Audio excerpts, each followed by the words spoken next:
So I'm a spider, so what? Volume 2. 1. Clearly, God hates spiders. You know, I just realized I'm pretty unlucky. In fact, it probably goes beyond just unlucky. My life as a spider has been such a crazy ride that I have to assume that God must hate me. I mean, wouldn't most normal people go crazy if they were suddenly reborn as an 8-legged monster for no apparent reason? Not to mention that my second place of birth is this place, the Great Elro Labyrinth, the largest dungeon in this other world. All the monsters here are crazy strong, too. It's definitely an awful eat or be eaten world. I was doing all right for a while, since I'd managed to use my new spider skills to make a little home for myself, but then a bunch of humans suddenly burned it down. After that, I wandered around the labyrinth before accidentally falling into the lower stratum, which has a much higher difficulty level than my original haunt in the upper stratum. Down there, this ridiculous monster called an earth dragon assaulted me, and I barely managed to escape in one piece. Then I had to somehow make my way through an area packed with monsters that could kill me without breaking a sweat if I even thought about fighting them. And then, that monkey army. A mob of monkeys attacked me like I was their worst enemy, for whatever strange reason. They're relatively weak compared with the other monsters in the lower stratum, but even individually, they're still way stronger than me. And a whole horde charged me all at once. I was like, is this some kind of joke? I was literally fighting for my life. If my counterattack failed, I seriously would have died. Really, I think I deserve some praise for surviving that crisis, if I do say so myself. Good job, me. Yeah. I worked really hard. So how could I possibly deserve this kind of treatment? I don't know if God exists or not, but if so, I'd like to lodge one complaint. Isn't this a bit much? A sea of red-hot magma is bubbling in front of me. But let's turn back the clock a little. I had just finished wiping out all those monkeys when I noticed something. It was a little hot. At first, I wondered if my body temperature had risen following my battle, but that didn't seem to be the case. Is that a thing that happens to spiders, even? Okay, not important. The real problem was the sudden change in temperature, which I'd never experienced before. It didn't seem particularly dangerous. The only monsters in sight were the corpses of all those monkeys. It didn't seem like a fire dragon had appeared as a sequel to the earth dragon or anything. So why was it blazing hot? Then, as I looked around, I spotted something. An area sloping upward. Yes, upward. I'll say it again, upward. After that long fall from the upper stratum, I had spent a while in the lower stratum. And now there was a path leading straight back up. That could only mean this was the path out of the lower stratum and into the middle stratum. Yahoo! It was my chance to escape the extreme danger zone. With that thought in mind, I excitedly scaled the incline. At the top, I encountered a vast red vista. And that brings us back to the present. What? What's going on here? I don't get it. No. It can't be. Why is there magma here? How can there be magma underground like this? Well, I guess this is a dungeon beneath the surface, so maybe it makes sense, but... Unreal. Wait, it's so hot my HP is actually dropping. The temperature isn't just a little warm. It's scorching. Something feels hot near my rear. Gah? The thread coming out of my butt is on fire? Put it out. Put it out. Or at least cut it off. Phew, that was close. My behind came this close to combusting. I guess that's on me for not realizing I had silk trailing from my butt again, but still, I can't believe it ignited. It's not like the whole place is covered in magma, either. There seems to be patches of solid ground I can walk on, but how am I supposed to navigate a place like this when it's already boiling at the entrance? Someone bring me a cold drink, please. Huh? There's a monster in the magma. It looks like a seahorse with arms and legs, just swimming in the stuff. Okay. I'm a bit scared to look, but I'd better appraise it. Elro Gunrush. Level 7. Status. HP, 167 green. MP, 145 blue. SP, 155 yellow. 156 red. Status appraisal failed. Greater than. Oh, I got to see its status on the first try. Lucky me. Going by these numbers, it isn't really all that strong. Still, it's stronger than me. Guess I might as well investigate further with a double appraisal. Elro Gunrush, a lesser worm-type monster that lives in the Great Elro Labyrinth, middle stratum. It manipulates flames and is protected by them. There it is. Great Elro Labyrinth, middle stratum. So this really is the middle stratum. Great Elro Labyrinth, middle stratum, an area located between the upper stratum and the lower stratum. The terrain of the entire area is scorching hot with flowing magma. Many monsters with resistance to fire inhabit it. For real? Wow, there's no way. The whole middle stratum is like this? And I have to go through this to get to the upper stratum? How the hell am I supposed to do that? Terrain that hurts me just by stepping on it. Rivers and ponds of magma that would incinerate me if I fell in. And if the monsters that live here are resistant to fire, doesn't that mean they might very well be able to make fire, too? Do you know my spider silk's primary weakness? You do, since it just burned up a little while ago, right? It's fire. Seriously, what am I gonna do? Me without my thread is like natto without the Bacillus subtilis nattobacterium. That wouldn't even be fermented beans anymore, just rotten trash. That's how useless I am if I can't use my silk. It's not much of an exaggeration to say my spider thread is the only reason I've survived this long. Without it, I can't make webs, can't trap enemies, I can't do anything. The seahorse noticed me while I was lost in thought. Our eyes totally met just now. Well, I'm still pretty far away, so it's no big deal. Wait, what? It just took a deep breath and spit something at me? A fireball. Yeah. I have to dodge. If that hits my body, cinders and ash will be all that's left.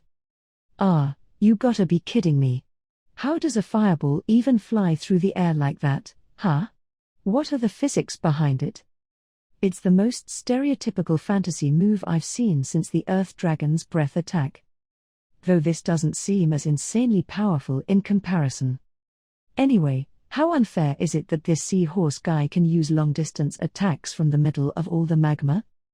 A second fireball shot rockets toward me, but I avoid that, too. It's not like I can't dodge them.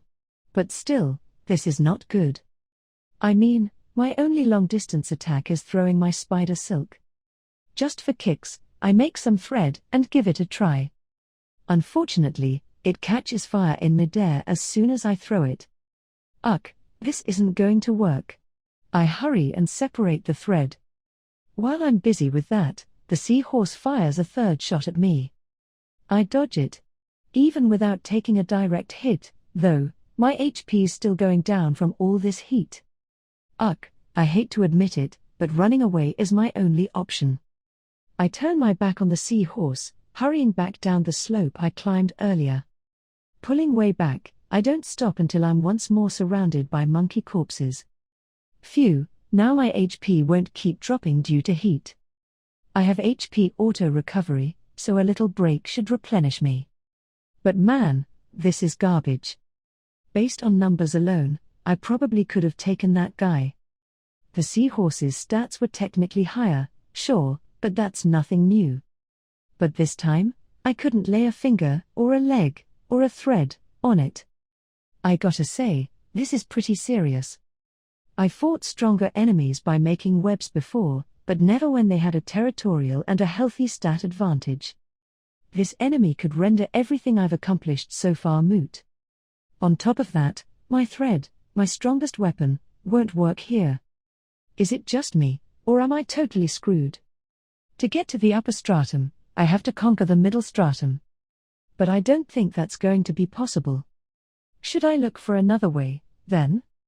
The only other route I know is through that bee-infested pit. Plus, wouldn't that mean going back to where that earth dragon hangs out? Nope. No thank you. Not gonna happen. So should I find another opening? Are there any other convenient shafts like that? It's not out of the question. I caught bees in my web when I was still in the upper stratum and saw a similar hole somewhere else, so maybe the bees have a nest there, too. But there's no way of knowing for sure.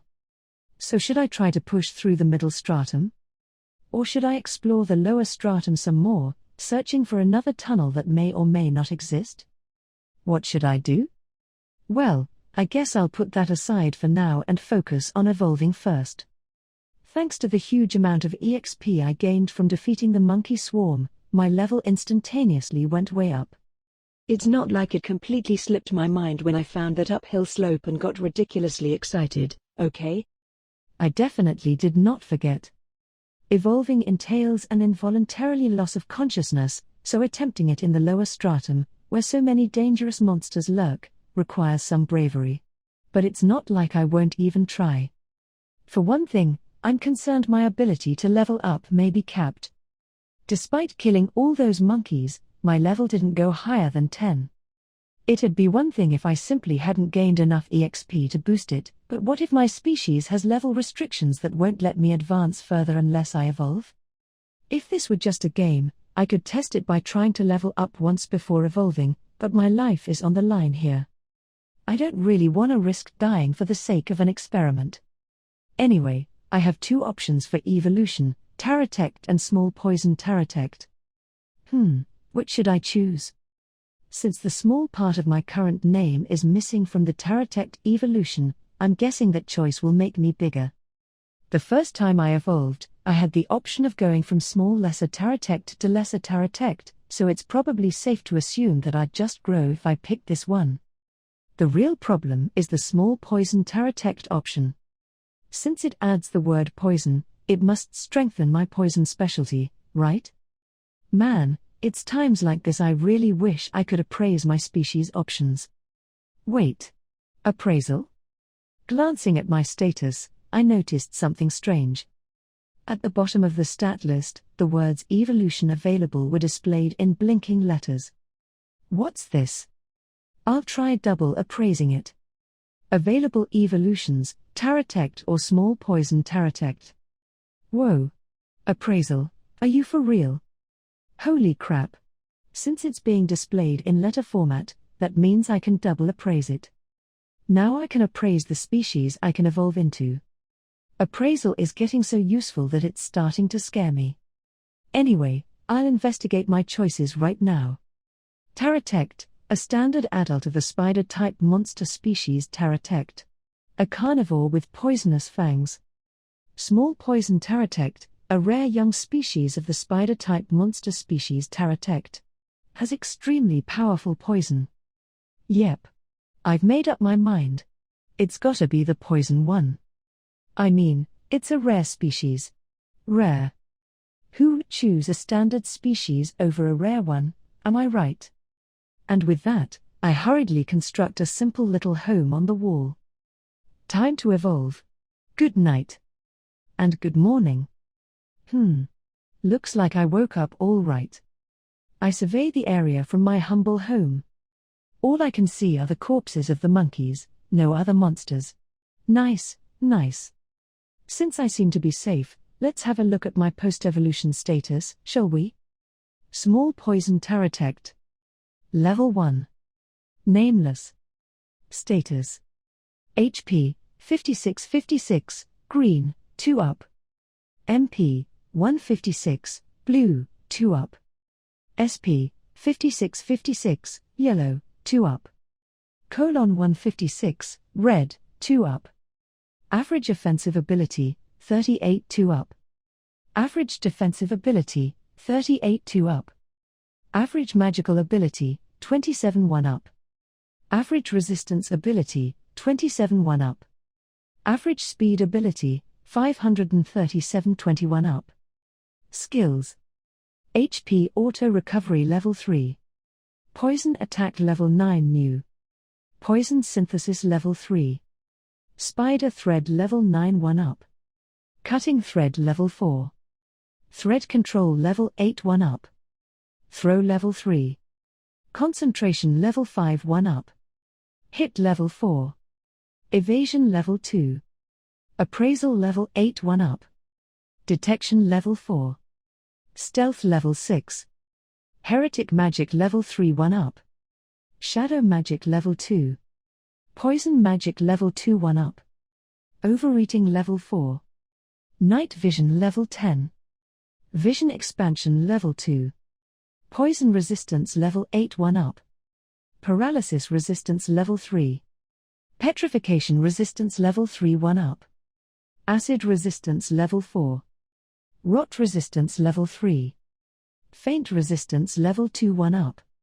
Fear resistance level 6.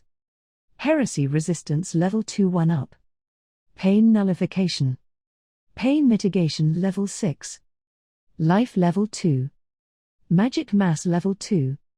Instantaneous level 2. Persistent level 2. Herculean strength level 1. Sturdy level 1. Scander level 2. Taboo level 2. N% I equals W. Skill points, 200. Greater than. Ooh. There's some kind of new up display. This must be because my appraisal level went up, right? There's a skill point display now, too, and appraisal seems to be working happily. Does the up thing compare it with before evolution, maybe? Awesome. My stats got better. Just a little bit. I thought they might rise a bit more dramatically, since I evolved into a rare species, but I guess not. Although my speed is stupidly high as usual. Well, that's fine. My status hasn't changed that much in all this time. My skills certainly have, though. Those improved while I was fighting the monkeys, too, so I got a bunch of new ones. Poison Fang turned into poison attack somehow. Thanks to appraisal, I know what changed at a glance, but it's still pretty inconvenient. Whoops, my SP went down from evolving and all, so I better eat some of my monkey stash and refuel. I'll keep checking my status while I eat. I knew my SP would go down, but it looks like my MP did, too. That didn't happen last time I evolved, so I almost didn't notice. Since I need it for poison synthesis and thread control and stuff now, I'll have to start paying more attention to my MP now. Man, poison synthesis really saved my hide in the monkey battle before.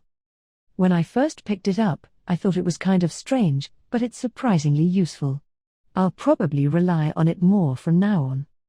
Speaking of poison synthesis, since it leveled up, the field's amount of damage and duration have been added. Apparently, I can now control how strong my poison is and how long it lasts. So if I want the enemy to suffer for a long time, I can extend the duration, and if I want to do a lot of damage all at once, I can add to the power.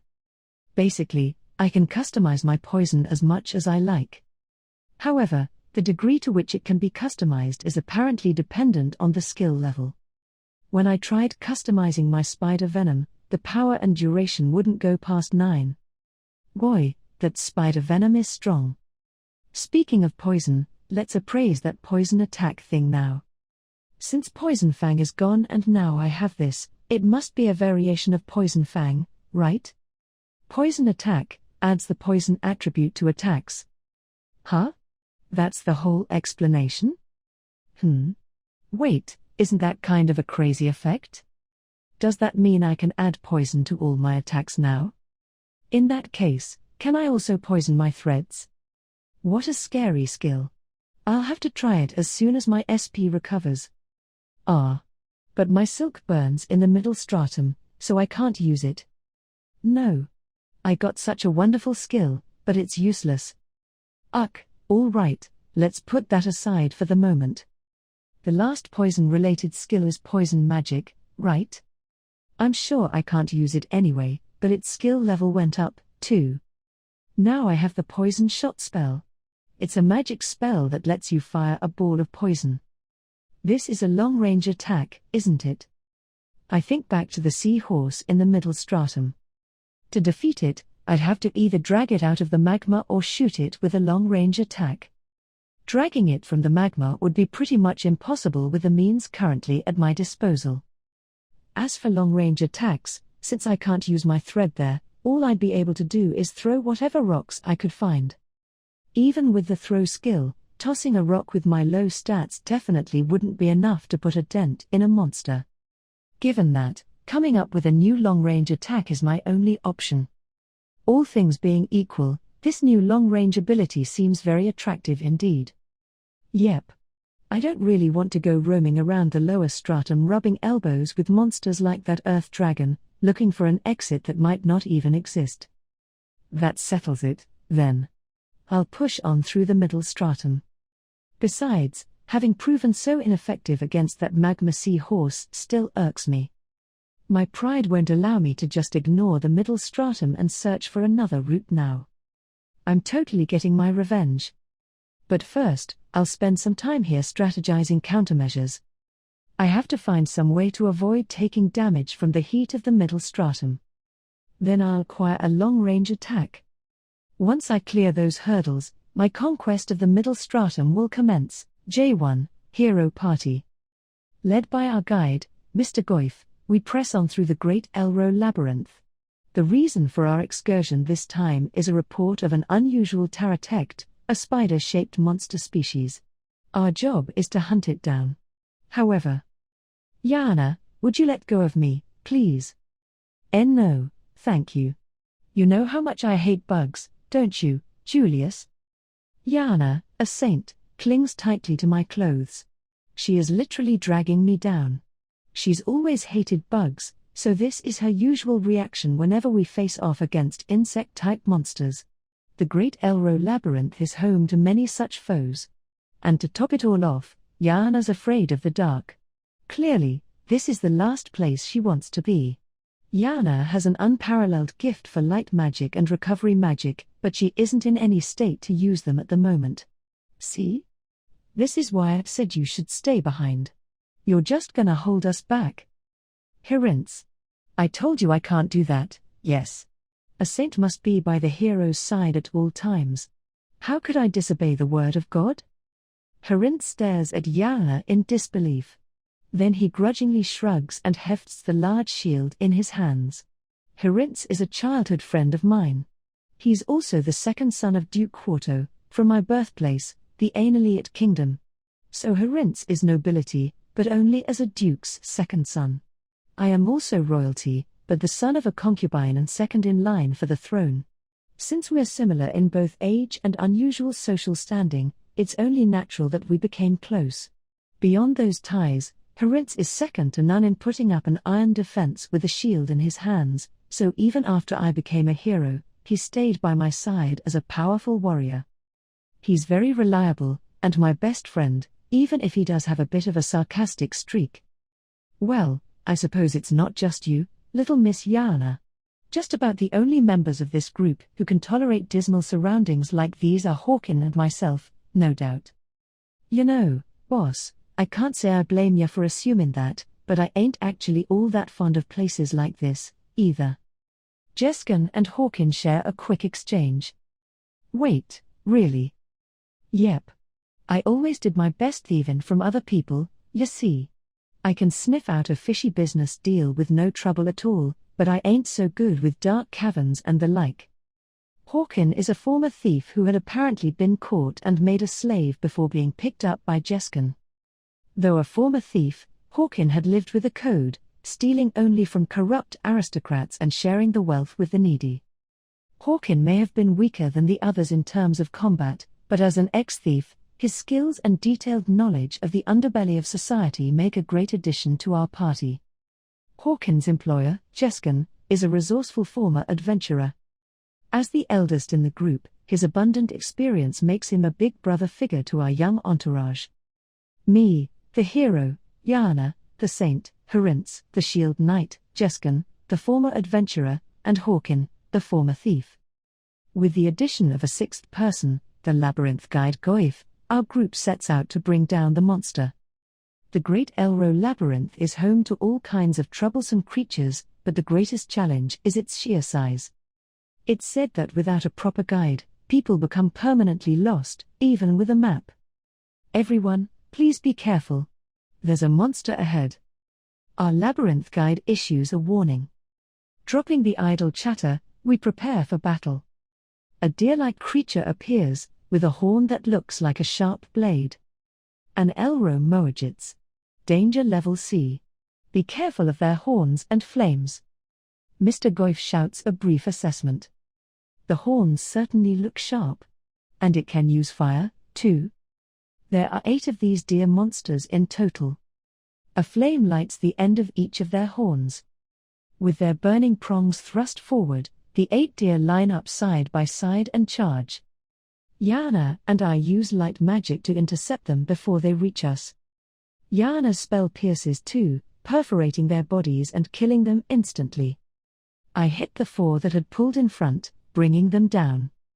Jeskin stops another by swinging a sickle and chain, and Hawkin finishes off the beast with a throwing knife to its head. Herince meets the final deer's charge head-on with his shield, using the creature's own momentum to ram it against the wall. Then he lops off its head with a sword swipe while it's still dazed. Splendidly done. So even a group of C-ranked monsters are no trouble for the hero and his party. Goif sounded genuinely impressed. I knew you were quite gifted with a sword, Sir Hero, but your magic skills are excellent as well.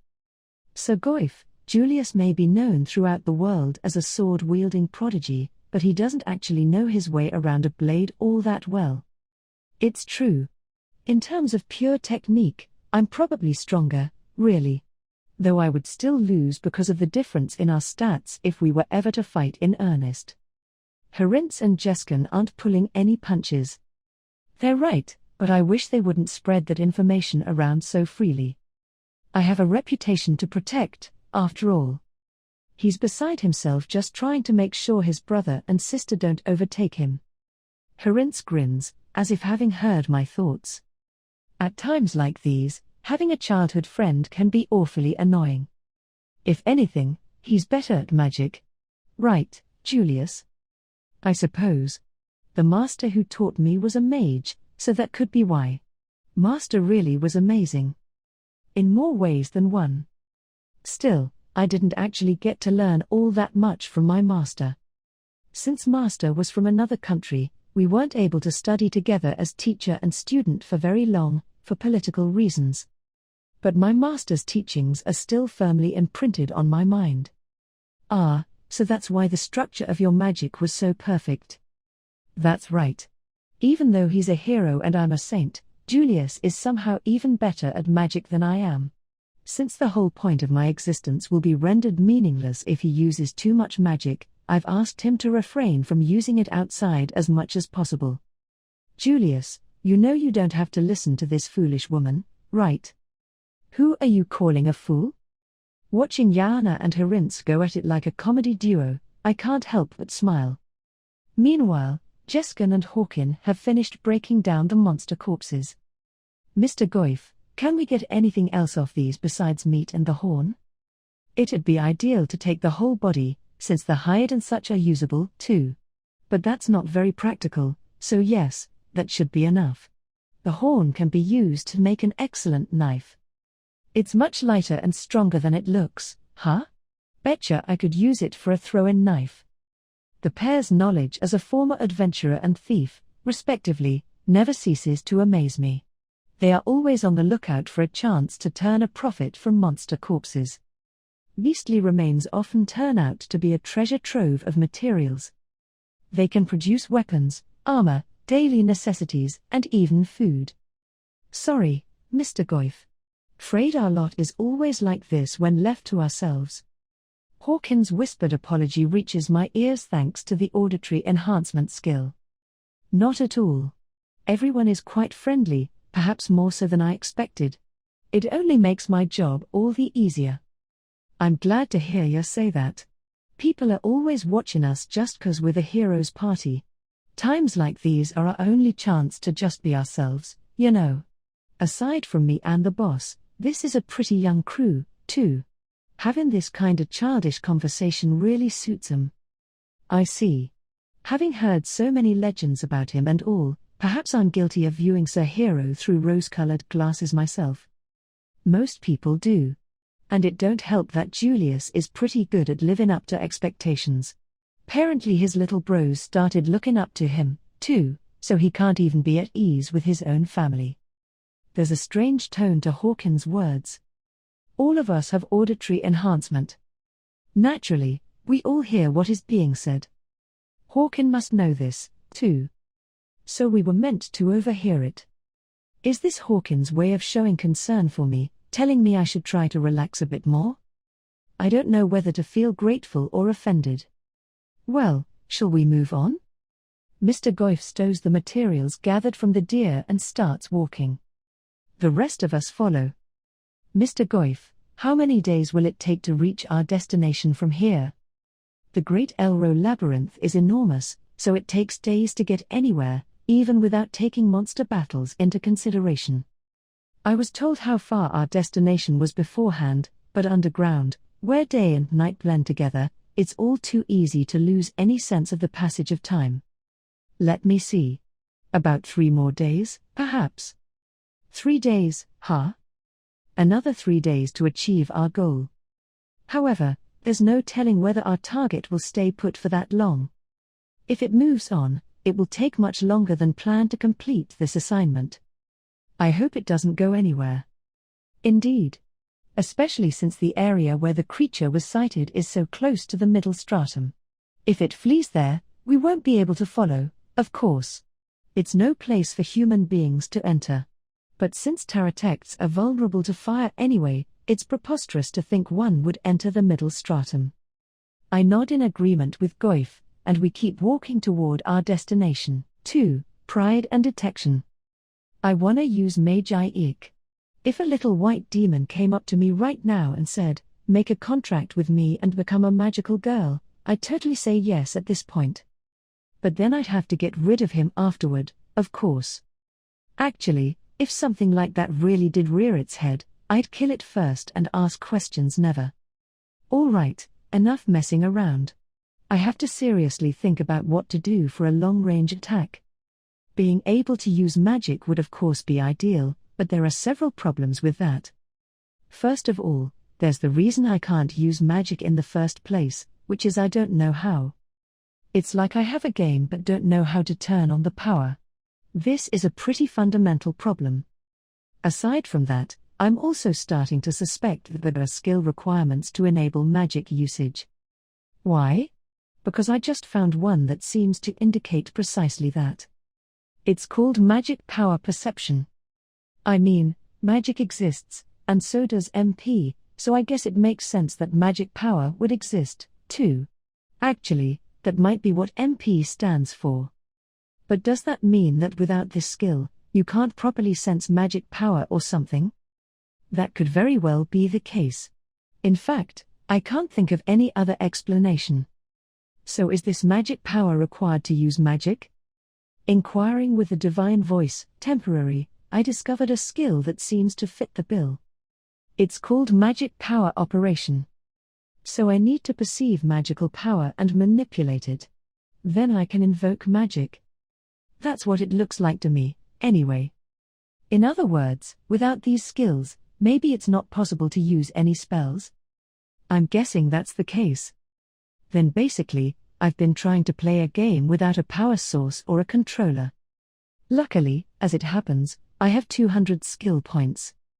I need 2 skills, and 200 is the exact number I'd need to acquire them both. This is basically like God telling me to get those skills, right? Hold your horses for a second, though. Remember all the hardships I've endured so far. Has God ever been that kind to me? No. Absolutely not. I can't underestimate just how bad my luck is. There's definitely a catch. And this time, I know exactly what that is. It's called detection. I got the detection skill at the same time as thread control. After defeating that snake and evolving for the first time. Since I always relied on surprise attacks, I couldn't afford to fall prey to one myself. Hoping for a skill that would alert me to enemy presences right away, I opted for detection. As it turns out, that was a big mistake. Basically, detection is too powerful. A skill that combines all perception systems. Summary: magic power perception, physical perception, material perception, presence perception, danger perception, motion perception, heat perception, reaction perception, space perception. Isn't that wild? All the perception-based skills in one go. And it only cost me 100 points. Unfortunately. The problem with this skill is it invokes all those sensory skills at once. You can't pick and choose or employ them individually. So what happens when they all kick in at once? Well, I get a really horrible headache. It doesn't feel like my head's going to crack open so much as just violently explode. My guess is that detection is simply too high in regard to performance, and my brain's processing speed can't keep up. And unlike other skills, there isn't much improvement after leveling up. I mean, since it's already too damn overwhelming to begin with, making the skill stronger only worsens my headaches. That makes it even more useless than before. Though as a bonus, since it perceives so many things simultaneously, detection advances really easily. The only times I've ever used it are when I first got it and once more after that, when I got a headache and went "what the hell was that?" before cautiously testing it again. Then there was the time when appraisal gained the ability to display skills, so I decided to try it again after checking its description. With just 3 uses, it leveled up 3 times. Seriously, I wish I could apply that growth rate to some of my other skills instead. And of course, each time detection levels up, it gets even harder for me to use. There's no saving it at this point. Which is why I decided to semi-permanently seal off the skill. But here's the big problem. To use magic, I probably need to use magic power perception. And magic power perception is tied to detection. Strength and Herculean strength, solidity and sturdy, they're both pairs of upwardly compatible skills. I got strength and solidity when I gained the Monster Slayer title, while Herculean strength and sturdy appeared when I got the Monster Slaughterer title. Strength and solidity raise my attack and defense power, respectively, by their number of skill levels, while the improved counterparts raise the skills by 10 times the number of skill levels. On top of that, they also increase my level up stat increases. They basically seem to be lesser versions of the Skander skill, which I seem to have had since I was first reincarnated here. Anyway, when I acquired these skills, strength merged into Herculean strength and solidity into sturdy. It seems to me that once I acquire a superior skill, the lesser versions get incorporated into it.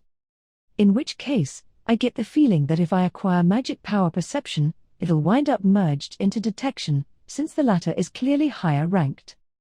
Meaning it's impossible for me to use any parts of detection individually.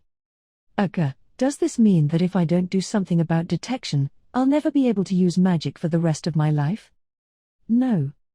After coming this far, a skill I semi-permanently sealed off is going to stand in my way? Isn't there anything I can do here?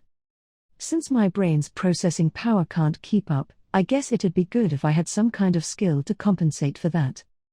That doesn't mean I'm stupid, though. It doesn't, okay? Detection simply goes overboard. But it seems like I just discovered a new feature of appraisal. I already knew that skill points are displayed when I level up now, but it turns out that if I double appraise that, I can see a catalogue of all the skills I can acquire with my current skill points. Man, appraisal is no joke. Now I don't need to check in with the divine voice, temporary, every time I want to know if a specific skill exists or not. And since the list is displayed in appraisal, that means I can double appraise the skills, too. So I can investigate the effects of a skill before I acquire it. Now I'll never take a useless skill by accident again, I hope. So I immediately look over the skill list, hoping to find one that will let me do something about detection. But along the way, I am distracted by the discovery of a truly insane skill. I'm so shocked that I do a double take, close the appraisal, then appraise it again for good measure. That's how massive the difference is. in more ways than one. Pride, skill points required, 100, N% of the power to reach godhood.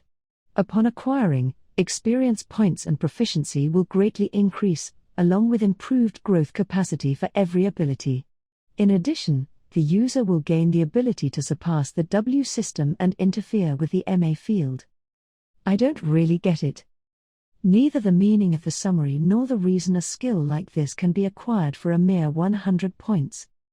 I try appraising all the vocabulary I don't recognize, like N%, W, and MA field, but the result for all of them is just cannot be appraised. All I can really glean from the description is that this skill will grant me more experience points and proficiency, and that it will have some kind of effect on growth. That alone sounds pretty extraordinary. Pride is a word you hear often as one of the 7 deadly sins. It's said to be the gravest sin of all, even the root of all other sins. When it shows up in a game, it's usually the name of a last boss level enemy or a strong but cursed weapon. You know, that sort of thing. Judging by the name, this skill can't be a good thing. The fact that I can't find anything else that increases experience or proficiency only heightens my skepticism. If this were a game, it wouldn't be too unusual for there to be a few skills like that, but no. Pride is the only one. So instead of a bunch of minor skills like that, there's nothing but a single super advanced skill with a sketchy sounding name. If I learned anything from detection, it's that being technically superior doesn't necessarily mean it's good. Aside from the fact that it's basically preventing me from using magic, detection can't hurt me again unless I activate it. But something that increases EXP and proficiency is probably the kind of skill that's constantly in effect, right? What if it's another trap like detection, but this time I can't switch it on and off? I can't shake the feeling that that's exactly what'll happen. However, its known effects are certainly attractive. Even knowing that it's probably a trap, there's still this temptation to jump right in. Legit, it's like a deal with the devil. The description of the pride skill reminds me a bit of my N% I equals W. They're similar enough that it's probably no coincidence. I still don't know what the mystery skill does. At least it doesn't seem to have any negative or positive effects. So it's possible that this one has no downsides, too, yeah? It'd be better if I don't jump to conclusions like that. But in my heart, I've already decided. Honestly, I probably decided as soon as I first saw it. I have a funny feeling about this. Like, I almost have to take it. For better or worse, I think I've got to have this skill. There's this sense like it's not really up to me. I don't know why I'm so drawn to pride. Sometimes fate works in mysterious ways, though, so I want to trust my intuition here. Anyway, I really don't have a choice. The instant I laid eyes on it, my intuition told me, grab. Number of skill points currently in possession, 200. Number of skill points required to acquire skill, pride, 100. Acquire skill? Yes. Less than pride, acquired. Remaining skill points, 100. Greater than. All right. I did it. Proficiency has reached the required level. Skill, taboo level 2, has become taboo level 4. Greater than. Oh. Condition satisfied. Acquired title, ruler of pride. Greater than. Acquired skills, abyss magic level 10, Hades, as a result of title, ruler of pride. Greater than. Now I've done it. Boy. How did it come to this? I mean, come on. Is this really happening? What the hell? What the hell? I'm gonna say it one last time, okay? What the hell? My taboo skill level rose.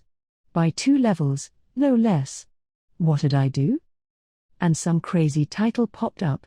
Yay? And I mean, abyss magic definitely sounds like a superior kind of magic to me. And it's level 10.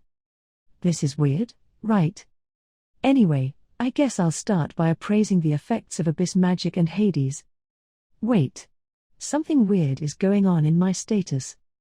My MP, average magical ability, and average resistance ability. Wait a second, aren't these way higher than they were a minute ago? Why? Is this another effect of pride?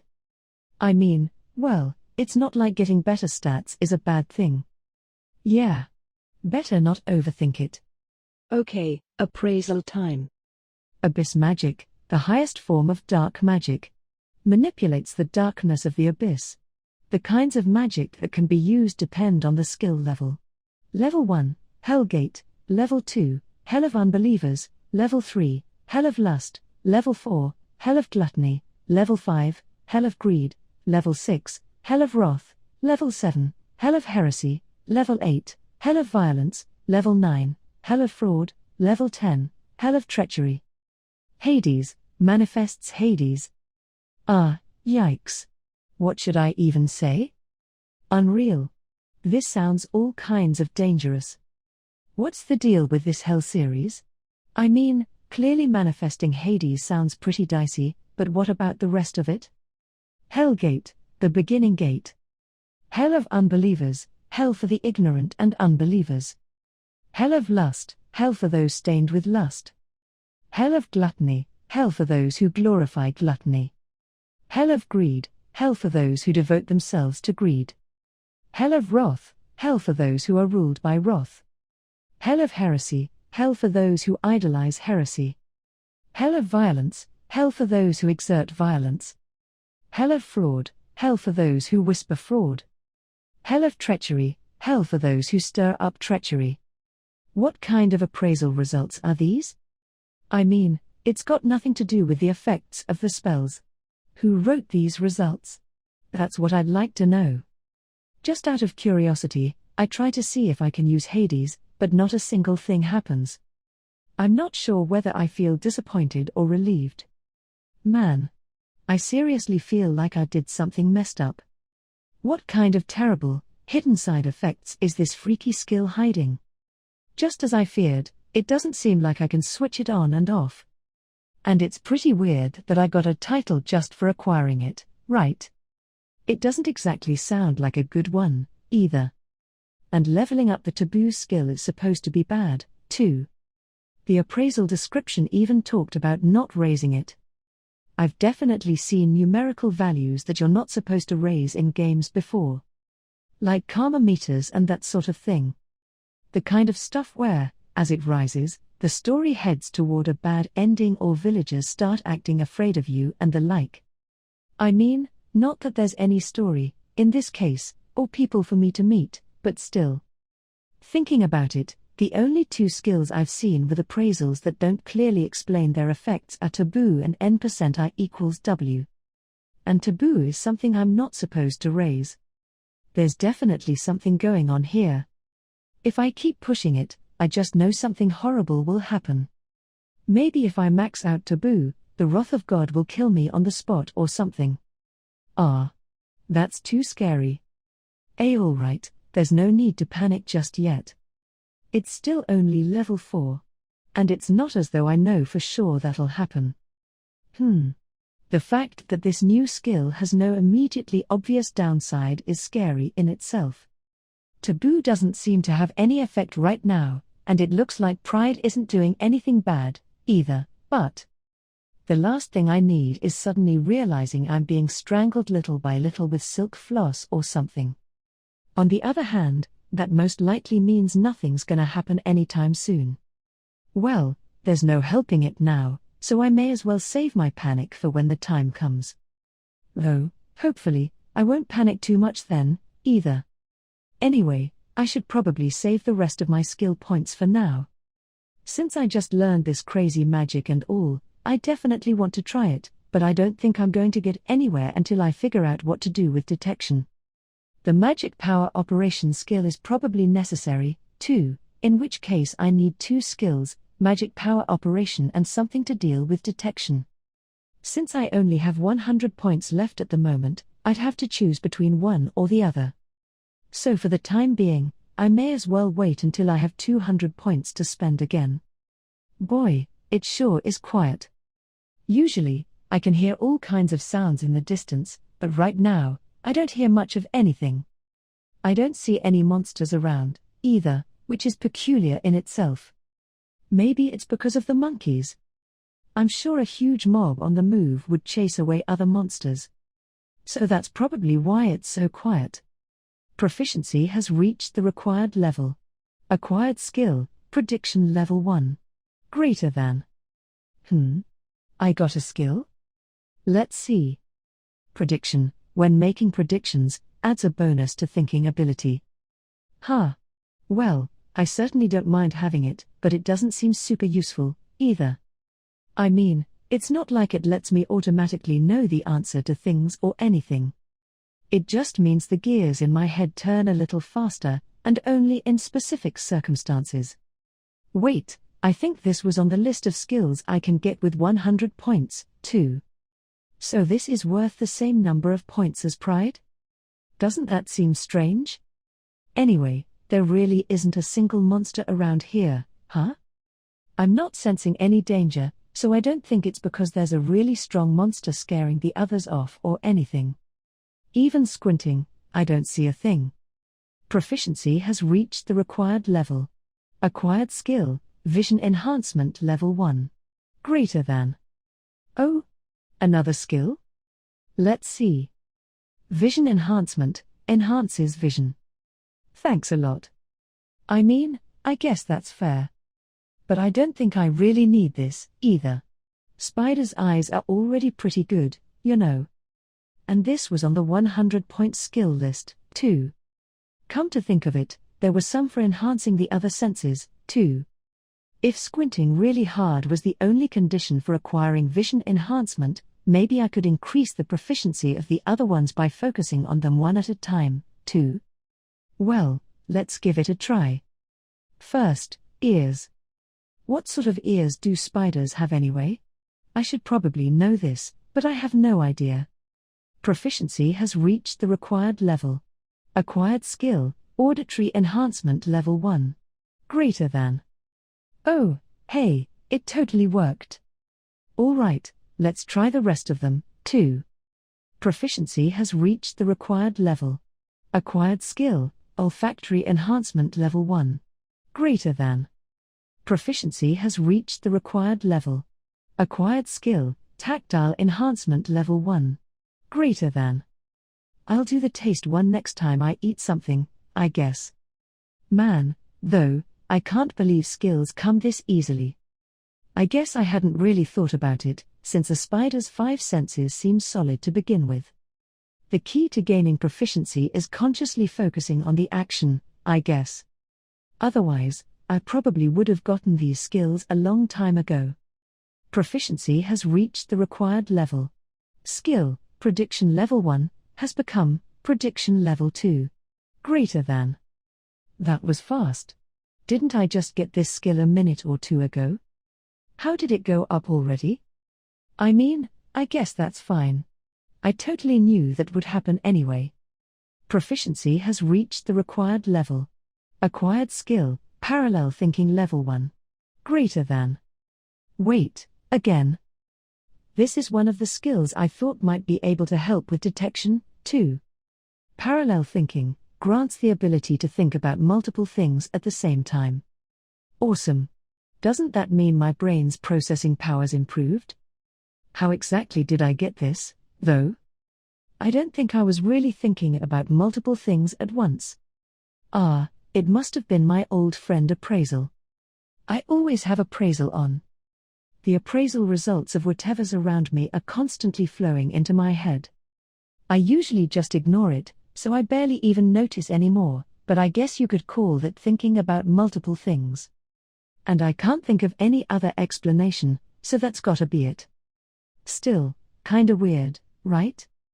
I'm getting an awful lot of skills at once. You have to admit, it's pretty unusual to suddenly start getting skills one after another, yeah? I mean, not that I don't know why. Pride.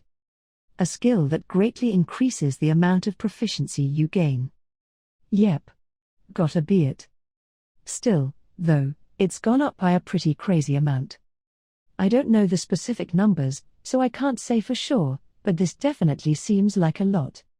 Proficiency has reached the required level. Skill, prediction level 2, has become prediction level 3. Greater than. See what I mean? Well, since I got this new skill that might help with detection and all, I may as well give it a shot right away. Huff. Phew. Okay. Detection on. Gah. It's too much. Off. Proficiency has reached the required level. Skill, Parallel Thinking Level 1, has become Parallel Thinking Level 2. Greater than. Proficiency has reached the required level. Skill, Detection Level 4, has become Detection Level 5. Greater than. Wheeze. Ow. My head hurts. Right. My parallel thinking skill was only level 1. Based on my experiences so far, I shouldn't have expected much from a level 1 skill. Nothing really feels any different this go around. That raised parallel thinking, but it raised detection, too. Detection leveling up doesn't help me at all. All that'll do is add to the amount of information and make things even worse. If both of them level up at the same time, it's like taking 1 step forward and 2 steps back. And my stupid detection seems to have an insane growth rate that raises its level every single time I activate it, so really, it's more like 3 steps back. Plus, it'll grow even faster now because of pride. Seriously, what's up with this damn detection skill? What a monstrous foe. I can't believe it's outsmarted even me. Who knew there was an enemy as strong as that earth dragon lurking so close by? I don't think I'm gonna win this one. Anyway, maybe I should just wait for my parallel thinking skill to level up for now. It certainly doesn't seem like I can use it to partition my thoughts or anything at the moment, so the only way I can think of to earn more proficiency is by thinking about something else while looking at appraisal results. Apparently, activating detection raises it, too, but I really don't want to mess with that anymore. Humph. Still, I don't think the idea itself was a bad one. If my thinking ability improves, then I should be able to use detection eventually, probably. Man, when I looked at the skill list before, I thought the parallel thinking skill was my best bet, though. Let me look at the list again. Since I have fewer points now, there aren't as many on it as before. But there are still quite a few. It seems like most skills can be acquired with 100 points. Aside from certain high-performance and totally broken skills. Although I was able to get 1 broken skill, Pride, for 100 points. Anyway, the only skills that seemed like they might help with detection are Arithmetic Processing, enhances mental processing ability. Memory, enhances memory ability. I think that's about it. Not a lot of options. And I don't think the memory one is quite right, either. In which case, arithmetic processing is the most likely candidate, but would taking that really be enough to let me use detection? I mean, I thought parallel thinking was the best option, and that hasn't helped much so far. Arithmetic processing would probably be pretty useless at a low level, too. Oh, wait a second. Arithmetic is basically math, right? If I do some mental math, maybe I'll get the skill for free. Yeah. That's probably worth a try. Okay, maybe I'll think about powers of 2 for a while. 2, 4, 8, 16, 32, 64. 8,192, 16,384, 32,768 maybe? This is getting pretty tough. What's next? Proficiency has reached the required level. Acquired skill, Arithmetic Processing Level 1. Greater than. Oh. Nice. My plan worked perfectly. Should I give it a shot? It's probably not gonna work, but nothing ventured, nothing gained, right? Huff. Phew. Okay. Detection on. Yeah? Still too much. Off. Proficiency has reached the required level. Skill, Arithmetic Processing Level 1, has become Arithmetic Processing Level 2. Greater than. Proficiency has reached the required level. Skill, Parallel Thinking Level 2, has become Parallel Thinking Level 3. Greater than. Proficiency has reached the required level.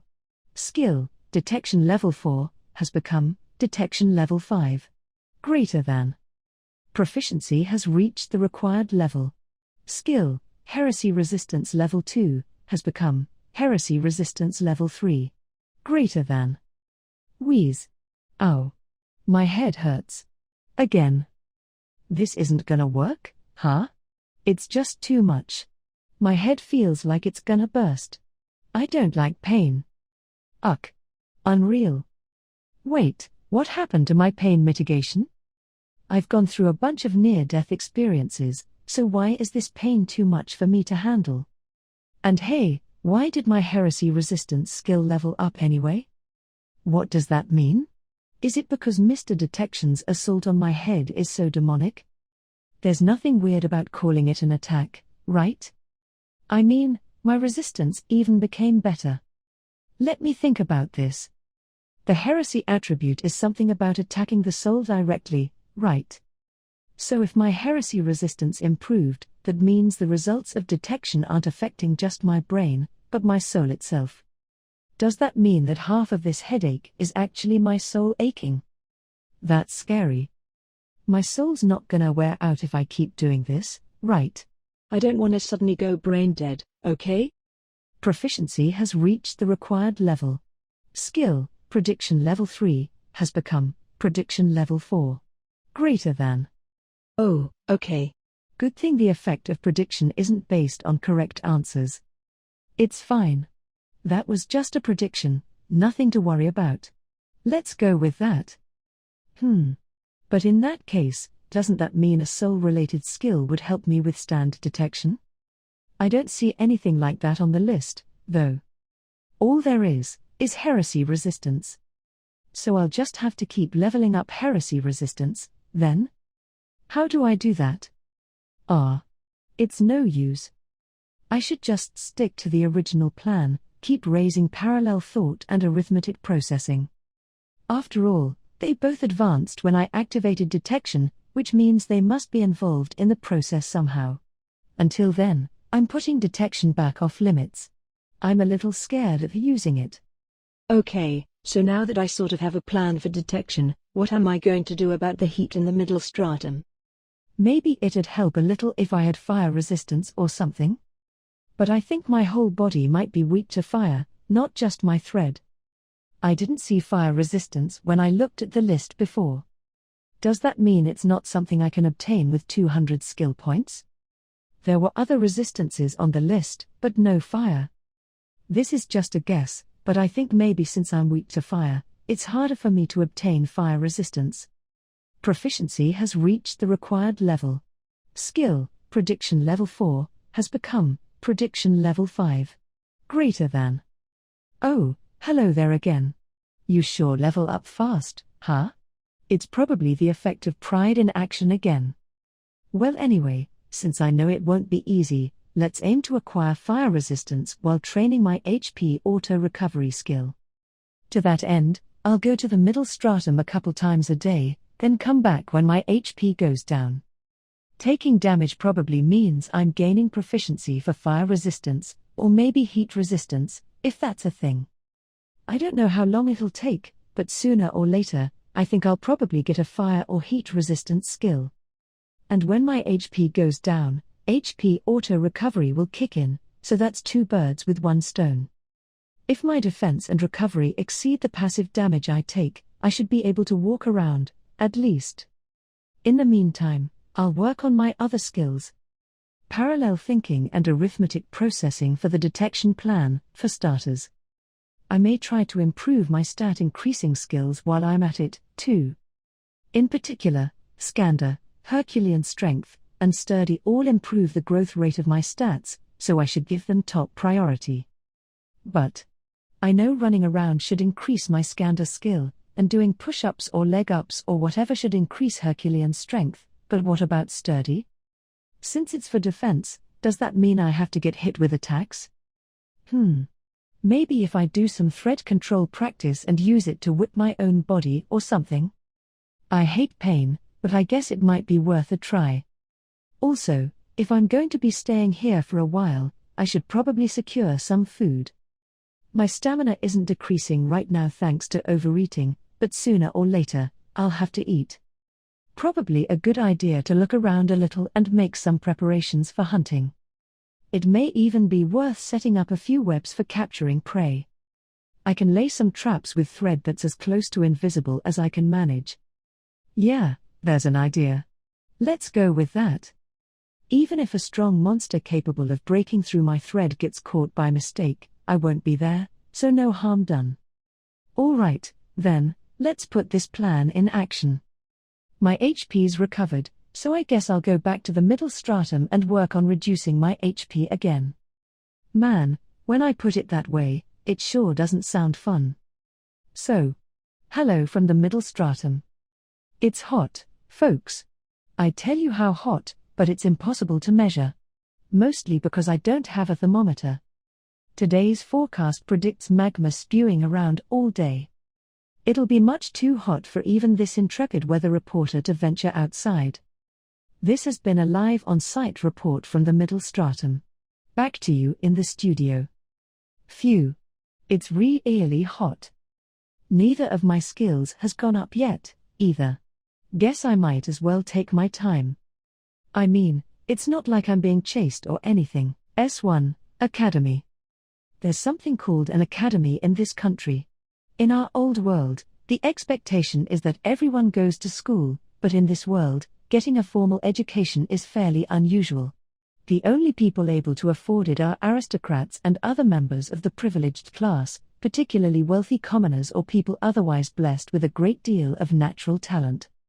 Because I'm a member of the royal family, I can attend school without a problem. Sue is in the same boat, of course, as well as Katia, who clears the conditions by being the daughter of a duke. And so the three of us were sent off to academy together. Just like school in our old world, there are general studies taught here. At the same time, though, there are classes that teach us how to fight. If anything, the latter is the main focus. This continent, Dastrudia, is human territory, but the other continents are still embroiled in violent battles against demons and monsters. There are monsters here on Dastrudia, as well, to the point where there's always a need for more capable fighters. So we spend a lot of our time at school learning about combat. Sue, Katia, and I are at the academy entrance ceremony. Faye is considered my pet, or rather my familiar, so I can't bring her along. Apparently, I can bring her to class, but she isn't allowed to participate in events like these. Looking around, I see other incoming students my age, sitting in chairs and waiting for the ceremony to begin. This is the largest academy in the region, so a lot of kids come here from other countries, too. As I size up the other students, most of them either hurriedly look away or stare directly at me. I can feel eyes on me, too, and hear the whispered rumors. That's the prince of this country sitting over there. I heard he's some kind of genius, but he doesn't look that strong to me. I wonder if we can get close to him somehow? Because of my auditory enhancement skill, I can hear every word they're saying. Now I'm feeling really uncomfortable. Good morning. A nonchalant voice breaks through the strained atmosphere. Turning to look, I saw the elf Philomos, formerly known as Ms. Oka. Good morning. It's strange to see you as a student now. I'm very excited to experience youth all over again, you know. With that, she sits down beside me. Sue, who is seated on my other side, regards Ms. Oka with an expression that borders on a scowl. In fact, she's definitely scowling at Ms. Oka. Oh, right. This is Sue's first time meeting my former teacher. Come on, Sue, don't glare at people. Sorry, Mom. This is my sister, Sue. Oh ho. I see. Very cute. Ms. Oka scrutinizes Sue with a smile that elicits a bad feeling in my gut. She's definitely not thinking anything decent. Brother, who is this suspicious-looking person? Understandably, Sue is trying to shield herself behind me a little. Shun, dear, you haven't done anything strange to your poor sister, have you?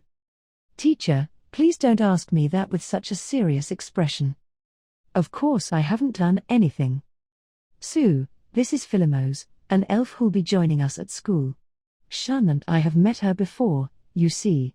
Though she looks like a child, it's only because elves age quite slowly, she's actually the same age we are. She's also worked in many different places, so if anything, she knows more of the world than any of us. Katia steps in to explain things to Sue for me. I'm not good at laying things out so clearly, so Katia's support is a big help. Nice to meet you. You too. Sue still looks rather guarded, but she reluctantly exchanges greetings with Ms. Oka. Katia, does my brother prefer childish women like this? Oh, it's not like that at all, don't worry. Despite her looks, Ms. Philomose is quite dependable, so Shun simply views her with respect. You know I can hear you whispering, right? I'm absolutely not a lolicon, thank you very much. I'll have to thank Katia for backing me up later, and have a few words with Sue. Apparently, Ms. Oka overheard this conversation, as well. I muster a wry smile despite my sulky mood, and she returns it in kind. The entrance ceremony ends without any issues. Afterward, most of the students return to the dormitories or set out to explore the campus. The academy is a boarding school. I'm no exception to this rule, so I'll be living in a dorm while I'm attending.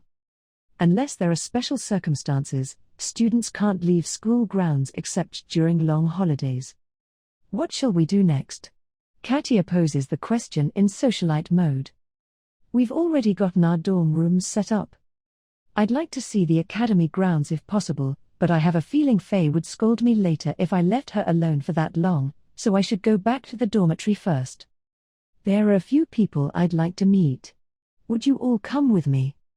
Just as I'm about to head back to my dorm, my former teacher calls out to us. Someone you'd like to meet? Oh, yes. The future saint and the future sword king. It wouldn't hurt for you to get to know them as well, you know. The saint and the sword king. The saint is a symbolic figure from our neighboring kingdom, the Holy Kingdom of Elias. Often called the hero's counterpart, the woman designated as the saint in each generation is obliged to work alongside the hero. The saint is selected based purely on ability, not pedigree. And since the Holy Kingdom of Elias is the main seat of the religion called the Word of God, all the followers of that religion gather there. In other words, the saint is chosen from an elite group of female followers of the Word of God.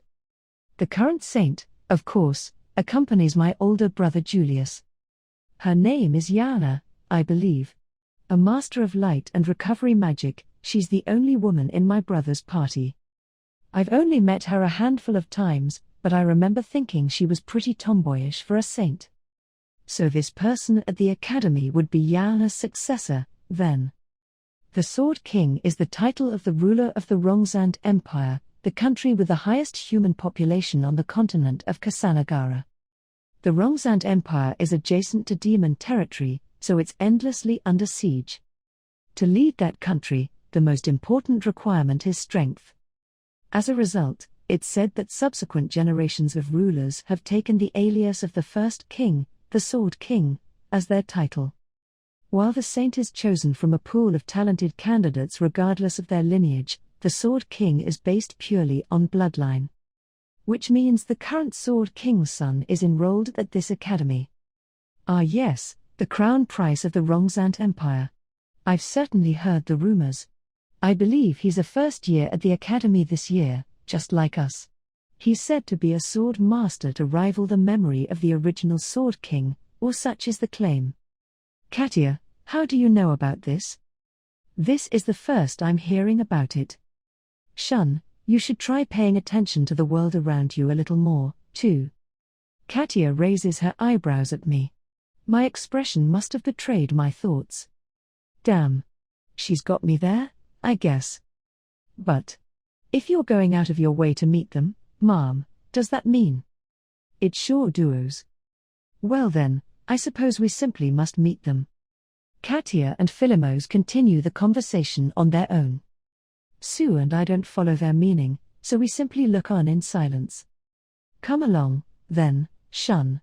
Wait. Why the long face? Oh, I just wasn't sure what you were talking about. Really? Sue, I can understand, but you. Katia and our teacher both look at me pityingly.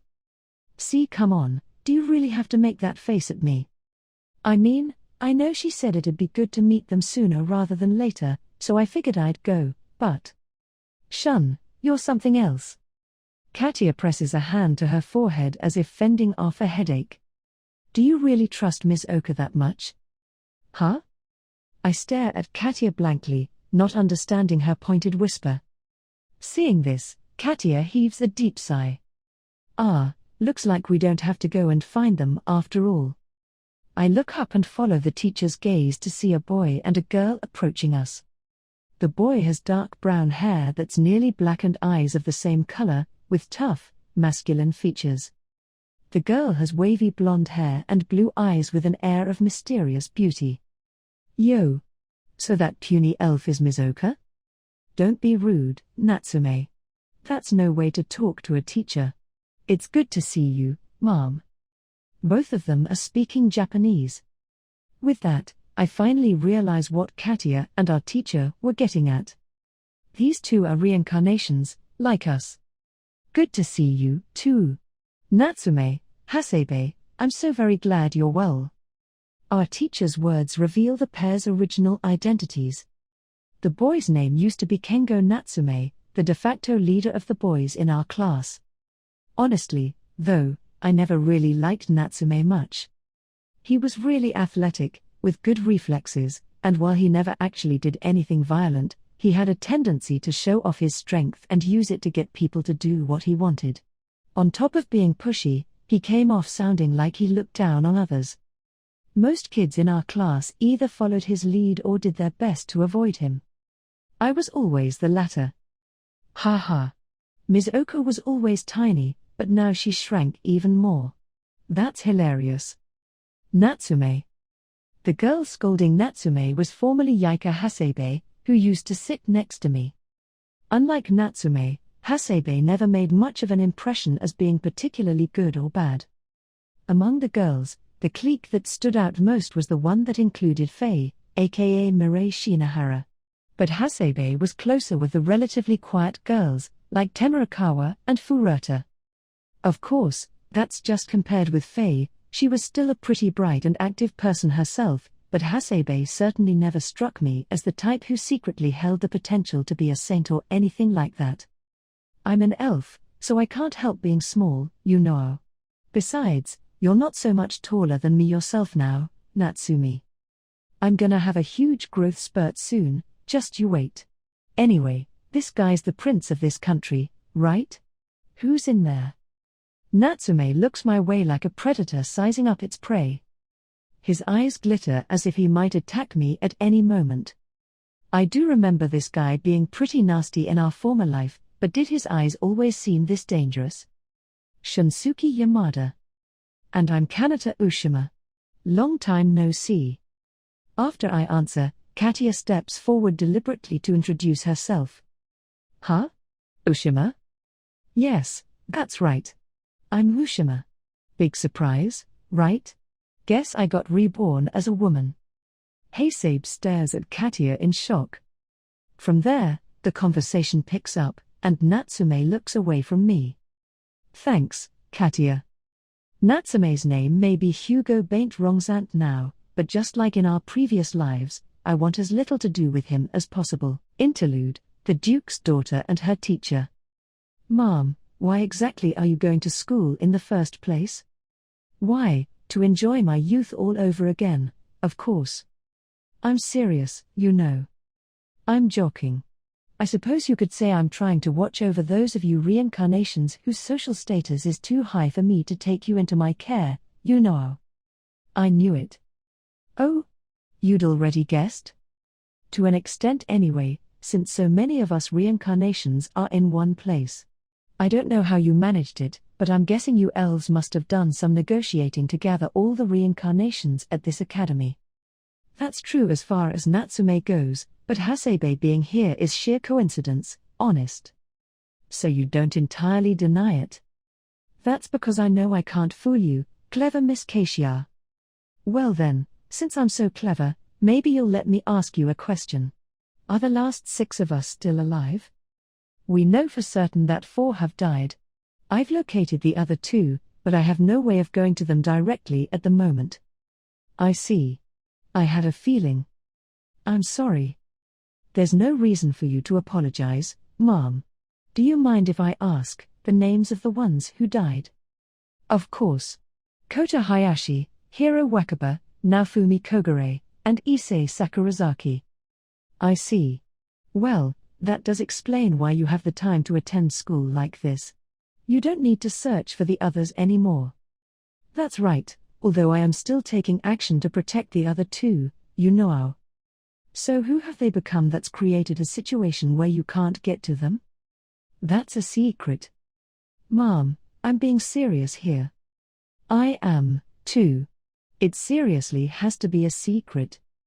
Does it have anything to do with why we can't meet the others that you have been able to look after? That's a different matter, so it's not really related, no. I see. Are they doing well, at least? They're fine. And what are their names? I can't tell you. Why not? Well, you might find out eventually, but I don't think now is the right time. That doesn't make any sense. I'm sorry. But it's how it has to be. And on that note, I have a warning for you. What is it? Please don't train your skills too much. Why not? I can't say. Mom, I can only imagine what you've seen in the outside world, but you know Shun's older brother is a hero, right? I've heard all about his work as a hero from Shun. How he protected a village from a horde of monsters all by himself and fended off a demon even after it made him drink poison. That sort of thing? What about it? This world is extremely dangerous. We may not be heroes, but Shun and I still have roles to play. It's very possible we may have to stand on the battlefield ourselves someday. Since I'm a woman, those odds are still relatively low.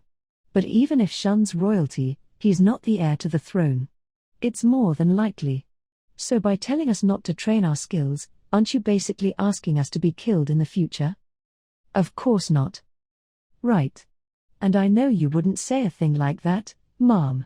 But without any reason or explanation, I can't just agree, either. I suppose not. I'm sorry. I shouldn't have been so harsh. No, it's all right. I'm the one who's keeping so many secrets. And I'm guessing you can't tell me why you have all these secrets, either? I'm sorry. Does it have something to do with the elves? It's pretty strange. Why would elves help protect us reincarnations? It seems like you've explained the situation to them, but can they really be trusted? They're not forcing you to comply with some weird conditions or anything, are they? Not at all. You'll just have to trust me on that, okay? Even with all the secrets you're keeping? I'm afraid so. I can't just trust people based on gut instinct like Shun can. I want to trust you, of course, but as long as you're keeping all these secrets, I can't quite manage it. I don't think you're wrong about Tar. If anything, Shun is too trusting, you know? Yeah, I agree. Sometimes I think he'd be lost without me, honestly. Oh ho who? Perhaps not a bud yet, but is that a seed I smell? What an interesting development that would be. Huh? What are you talking about? Mom, please don't smile so creepily. Since you look like a little girl now, it's really disturbing. Divine punishment time. Huh? Oh, 3, Middle Stratum playthrough, start. I'm here in the Middle Stratum. Yay. Today I'm gonna start exploring it. Yay. I haven't perfected my long-range attack or my anti-heat measures yet, but here I go anyway. Yay. Uck. No way can I do this unless I hype myself up about it somehow. It's been several days since I first discovered the Middle Stratum. In the meantime, I've been training my skills, and I've gotten pretty strong. This is what my status looks like now. Small Poison Taratect Level 5 Nameless. Status, HP, 5783, Green, MP, 181 181, blue. SP, 5182, yellow, 2 up 82 82, red, 2 up. Average offensive ability, 92. Average defensive ability, 92. Average magical ability, 135. Average resistance ability, 168. Average speed ability, 831 up. Skills. HP Auto Recovery Level 5, MP Recovery Speed Level 3, MP Lessened Consumption Level 2, SP Recovery Speed Level 2. SP Lessened Consumption Level 3 1 up, Destruction Enhancement Level 1, Cutting Enhancement Level 1, Poison Enhancement Level 1. Mental Warfare Level 1, Energy Conferment Level 2, Deadly Poison Attack Level 3, Poison Synthesis Level 7. Threadsmanship Level 3, Spider Thread Level 9, Cutting Thread Level 6, Thread Control Level 8. Throw Level 6, Hit Level 7, Evasion Level 3, Spatial Maneuvering Level 3. Stealth Level 7, Concentration Level 9, Prediction Level 8, Parallel Thinking Level 4. Arithmetic Processing Level 6, Appraisal Level 8, Detection Level 6, Heretic Magic Level 3. Shadow Magic Level 2, Poison Magic Level 2, Abyss Magic Level 10, Destruction Resistance Level 1. Impact Resistance Level 2, Cutting Resistance Level 3, Fire Resistance Level 1, Dark Resistance Level 1. Deadly Poison Resistance Level 2, Paralysis Resistance Level 3, Petrification Resistance Level 3, Acid Resistance Level 4. Rot Resistance Level 3, Faint Resistance Level 2, Fear Resistance Level 7 1 up, Heresy Resistance Level 3. Pain Nullification, Pain Mitigation Level 7, Vision Enhancement Level 8, Night Vision Level 10. Vision Expansion Level 2, Auditory Enhancement Level 8, Olfactory Enhancement Level 7, Taste Enhancement Level 4. Tactile Enhancement Level 6, Life Level 7, Magic Mass Level 8, Instantaneous Level 8 1 up. Persistent Level 8 1 up, Herculean Strength Level 3, Sturdy Level 3, Protection Level 3. Scandal Level 3, Pride, Overeating Level 7, Hades. Taboo Level 4, N% equals W. Skill points, 180. Greater than. Man, I really have gotten pretty strong. I've got quite a few new skills, too. Since my beloved appraisal has started displaying a list of skills I haven't acquired yet, I've been setting my sights on anything that seems decent, then doing things related to that skill to earn proficiency and acquire it naturally. So now my repertoire has increased considerably, including some additions I've had my eye on for a long time. Though this is all probably thanks to the huge effect of pride. I collected all the MP and SP related skills. Namely, recovery speed, and lessened consumption. Recovery speed, of course, quickens natural recovery, and lessened consumption reduces the amount used. SP lessened consumption seems to work on both red and yellow stamina, too. Specifically, my red total stamina has gotten harder to reduce, and my yellow stamina decreases less when I'm running. I also randomly got a new skill called spatial maneuvering. I think because I built a home near the ceiling, I got the skill climbing up and down the wall. As a result, I can jump around and stuff now. I don't need that, though. I was already able to do those things. I guess I'll explain the rest of the skills as they come. Anyway, the little up markers seem to indicate skills that have changed since the last time I looked at my appraisal results. This time, SP lessened consumption, fear resistance, instantaneous, and persistent all improved. Instantaneous and persistent are the SP version of strength and that type of skill, with the former working on yellow SP and the latter on red SP. Looks like my speed and SP stats rose, too. In the past few days, I figured out that, like skills, stats can actually increase outside of leveling up if I focus on training them. This discovery came to me when I was running around to increase my scander skill and saw that my speed stat had also gotten better. Why didn't my stats make any progress before when I was being chased around by monsters and stuff? I probably didn't run enough, or my growth rate has increased because of pride. It's too hard to tell which is responsible, but one thing I can say for sure is that pride is definitely working.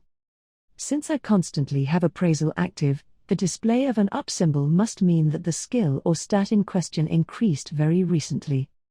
The up display automatically disappears a little while after I've seen it, which means the skills and stats that rose this time must be due to whatever decisive action I just took. Heh. It's pretty amazing how much my skills and stats grew in one go, right? Well, yeah. That's 'cause I was running at top speed. For my life. Earth Dragon Kanya. Level 26. Status. HP, 4, 198 fourths, 198, green. MP, 3, 339 thirds, 654, blue. SP, 2, 798 halves, 798, yellow. 2, 995 thirds, 112, red. Status appraisal failed. Greater than. It's a dragon. Compared with the one I saw before, Earth Dragon Araba, this one comes off as a bit short and stout. And apparently, it's more powerful to match. Its wings are different from Araba's. The guy totally appeared out of nowhere. Just as I was getting ready to go hunting like usual, my home was suddenly blown away behind me. The aftershock alone was enough to send me tumbling, and then I caught sight of the Earth Dragon on the edge of my vision. After that, I ran away at top speed, fleeing into the middle stratum, which is the real reason I'm here now. Ha. Yeah, I desperately ran for my life, all right. But at least that desperation was enough to raise my skills and stats. Anyway, damn, what is it with dragons and destroying my spiderwebs on sight? That's so scary. Was the lower stratum actually an Earth Dragon den all along and I just never noticed? That's even scarier. No. There's no way there can be that many of those awful things just hanging around. Now I'm remembering the glimpse I got of the beast's status appraisal. It was all 4-digit numbers. That's just ridiculous. There's no way I can beat that. On top of that, even after it used a powerful attack that destroyed my entire home, its MP and SP were barely even diminished. In other words, it could attack like that endlessly if it wanted to. I can't deal with that. What a horrifying monster. Earth dragons are scary.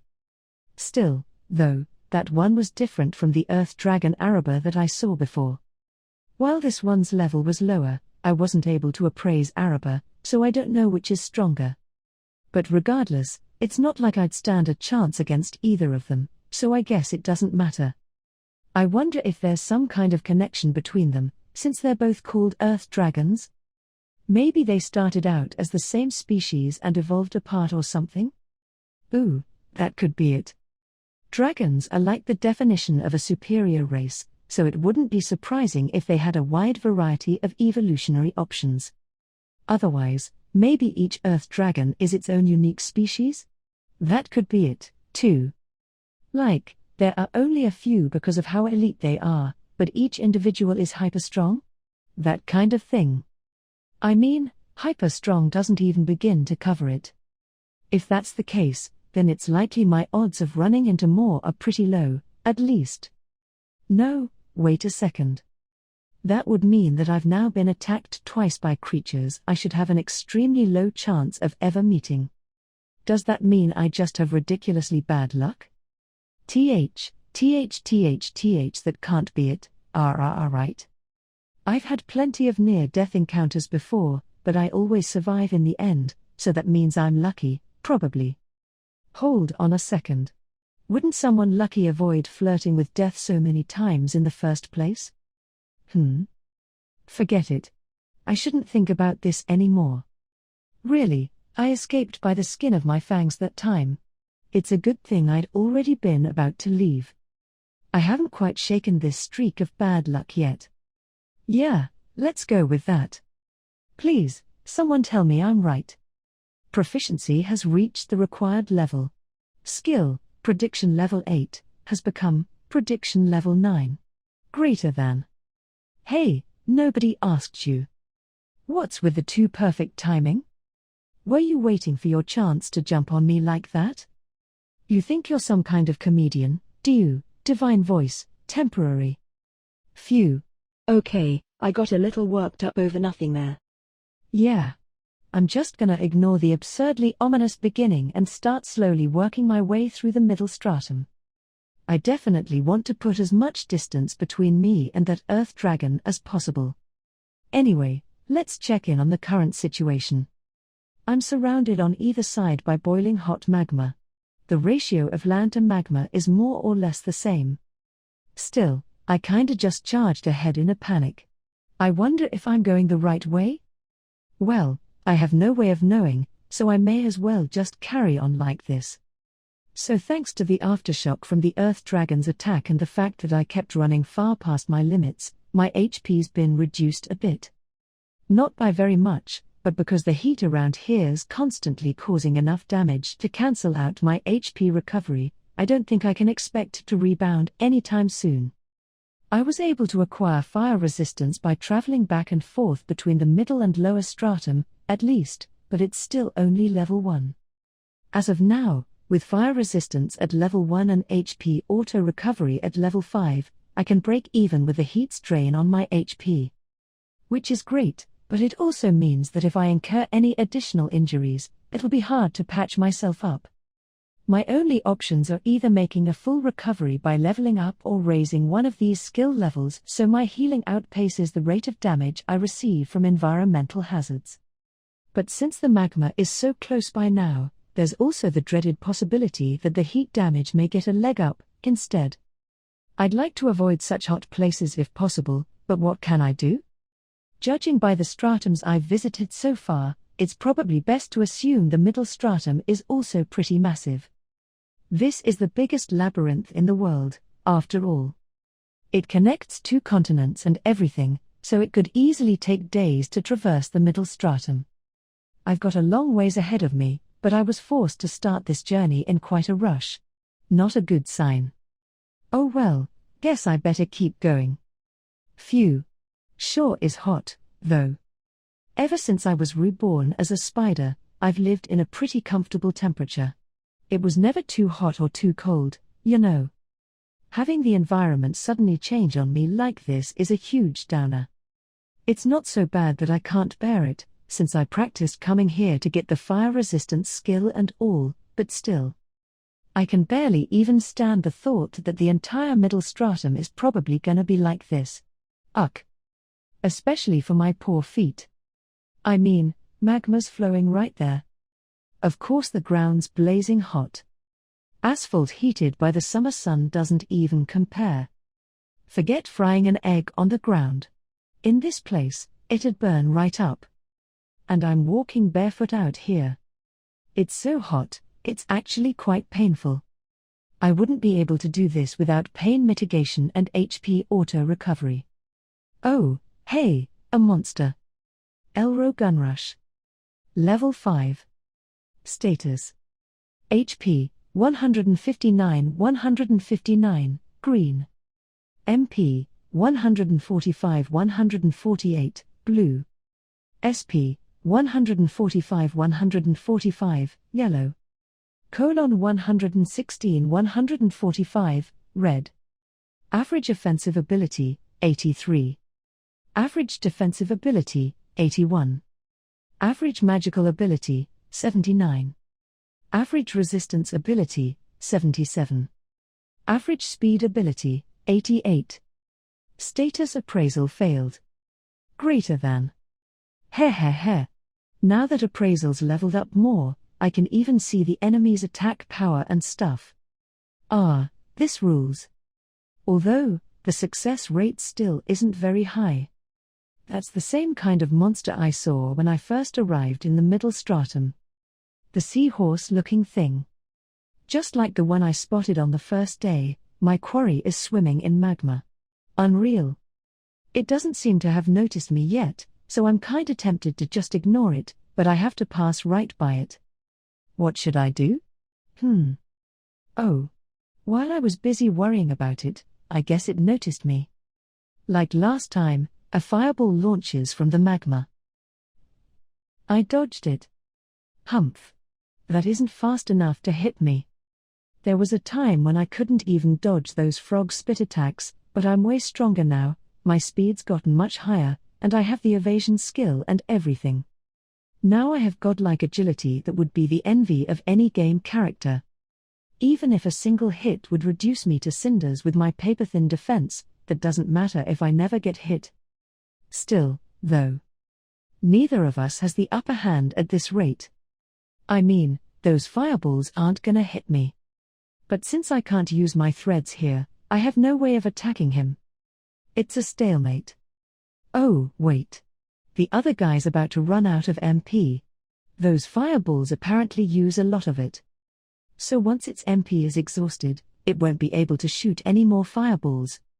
Appraisal really is like cheating. I mean, I know all my opponent's info while we're fighting. Alright, avoided the last fireball. With that, he's out of MP. The seahorse's next move will change the course of this battle, but how? Oh, it crawled out of the magma. And it's charging me. What an idiot. If I ran out of MP, I'd be making a strategic retreat right away. From my point of view, the rush is super slow, so I slip by it easily. Then I attach myself to the seahorse's back, piercing it with a poisoned claw. Now that I mention it, this thing's body is crazy hot. My HP's even gone down a little. My precious HP.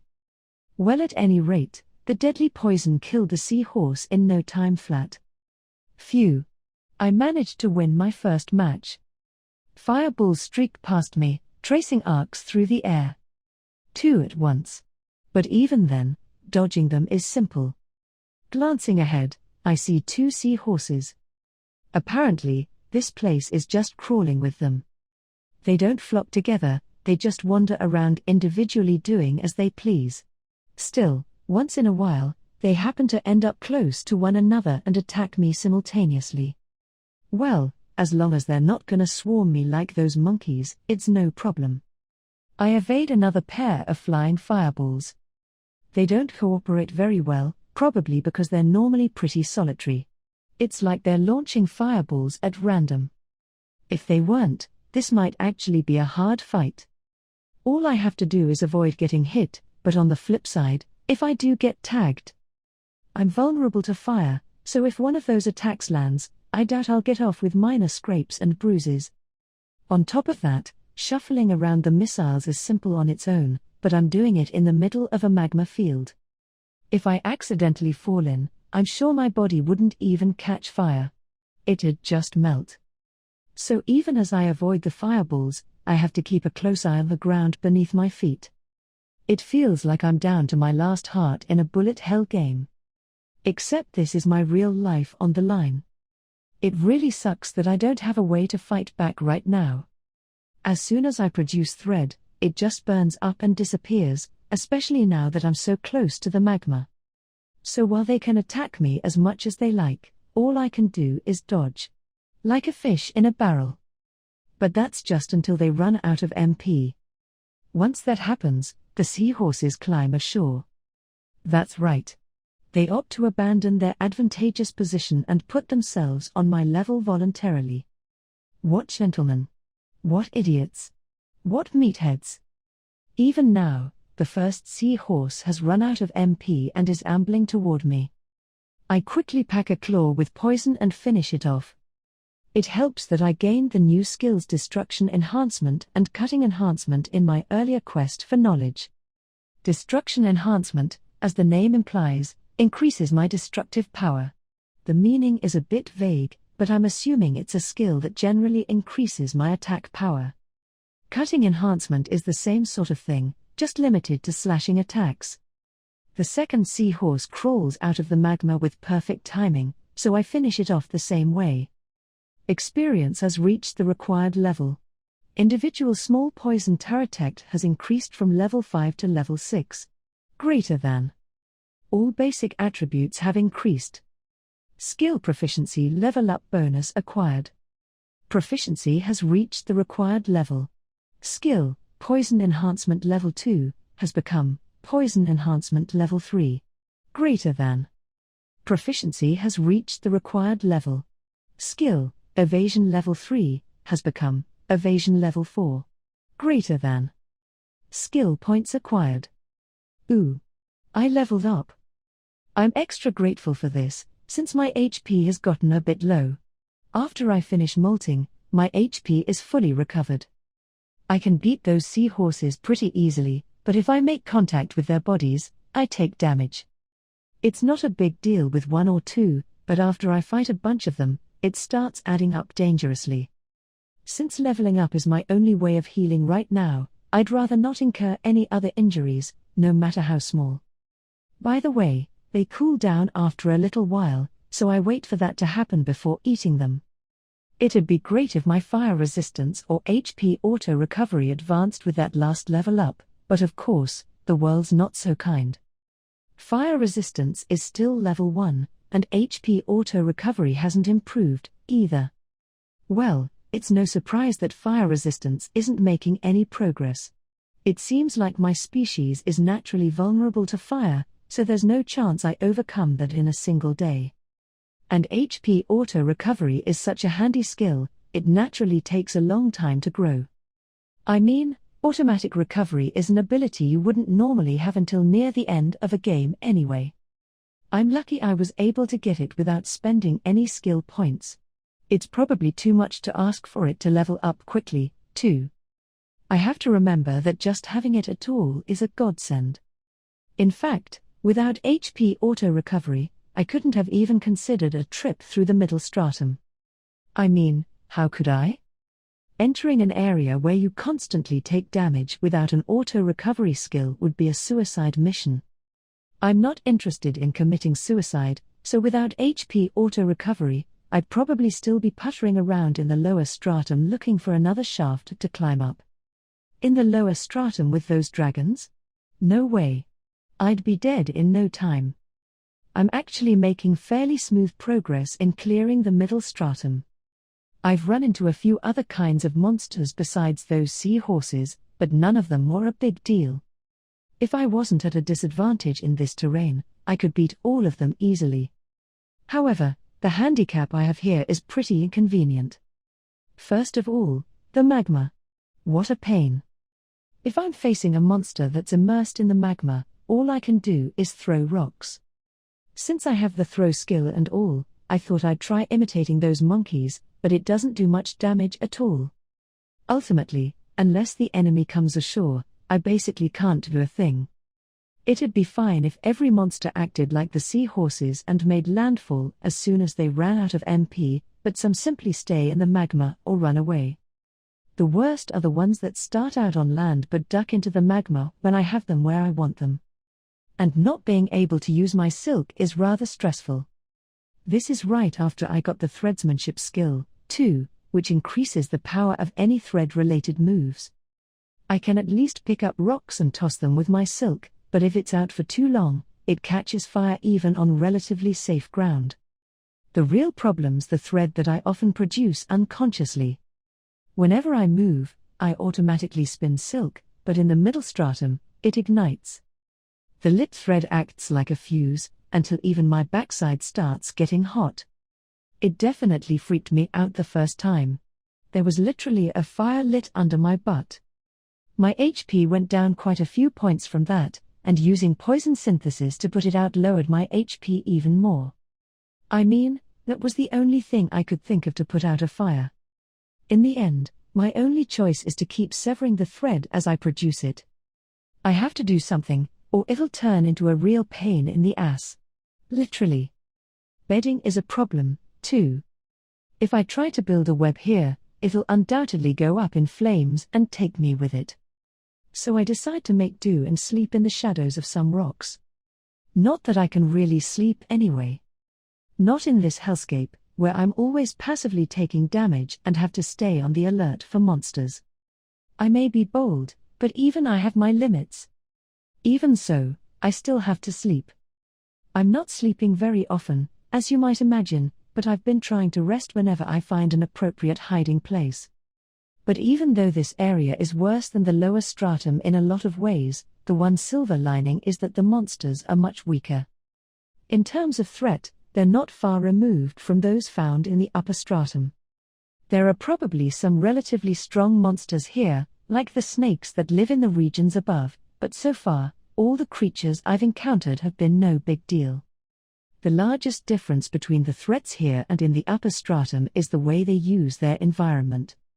That's what makes these normally weak monsters dangerous.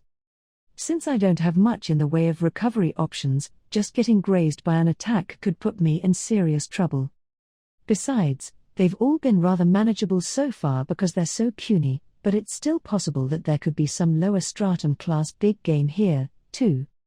The terrain alone is a challenge for me, so if that sort of opponent appears, well, I just have to hope there aren't any. Man, if only I could use magic, it'd turn this whole thing around. But to use magic, I have to quell detection, which might be an even more formidable enemy than this god-awful terrain. In any event, I'm not likely to solve either problem anytime soon. Arg, I really wanna use magic. J2, the Nightmare's Vestige. A few days after entering the Great Elro Labyrinth, we finally arrive at the spot where an adventurer reported seeing an anomalous taratect. From here, we enlist Goif's help searching the surrounding area to find and destroy our target. Please be careful. Because the passages in this area are so wide, large monsters like earth dragons sometimes turn up. Earth dragons, is it? Dragons are generally strong. Low-ranking worm species usually aren't much more dangerous than other monsters of the same level, but the higher ranking the species, the greater the danger becomes. They may even be a match for my stats, despite my hero status, or even outrank me. It's too quiet around here. I nod in response to Jeskin's remark.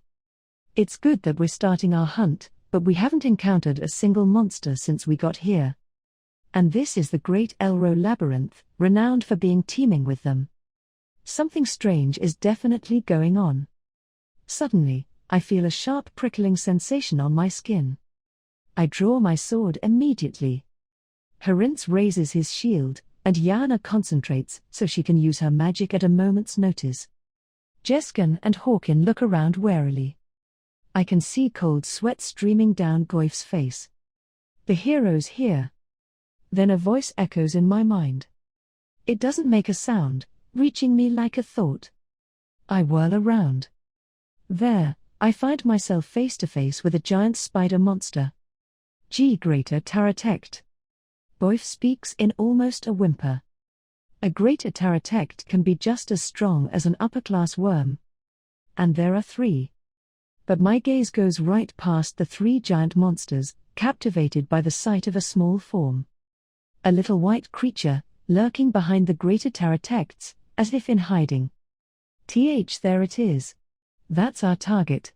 The Nightmare's Vestige. This is the monster said to have been left behind by the Nightmare of the Labyrinth. The Nightmare of the Labyrinth. A monster that appeared some 10-odd years ago. It had been indescribably strong, hence its title. A spider that crushed humans like insects. And the first monster that taught me the pain of defeat. Our target this time is the Nightmare's Vestige, a mutant taratect, stronger than an upper-class worm or even a dragon, said to have been left behind by the Nightmare. Apparently, it attacked a group of adventurers and partially wiped them out, which is why we were sent in to destroy it. Die, hero. The Nightmare's Vestige disappears from sight. Or, at least, it moves with such ferocious speed that it seems to have disappeared. Instantly, I grab Yana beside me and jump to one side. Then something cuts through the air where we were standing just seconds ago. The 2 front legs of the creature's ape morph into a pair of scythes. I tumble to the ground, towing Yana along. Then I use the momentum from my roll to stand again, pulling Yana back up with me. Yana, support us with your magic, please. It's best to assume that attacks won't hit this thing. Understood. Such speed. Without powerful accuracy-boosting magic, I doubt any strikes would land. My master probably could have done it, but I can't expect the same results from Yana. Master was outside the norm in many ways, after all. My comrades move according to my instructions, and the 3 greater Taratects set out at the same time. Greater Taratects have average stats somewhere around 2000. But the most dangerous monster here is undoubtedly the Nightmare's Vestige accompanying them. I'll take care of the greater Taratects. The rest of you, focus on taking down the Nightmare's Vestige. I shout orders as I charge the approaching greater Taratects. Jeskin aims his sickle and chain toward the Nightmare's Vestige. The creature dodges it by leaping upward. Reaching the ceiling, it clings upside down. Hawkin immediately throws a knife, but the Nightmare's Vestige runs along the ceiling with terrifying speed, an impossible target. The throwing knife simply bounces off the rock surface of the cavern with a dull thud. How the hell is it moving that fast on the ceiling? Hawkin's voice cracks a little, but I can't blame him. It seems best if I finish off the greater Taratects quickly and rejoin the rest of the group. My sword fills with a holy light. The greater Taratects spray webbing at my feet, trying to slow my approach. My shining blade severs it with ease. Spider monster's silk may be dangerous, but it's no match for my holy light. I press my advantage to gain ground on the closest greater Taratect. The beast tries to guard itself with its front legs, but my sword slices its limbs neatly in half, along with its head. Fluid gushes from the body of the first spider as it falls. The second greater Taratect counters immediately, leaping over the giant corpse. But I have magic at the ready to take it out. Holy Light Sphere. The small, floating ball of light blows the second enemy away. The attack tears the greater Taratect to shreds before it hits the ground. One left. As the battle continues, the effects of Yana's magic begin taking hold. Magic increases all our stats while also boosting our resistance to poison. When fighting spider monsters, the most important things to be wary of are poison and thread. Glancing behind me, I see a rain of silk showering down from the ceiling at my comrades. Jeskin swings his now flaming sickle and chain. Spider thread is vulnerable to fire. An experienced adventurer like Jeskin isn't likely to get caught like that. The sickle and chain arcs toward the Nightmare's Vestige. But by the time the weapon reaches the ceiling, the monster is no longer there. The Nightmare's Vestige launches itself directly at Jeskin. Herinth jumps between them, stopping the attack from the Nightmare's Vestige with his shield. The heavy sound of the creature's scythes clashing with Herinth's shield hurts my ears. Herinth falls back a step from the sheer weight of the assault, and the Nightmare's Vestige leaps backward in turn, putting some distance between them. At that moment, Hawkin slashes at the monster with a short sword. The Nightmare's Vestige dodges Hawkin's blade by a hairbreadth, trying to get a bit more distance. In these short moments, the battle unfolds like a tug-of-war. I only spare a second to assess their struggle. The greater Taratect sees this as an opening and charges. Its giant, poisonous fangs bear down on me. How foolish. The spider's fangs crash against a wall of light right before my eyes. It's a light magic spell called Light Barrier. Normally, it's a thin shield only effective against low-powered attacks like arrows. But with my stats behind it, that defense becomes much stronger. A holy light sphere bursts over the thwarted greater Taratect. I quickly turn on my heel. The Nightmare's Vestige isn't looking in my direction. Thinking it's my chance, I strike at it from behind. The Nightmare's Vestige reacts to my attack so quickly, dodging my sword with ease, that it's as if it has eyes on its back. However, I'm prepared for this possibility. Aiming at the Nightmare's Vestige as it leaps back, I let loose with some light magic. This, along with lightning magic, is among the fastest magical attacks. No matter how quick the Nightmare's Vestige might be, there's no way it can dodge this. I'm confident I'll land a direct hit, but something blocks my strike. It's been cancelled out by a dark magic spell cast by the Nightmare's Vestige. What? I can't contain my shock. The fact that the creature uses magic isn't surprising in itself. As soon as I realized it understands human speech, I could tell it's very intelligent. That being the case, it's no wonder it can use spells. But how can it dispel a hero's magic? Against a technique that activates in an instant, no less? It must have stats that rival a high-class Wyrm, or maybe even a dragon.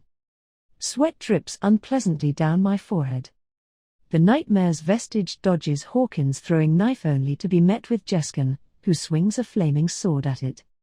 Jeskan can employ all kinds of different weaponry, depending on the situation. Usually, he favors a giant axe, but he appears to have opted for a sword in this instance to match his opponent's speed. However, the Nightmare's Vestige avoids even Jeskan's blade, proceeding to slice at my comrade's body with its scythe-like front legs. NGH. Jeskan drops to one knee with a short grunt. The Nightmare's Vestige turns to attack him again, but Harint stands in its way. Yana. Right. Yana responds to Harint's cry. She hurries toward Jeskan to heal him. Aiming for the moment when Harint stops the attack from the Nightmare's Vestige with his shield, I cast another spell. This time, the monster doesn't bother dispelling it, simply reading my movements and ducking the attack instead. But I'm prepared for that as well. I cast again, aiming in the direction the Nightmare's Vestige is leaping and tapping into magic that I've prepared simultaneously. Light Magic Level 10, Light Field. Against an enemy this fast, the best approach is an attack with a wide effective range that gives the target nowhere to run. Light Field is exactly that kind of spell. It bathes a broad area with light and causes damage. Even the Nightmare's Vestige couldn't avoid it if there was no chance to escape. Still, at top speed, that thing might manage. Which is why I forced my prey to dodge my initial attack, to throw the beast off balance when I cast this one. The light envelops the Nightmare's Vestige, just as I planned. It was a perfect strategy. And yet a poisonous fog spreads out, eclipsing the light. Poison magic. The Nightmare's Vestige launched a counterattack, even as the light seared it. Ugh. Pain assaults my whole body. I can feel my HP rapidly decreasing. Such a powerful poison. My resistance should be heightened thanks to Yana's magic, and yet. Julius. All at once, the pain eases. It isn't Yana. Goif. This is the best I can do, but poison is my strong suit. Leave it to me. Apparently, Goif saved me with some kind of detoxification magic. Thank goodness. I look back. The Nightmare's Vestige is crawling out of the light. It's definitely wounded, but its injuries are far from fatal. Not only that, but the monster seems to be gradually healing. Maybe it has HP auto-recovery or some kind of recovery magic. Either way, it seems like ordinary methods won't be enough to bring down Nightmare's Vestige. Good grief. Our attacks rarely connect, and when they do, they barely make a dent. Really brings you down, doesn't it? Harint's casual observation makes me smile. In reality, the situation is far too grim for such light commentary. Harint must know this, so he plays it off as an attempt to keep the party's mood from becoming despairing. If the light magic attack with the broadest effective area won't slay it, then my only option is to use even more powerful spells. I do have something stronger than Light Field. The strongest spell in my arsenal, Holy Light Magic Level 7, Holy Light Beam. However, while this magic is powerful, it only deploys in a straight line. How can I land a hit? But I'm not fighting alone. My friends will create an opening for me. Trusting in my companions, I begin preparing the spell, when I notice something strange. The Nightmare's Vestige is behaving oddly. Is it afraid of something? Whatever the cause, it's the perfect opening. Jeskan restrains the immobilized Nightmare's Vestige with his sickle and chain. As if coming back to itself, the beast starts moving again, struggling to escape. Then it's pierced by one of Hawkins' throwing knives. Hawkins' weapon carries an attribute that inflicts paralysis on its victims. The Nightmare's Vestige spasms and stops flailing. That's when I cast the spell I've prepared, Holy Light Beam. Excellent work. Goif's praise seems to be coming from far away. Looking around, I only see the members of our party. What in the world made the nightmare's vestige seize up like that? If that hadn't happened, we might have lost this battle. Julius, I know you might be concerned, but we won. Let's just focus on that for now. I nod slowly at Herince's words. He's right. There's no use getting hung up on things I don't understand. Why did the nightmare's vestige target me, the hero? Why did it suddenly stop? Why did I feel so uneasy, despite the fact that we won? I have no way of unraveling any of this, so there's no use worrying about it. After all, no matter what happens next, I'll have to keep fighting as the hero. Well, looks like our job here is done. Indeed. Let us leave this place as quickly as we can. Ah, there's a spider behind you. What? Where? Where is it? Sorry, my bad. I was just seeing things. Yana puffs up her cheeks in rage at Herince's teasing. Jeskin looks on blandly, and Hawkin gives a dry smile. They're all their usual selves. Right. I might not feel 100% reassured, but everything is fine. Now the nightmare's vestige can't cause any more harm. Protecting the people's safety is the hero's duty. So our accomplishment should be cause for celebration. In the wake of the battle, we're able to leave the Great Elro Labyrinth without further incident. Was it quite to your liking? Well, it seems like one of them got a full start, so I'll have to deal with that. Pardon. Ah, it's all right.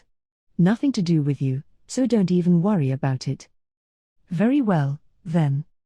More important, what would really please me is if you'd make some headway on your own work, you know?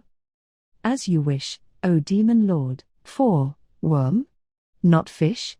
Man, I knew I had a bad feeling about this. Because apparently, seahorses are worms.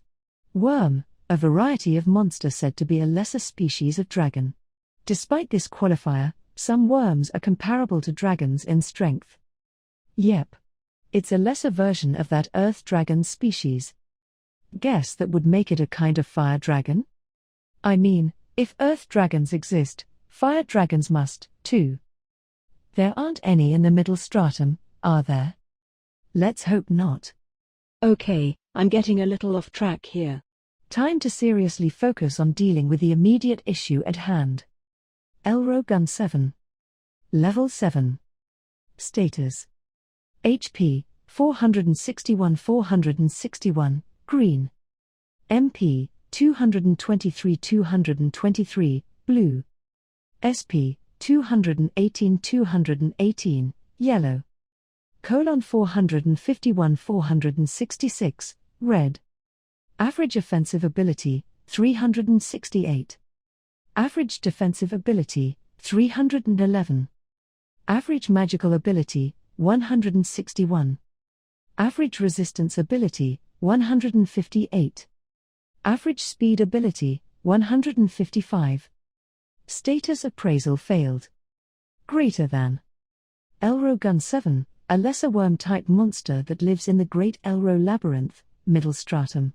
An omnivorous creature, its large mouth swallows anything and everything. That's the monster swimming slowly through the magma right now. For a low-ranking worm, its shape resembles a catfish more than anything else. The name 7 doesn't really suit it, either.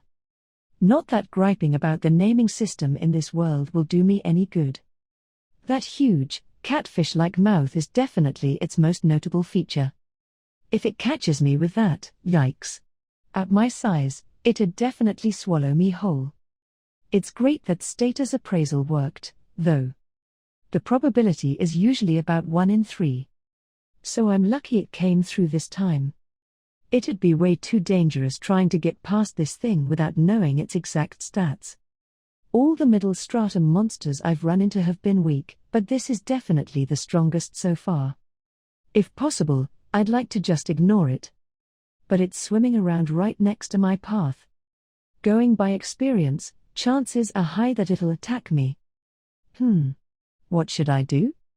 I mean, if I try to run away, I'm pretty sure I could outpace it given my speed, but it'd be a pain having that thing chasing me for ages with its crazy high red stamina gauge. And even if its yellow gauge is smaller, it's still several times the size of mine. Most importantly, I can't see its skills. If the catfish has a high-level SP reduced consumption skill or something, I may not be able to outrun it, after all. I doubt that's the case, but still. It's a bit strong to consider a straight fight. Should I run away after all, then? Yeah. I don't want to push it. Things have been going pretty well lately, but every time I get overconfident, it always ends poorly for me. See, I've learned a thing or two by now. I know better than to get carried away. I have to proceed with the utmost caution. And so, I'll start moving slowly. If it sees me, I'll just take off at top speed. Now, wait. Another catfish just emerged from the magma nearby. What? This wasn't part of the deal. I didn't get carried away this time, but I still wound up in trouble. The catfish locks eyes with me. After staring blankly for a moment, it opens its huge mouth. Backstep. The catfish's huge mouth clamps shut on the spot where I was just standing. It keeps advancing, sliding up on land. The damn thing has limbs. I didn't notice in the magma. Not only that, but its whole body is covered in dragon-like scales. By all appearances, it's extremely well protected. Yep. I'm gonna run for it. Gay? When I turn in the direction of the escape route I'd mapped out, I see the other catfish crawling onto land. Wait, now I'm flanked on either side. How am I supposed to run away? What do I do now? Oh geez, my only choice is to beat the one in front of me to the punch. I wrap poison thread around the catfish's body. I already confirmed while I was training that poison attack enables me to add poison to my threads. Not that it's much use here, since they burn up right away. But even so, hopefully it'll poison this guy some in the process. Of course, the thread catches fire right away. I check the catfish's HP to see if the poison is having any effect. It worked. Its HP has gone down a little. In which case, I just have to poison it properly. The catfish opens its mouth wide and charges right at me. No. Scary. But I have to hang in there as long as I can. Just as it's on top of me, I activate poison synthesis. Then bail in the nick of time. Instead of me, the catfish gets a mouthful of synthesized spider poison. My poison attack skill reached level 10 while I was training and turned into the advanced version, deadly poison attack. So my spider poison, which was already powerful enough to bring down a giant monkey, evolved into deadly spider poison. The moment the catfish swallows the toxic cocktail, its HP starts dropping at an incredible rate. We're talking the speed of sound here. As a result, the catfish writhes around in apparent agony. Wow, I didn't know my poison had gotten this potent. I knew it'd be strong, but it's actually terrifying, if I do say so myself. Okay, what about the other one? Turning to look, I see the other catfish recoiling a bit fearfully at the sight of its comrade's condition. Whoa. I mean, I guess it makes sense to be scared if you see one of your own kind suffering like that. I'd assume that dragons never run away, but maybe that was just the seahorses. The still healthy catfish turns around and flees, just like that. Man, for real.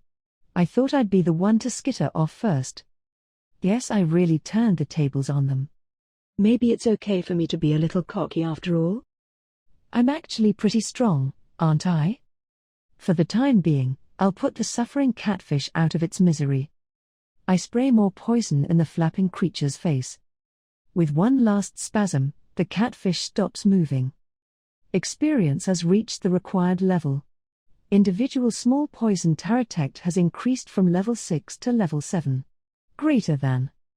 All basic attributes have increased. Skill proficiency level up bonus acquired. Proficiency has reached the required level. Skill, concentration level 9, has become concentration level 10. Greater than. Condition satisfied. Skill, thought acceleration level 1, has been derived from skill, concentration. Greater than. Proficiency has reached the required level. Skill, evasion level 1, has become evasion level 2. Greater than. Proficiency has reached the required level. Skill, life level 1, has become life level 2. Greater than. Skill points acquired. Apparently, I maxed out my concentration skill with this last level up. Concentration. I had rather high hopes for that one. It's pretty basic, but this skill has been supporting me from behind the scenes all this time. So I'm expecting great things from its successor. May as well start out by appraising this new skill.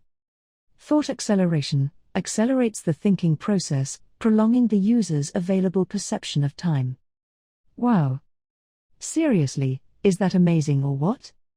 I mean, is this what I think it is? Like, I'll basically be able to slow down time for myself? This is like the thing top athletes sometimes experience where the ball seems to move in slow-mo, right? So I can use that whenever I want now. Holy crap.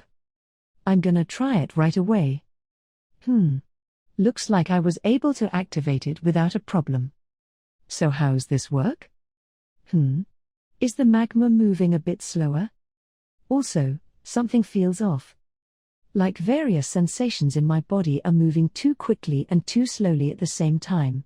It's hard to describe. To test it out, I try moving my body. It feels heavy, like I'm moving through water. Not being able to control my body the way I want is frustrating. This is the default for thought acceleration? I've been screwed over by own speed before, so I may want to activate this when I'm sprinting, at least. Wait, this isn't consuming anything? My MP and my SP haven't gone down at all. So is this a passive skill that can be active all the time? I do seem to be able to turn it off and on if I want, but there's no disadvantage to having it on all the time, is there? Wow, is that wicked or what? I totally thought this was gonna eat up MP or something. Like, you have to spend MP just to activate it for a few seconds at a time, or something. But I can use it anytime at no expense. That makes this skill pretty ridiculous, doesn't it? There isn't really any downside. Aside from maybe a slight discomfort until I get used to it. I might have just gotten a crazy cheat skill. Proficiency has reached the required level. Skill, prediction level 9, has become prediction level 10. Greater than. Condition satisfied. Skill, prediction level 10, has evolved into skill, foresight level 1. Greater than. Oh, hey, foresight. What's up? I guess I maxed out prediction, too. Well, it was never a particularly necessary skill, but maybe now that it evolved, it'll be a bit more useful. Foresight increases effectiveness of predictions. In addition, grants the ability to see slight glimpses of possible futures. Possible futures? What does that mean? Well, let's try it out. Okay. Looks like I can activate this one just fine, too. But it doesn't really seem like anything's changed. Oh, wait. The magma's moving a bit strangely. Like it's kind of blurry in places. No, it's more like my vision is overlapping. So are these overlapped bits showing me what could potentially happen? In other words, I can see into the future now?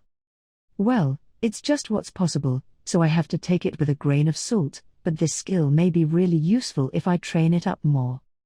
Though it doesn't seem too helpful at the moment, since all I see is a few patches of overlapping magma. Wait a second, this one's not consuming anything, either. So, another passive skill?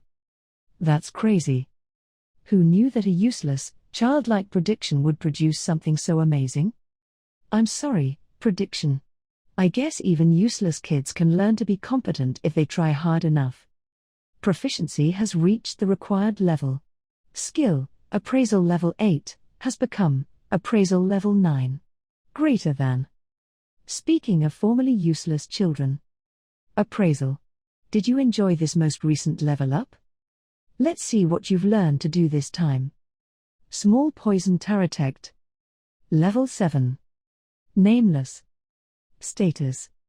HP, 8888, green.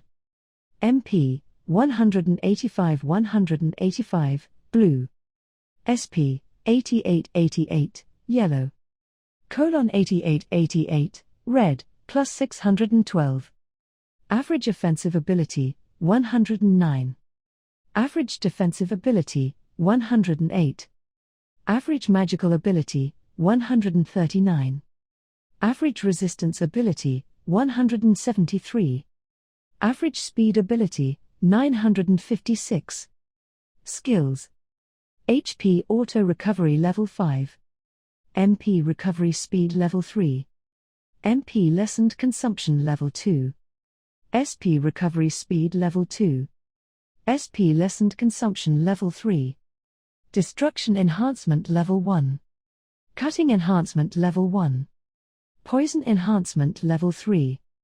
Mental Warfare Level 1. Energy Conferment Level 2. Deadly Poison Attack Level 3. Poison Synthesis Level 7. Threadsmanship Level 3. Spider Thread Level 9. Cutting Thread Level 6. Thread Control Level 8. Throw Level 7. Spatial Maneuvering Level 4. Hit Level 8. Evasion Level 5. Stealth Level 7. Concentration Level 10. Thought Acceleration Level 1. Foresight Level 1. Parallel Thinking Level 4. Arithmetic Processing Level 6. Appraisal Level 9. Detection Level 6. Heretic Magic Level 3. Shadow Magic Level 2. Poison Magic Level 2. Abyss Magic Level 10. Destruction Resistance Level 1. Impact Resistance Level 2. Cutting Resistance Level 3. Fire Resistance Level 1. Dark Resistance Level 1. Deadly Poison Resistance Level 2. Paralysis Resistance Level 3. Petrification Resistance Level 3. Acid Resistance Level 4. Rot Resistance Level 3. Faint Resistance Level 2. Fear Resistance Level 7. Heresy Resistance Level 3. Pain Nullification. Pain Mitigation Level 7. Vision Enhancement Level 8. Night Vision Level 10. Vision Expansion Level 2. Auditory Enhancement Level 8. Olfactory Enhancement Level 7. Taste Enhancement Level 5. Tactile Enhancement Level 6. Life Level 8. Magic Mass Level 8. Instantaneous Level 8. Persistent Level 8. Herculean Strength Level 3. Sturdy Level 3. Protection Level 3. Scandal Level 3. Pride. Overeating Level 7. Hades. Taboo Level 4. N% I equals W. Skill points, 220. Titles. Foul Feeder. Kin Eater. Assassin. Monster Slayer. Poison Technique User. Thread User. Merciless. Monster Slaughterer. Ruler of Pride. Greater than. Oh, whoa. I can see my titles now. I've been wondering about that for a while. Also, could it be that this new number next to my red stamina gauge is my stock from overeating? I didn't realize I'd stocked up so much. That's not gonna run out for a long time. Alright, may as well appraise my titles. Since appraisal lets me inspect my titles now, I'll take a look at all of them. Title: Enhancement code obtained by satisfying certain conditions. Up to 2 skills can be acquired at the time of obtaining a new title. Some titles have special effects, increase certain stats, and so on. Ooh. So titles do more than just giving out skills. I'd assumed that was all there was to it. Which means some of my titles may have special effects that I just never noticed. Now I'm really excited to appraise them. Let's go. Foul Feeder, acquired skills, Poison resistance level 1, rot resistance level 1. Acquisition condition: consume a large amount of poison or similar substances within a certain period of time. Effects: digestive system becomes stronger. Description: a title awarded to those who will eat even poison. Oh, okay. Makes sense, since I've been eating poisonous monsters since I was born. Guess I can't really complain about it being called foul. So it makes my digestive system stronger. Well, I did eat tons of poison, so maybe it helped without my noticing. If I hadn't gotten rot resistance by acquiring this title, I might have kicked the bucket as soon as I took a bite of that snail bug, so I guess it might have saved my butt, after all. Although I wish the name were a bit more pleasant. Kin Eater, acquired skills, taboo level 1, heretic magic level 1. Acquisition condition: consume a blood relative. Effects: none. Description: a title awarded to those who eat a relative. No effect. So was there any point in getting this title? I mean, it gave me the taboo skill, which clearly has a negative effect, so maybe you're not supposed to get this title? And since I can't use heretic magic, there's no benefit there, either. Seems like a total negative to me at the moment. Assassin, acquired skills, stealth level 1, shadow magic level 1. Acquisition condition: succeed in a certain amount of assassinations by way of surprise attack.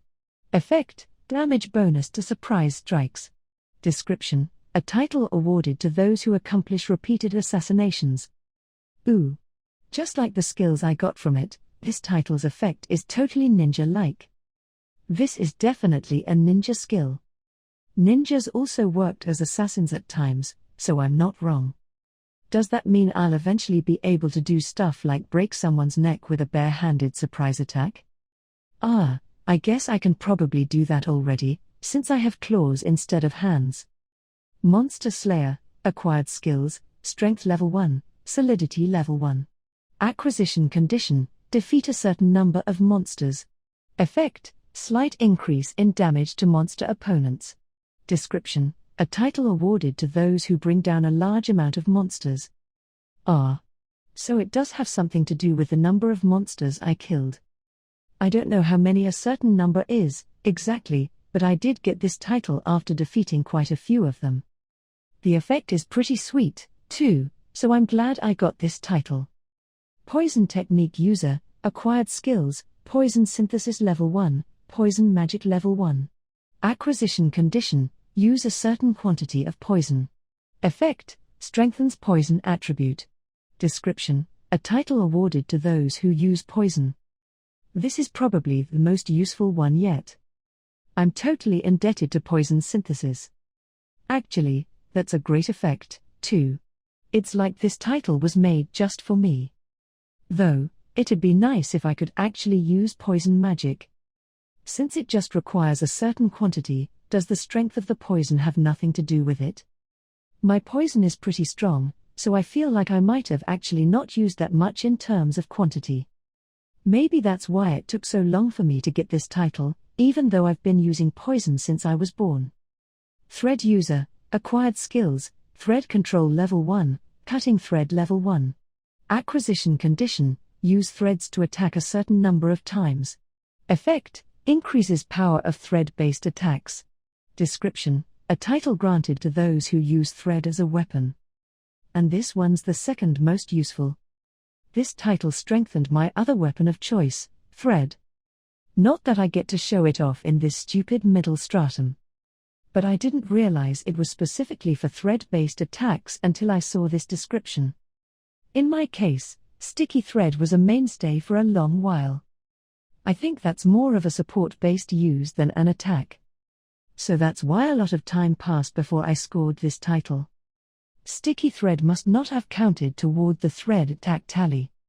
Maybe once I started using Morning Spider and the casting net and stuff, those counted? If I'd known the acquisition conditions sooner, I might have had an easier time getting it. Merciless, acquired skills, heretic magic level 1, heresy resistance level 1. Acquisition conditions: merciless behavior. Effect: negates any feelings of guilt. Description: a title awarded to merciless individuals. Oh, come on. Can't you elaborate on these explanations a little more? How are these acquisition conditions even remotely informative? The effect is pretty weird, too, so it's just a weird title overall. Monster Slaughterer, acquired skills, Herculean Strength Level 1, Sturdy Level 1. Acquisition condition, defeat a certain number of monsters. Effect, increased damage dealt to monster opponents. Description, a title awarded to those who bring down an extremely large number of monsters. Yeah. This is definitely an advanced version of the Monster Slayer title. You probably get it for killing more monsters than Monster Slayer. The effect and explanation and everything fit the bill, too. Ruler of Pride, acquired skills, Abyss Magic Level 10, Hades. Acquisition conditions, obtain, Pride, skill. Effect, increases MP, magic, and resistance stats. Plus correction to mental skill proficiencies. Grants ruling class privileges. Description, a title granted to one who has conquered pride. Wait. Hold the phone. What's up with this effect? So you're the reason my stats skyrocketed all of a sudden? And on top of that, it adds a bonus to proficiency levels? On top of all the bonuses from pride. So that's why prediction and those other skills improve so fast. And wait, what are ruling class privileges? Ruling class privileges, authority given to rulers to control a portion of the world. Huh? What's that mean? Can I use that, too? Ruler of Pride's request to exercise special privileges has been received. Currently, the Ruler of Pride has no authority available for use. What do you mean, I don't? Seriously, what is going on here? The Pride skill is way too mysterious. Well, I guess I learned a lot about titles, at least. Appraisal always has my back. The catfish cooled down while I was appraising, so I may as well eat it now. It's a real pain that you can't eat middle stratum monsters until you give them time to sit for a while like this. Not to mention, half the time, it's only the surface that cools down, and the inside still stays hot. It can even decrease my HP if I'm not careful, and I don't want to be in pain while I eat. Oh. The catfish is delicious. What, seriously? This is the first time I've had delicious food in my whole life as a spider. Oh man. I shouldn't have let that other one escape. Maybe I can still catch up if I chase it now? These things are pretty slow, so I might still make it. But I guess there's nothing I can do once it slips into the magma. Damn, that was a mistake. Oh well. I'll just savor the one I have here. Proficiency has reached the required level.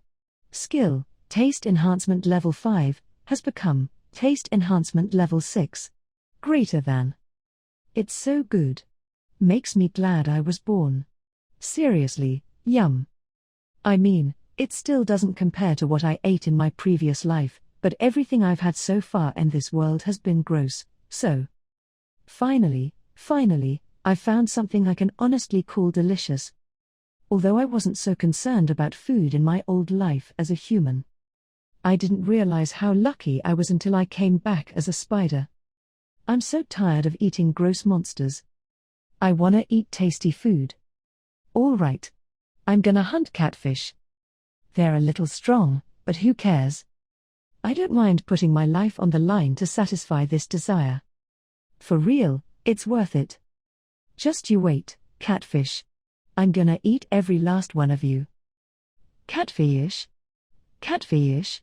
Where are you, catfish? I wander through the labyrinth, looking for catfish. There aren't any. They're all over me when I don't want to see them, but now that I do, they're nowhere to be found. Hurry up and come out. Come out so I can eat you. Uck. Of course something else turns up at a time like this. Elro Gunrush. Level 8. Status. HP, 170-170, green. MP, 161-161, blue. SP, 158-158, yellow. 156 167, red. Average offensive ability, 87. Average defensive ability, 84. Average magical ability, 84. Average resistance ability, 81. Average speed ability, 91. Skills. Fire Wyrm level 1. Hit level 4. Swim level 4. Heat nullification. Greater than. There are 3 seahorses in total. And something new happened when I appraised one of them. Ooh, nice. Since my appraisal skill went up, now I can see my opponent's skills, too. Whoa. Finally, it's starting to work like a real cheat skill. Man, though, seahorse, where are all your skills at? You've only got 4. That's way too few. So that's why you seem weaker than your stats. Plus, they're all low level except for heat nullification, which is clearly a maxed out version of fire resistance. I should probably appraise the skills I haven't seen before. Fire Wyrm, a special skill possessed by fire worm species. It grants special effects based on its level. Level 1, Fireball Breath. Swimming, positive correction to swimming movements. So Fireworm is a species-specific skill that only fireworms have. Just like my spider thread. I guess all it can do at level 1 is shoot those fireballs, though. Actually, why is its fireworm skill at level 1 when the seahorse itself is level 8? Is it that difficult to raise its skill level, or is this guy just slacking on earning proficiency? And swim is just a skill that makes you better at swimming. Humph. Now that I've seen this thing's skills, I'm even more confident. There's no way I can lose to this guy. So let's just finish this off, not very smoothly, I guess. I mean, these guys are still in the magma. All I can do is chuck little rocks at them for the moment. Maybe I can try poisoning the stones? I give it a shot, but it doesn't really do much more damage than before. My deadly spider poison causes 2 different kinds of damage, contact damage and ingestion damage. Contact damage occurs when the poison makes contact with skin and such, while ingestion damage is when the poison penetrates into the opponent's body. Between the two, ingestion damage is way higher. Contact damage isn't very effective at first, but if the poison stays there long enough, the amount of damage increases explosively. That's because poison seeps into the body after a while. In other words, contact damage eventually becomes ingestion damage. Unless it gets rinsed or rubbed off beforehand, of course. So when I'm fighting a monster that can't wash away the poison, I don't need to bother aiming for the mouth. I just have to smear poison somewhere on its body. If I want to be quick about it, it's best to aim for the mouth or the eyes, but for safety's sake, it's better to apply it as many places as possible. Everything depends on the situation, of course. Once the seahorses run out of MP and come ashore, I douse them all with poison. Their mouths are so small, they're hard to target. It's easier just to slosh it all over them. Catfish? I've been looking for you everywhere, Catfish. I finally found you, Catfish. Now then, gimme that meat of yours. Give it here right now. I have no choice but to kill you and eat your flesh. Reunited with my beloved catfish at last. The catfish is blithely swimming through the magma. First, I have to drag it out. Incidentally, I was able to appraise the catfish's skills, too. Its stats aren't that different from the last one. This catfish's skills are Fireworm level 2, Dragon Scales level 1, Hit level 7, Swim level 6, Heat Nullification, and Overeating level 2. The ability it can use with Fireworm level 2 is called Heat Wrap. As the name implies, the catfish wraps its body in heat. I assumed it was a defensive thing, but according to Appraisal's explanation, it mostly serves to increase movement speed when used. However, since it heats up your body, it'll actually cause damage if the user doesn't have fire resistance. Not that it matters in this case, since the catfish has heat nullification. Dragon Scales is a skill that makes special scales grow all over the creature's body. They're special because, on top of having high defense, they negate magic to a certain degree. Like, instead of just blocking it, apparently, it interferes with the composition of magic itself and lowers its potency or something. Well, I can't use magic anyway, so they're just a bunch of hard scales to me. And we all know what the rest of those skills do by now. Something just occurred to me, though.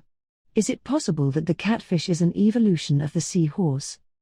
They're both fire worms, and the catfish has skills that are advanced versions of the seahorses. It just has higher levels, and the additions of dragon scales and overeating. Between that and their respective species names, it does seem possible.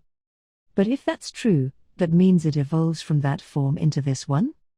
Biologically speaking, isn't a seahorse technically more evolved than a catfish? I mean, I don't really know enough about the subject to argue either way, but still. They look pretty different, but I suppose, if you stretched a seahorse's mouth real wide and made its body big and heavy, maybe it'd look like a catfish? I dunno. Well, that doesn't really matter anyway. My only concern right now is gnawing on that catfish's flesh. So let's get things started with a poisonous stone throw. The rock bounces off the catfish's back. Yep. It didn't do much damage. No surprises there. Guess I'll have to stick with the strategy of nailing it with poison synthesis when it charges again. Or so I thought. Now the stupid catfish is launching a fireball at me from the magma. For real? This is way bigger and faster than the seahorse's fireballs. It's still not gonna hit me, though. I hop lightly to avoid the shot. For the most part, thought acceleration just stretches out my sense of time by a tiny bit, but it does make everything else seem a bit slower than normal. Thanks to my insanely high speed stat, I can still move pretty quickly compared with the rest of the world even in this inhibited state. I assume, though, that when thought acceleration levels up, time will get even slower, so I'm not sure what'll happen then. For now, it seems like 1 second is stretched to 1.1 seconds, maybe? I don't know the specifics, but that's what it feels like to me. The catfish fires a second volley. I can't believe this guy. Same tactics as those seahorses. I guess maybe the catfish really is the evolved form of the seahorse. Was the one that decided to jump on land earlier just an outlier? Do they normally use the same strategy as the seahorses? But now they have the heat wrap ability and stuff, so maybe they change things up depending on the circumstance. Maybe the one before reacted like, oh, I popped my face out, and now there's something right in front of me. Guess I'll attack it, or something. I dodge the catfish's next fireball. It should run out of MP soon. What'll it do then? The seahorses crawl ashore when they run out of MP, but what about catfish? I really want it to beach itself, but judging by what happened last time, it seems like they run if they sense danger. I won't allow that, okay? I'll chase you to the ends of the earth, got it? Oblivious to my concerns, the catfish stops attacking. But it still has a little MP left. It went under. Did it use heat wrap? It's pretty cool that I know this stuff about my opponents now. Appraisal really is a wonderful cheat. The catfish is opening its mouth? What's it gonna do? Once its mouth is completely open, I hear a sound effect from its belly that can only be described as a rumble. What's it doing? I don't remember seeing any skill like this. As I stand momentarily dumbfounded, I feel something like wind on my body. Wait, am I getting sucked into the thing's mouth? What are you, that round pink character from the stars? Is this some new use of the overeating skill or something? Crap, I'm gonna get sucked in and dragged away through the magma, or not. Oh. The sound is really loud, and there's wind and all, but it's not actually strong enough to budge me. The catfish stops hoovering. Guess it noticed. Then our eyes meet. Well, this is awkward. Maybe it's a little nervous, or it could be the sort of vacant expression catfish always seem to have, but is this guy, like, the friendly mascot character of the middle stratum or something? Next, the catfish comes wriggling out of the magma. It's actually kind of cute, I have to admit. Then it opens its huge mouth and lunges toward me. Oh, well, that's not cute at all. But it's exactly what I was waiting for. Once it gets close enough, I use poison synthesis. At the same time, I quickly jump out of the way. The catfish swallows the deadly poison as it moves straight ahead. I stand off to the side and watch. Oh, it fell over. Now it's flopping around. Deadly spider poison sure is strong. I don't think any ordinary venom would have this big of an effect. When you combine poison synthesis with the spider poison I've had all my life, seems like it makes something way potent. Really, this skill is just perfect for me. Anyway, I'll spray more poison on the suffering catfish. The big lug gives one last shudder and dies. Now I just have to wait for the effects of the magma, heat wrap, and such to wear off so it cools. Then it's dinner time. Up to now, I've been eating monsters strictly for survival, but this time it's different. I can actually enjoy the delicious taste. Ah, what a time to be alive. I hope it cools down soon. I can't wait to eat it. S2, Magic Lesson. Today's class is magic practice. After learning the fundamentals, we were permitted to take practical lessons to actually use magic. We will now distribute staffs for magic training. For safety's sake, we've chosen water magic imbued staffs for today. Our instructor, Professor Oriza, speaks in a slightly disinterested voice as he hands out staffs. The students scramble to be the first to receive them. You all have magic power perception and magic power operation, correct? Because students without those skills can't take this lesson. If anyone doesn't have them, please come forward now. All the students in the class have magic power perception and magic power operation, of course. In fact, Professor Oriza taught them to us himself last time. Now, please concentrate your magic power. Obeying his instructions, I focus on gathering my magic. Once that is done, try to let it flow into your staff. Then the magic in the staff will activate on its own. Huh? That's it? These staffs are enchanted with the level 1 water magic spell Water Ball. It is a simple spell that projects spheres of water, but please be sure not to point it at anyone. There are targets for that purpose. Professor Oriza points at an area where several targets have been set up. Without further ado, the students begin casting magic. Most of them don't have enough magic power, or their spells are incompletely formed, or some other issue occurs, and their spells dissipate before reaching the target. You can use as much magic as you'd like during this period. If you use it enough, you may even gain the water magic skill. However, please do pay attention to the amount of magic power you have remaining and stop as soon as it reaches a dangerous level. Otherwise, don't come crying to me if you overdo it and pass out. How irresponsible. But I guess there are probably people who collapse every year. A lot of the students are using magic for the first time, and some of them are extremely excited about it. It's no surprise that one or two might get too hyped up and push past their limits. Water magic, huh? I would have preferred earth magic, myself. Faye complains from her position on my shoulder. Faye is an earthworm, so she probably has a higher aptitude for earth magic than water. I know my own aptitudes, too, having seen them during the appraisal ceremony. Light magic is the highest, followed by water. In that respect, you could say this lesson is worthwhile for me. However, there are only a handful of appraisal stones in existence powerful enough to show one's compatibility with different attributes. Instead, people who don't have access to such high-quality items use enchanted tools to invoke magic and acquire skills that way, like we're doing now. You can figure out whether you have a knack for that kind of magic based on how quickly you acquire the skills. However, that isn't an option unless you have access to magic tools with multiple attributes. In many cases, impoverished magic user families only have one kind of magic tool to their names. In that situation, you'd have no choice but to use that attribute whether you have an aptitude for it or not. But at this school, there are magic tools with every kind of attribute, so no such problem exists. I simply don't have a knack for water. On the contrary, I seem to be inclined toward fire. That's funny. I'm bad with water and good at fire, too. I overhear a conversation between Katia and Hugo. Despite her claims, Katia's conjured balls of water are striking the targets perfectly.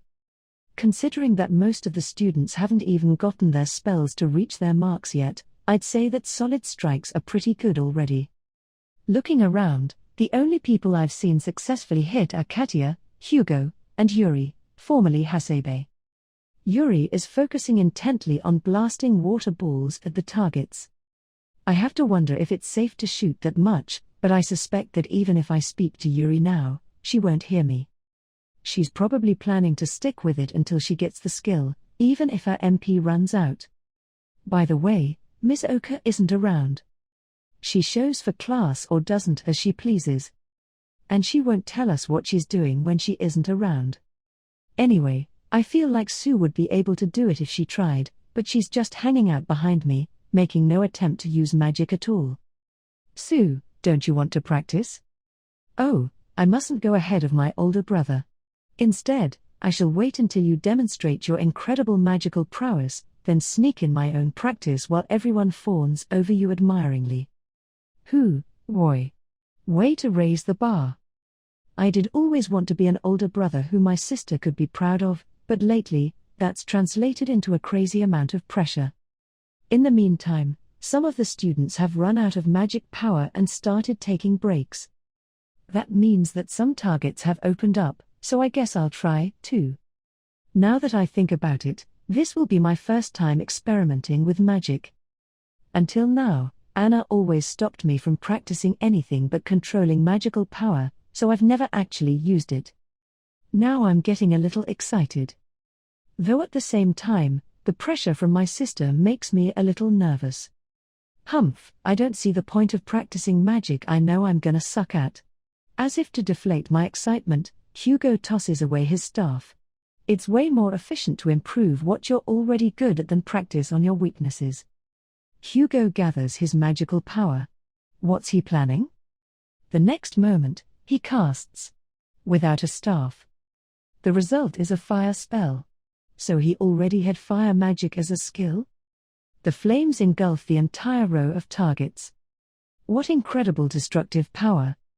For the students who couldn't even reach the targets, this must be a clear display of how strong he is.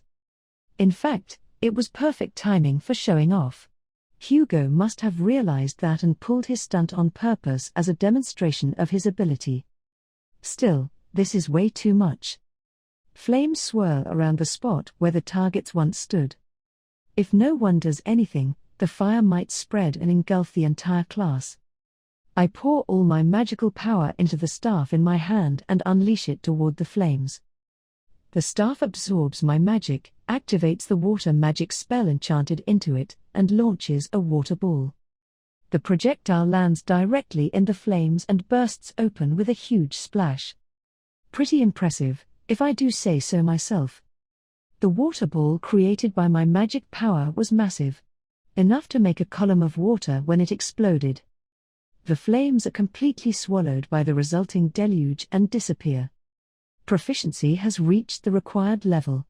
Acquired skill, Water Magic Level 1. Greater than. I just gained the Water Magic skill.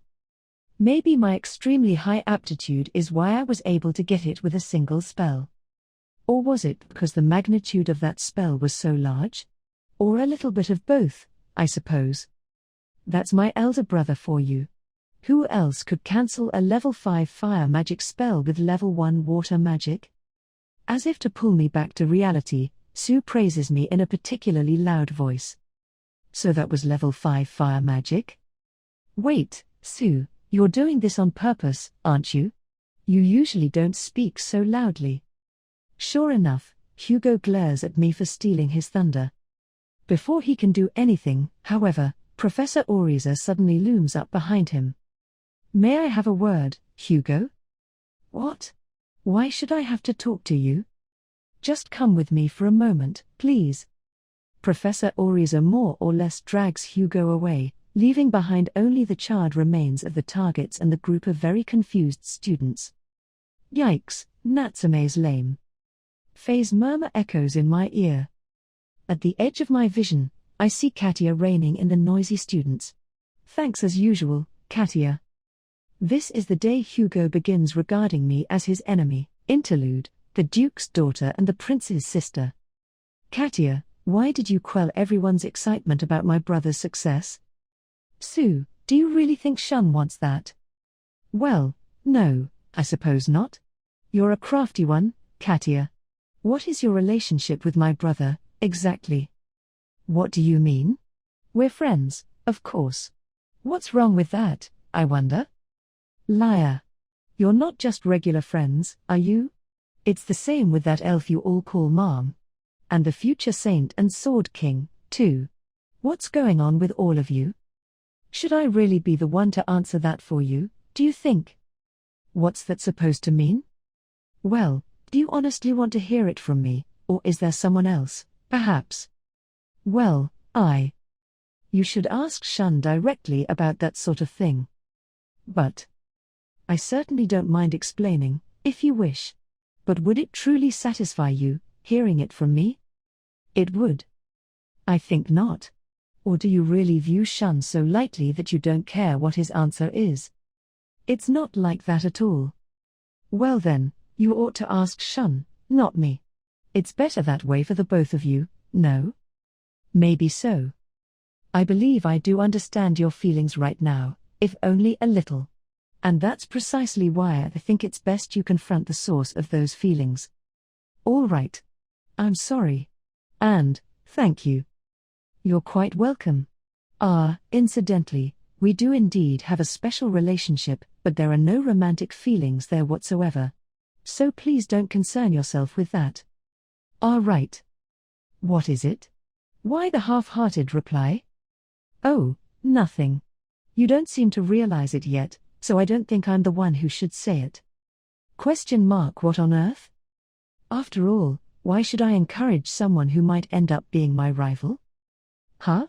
What did you just say? Nothing at all. I guess all I'm really doing is shoving it off on someone else, but so what? I mean, this is between the two of them as siblings. I don't want to get dragged into something that's got nothing to do with me. Yep, it's not my problem. Not at all. I should probably say something to Shun tomorrow, just in case. 5. Spider vs. Fireworm. That catfish was delicious. What a feast. My taste enhancement skill even rose to level 7. I guess I was really focused on eating, huh? But you can't blame me. Everything I've eaten until now has been disgusting. Obviously, I want to savor it when I get to eat something good. In addition, overeating rose to level 8. I still have plenty of stock left, but since it probably increases the amount I can conserve, there's certainly no disadvantage to raising that. Plus, I'm curious to reach level 10 and find out what the derivative or evolved version of overeating might be. It's a very convenient skill as it is, so my hopes are high. There's something else I'm concerned about, though. That would be the pride skill. Pride is one of the 7 deadly sins.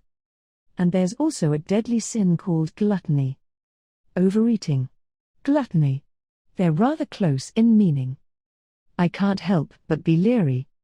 What if the evolved form of overeating is gluttony?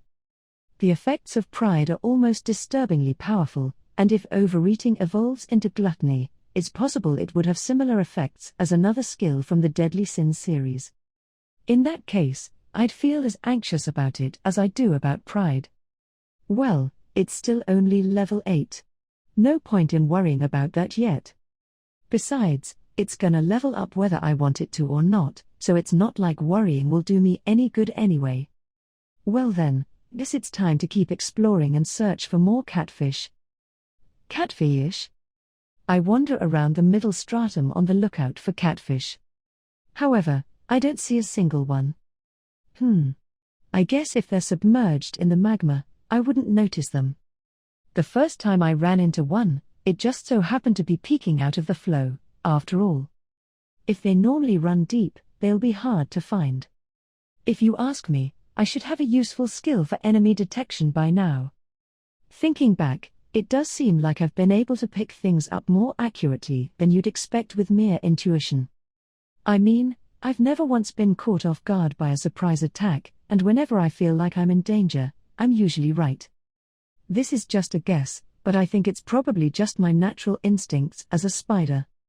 I'm probably detecting stuff like the flow of air without even realizing it. In that case, it makes sense that I didn't notice there was a catfish so close before. If my senses rely on the flow of air, then of course I can't detect threats that are underneath magma. I may not be able to sense surprise attacks coming from underwater or underground, either. In which case, being near the magma is dangerous. If something suddenly jumps out and drags me in, that'll be the end of the story right there. Plus, it's risky being near magma in general anyway, so I've been trying to avoid it. From now on, I'll have to stand far enough away that I'll be safe even if a monster appears. You know, like right now. If I had to sum up the creature that just leapt out of the magma, I'd call it. An eel? Yeah. An eel-like monster with scales and limbs. Elro-Gunnerave. Level 2. Status. HP, 1001-1001, green.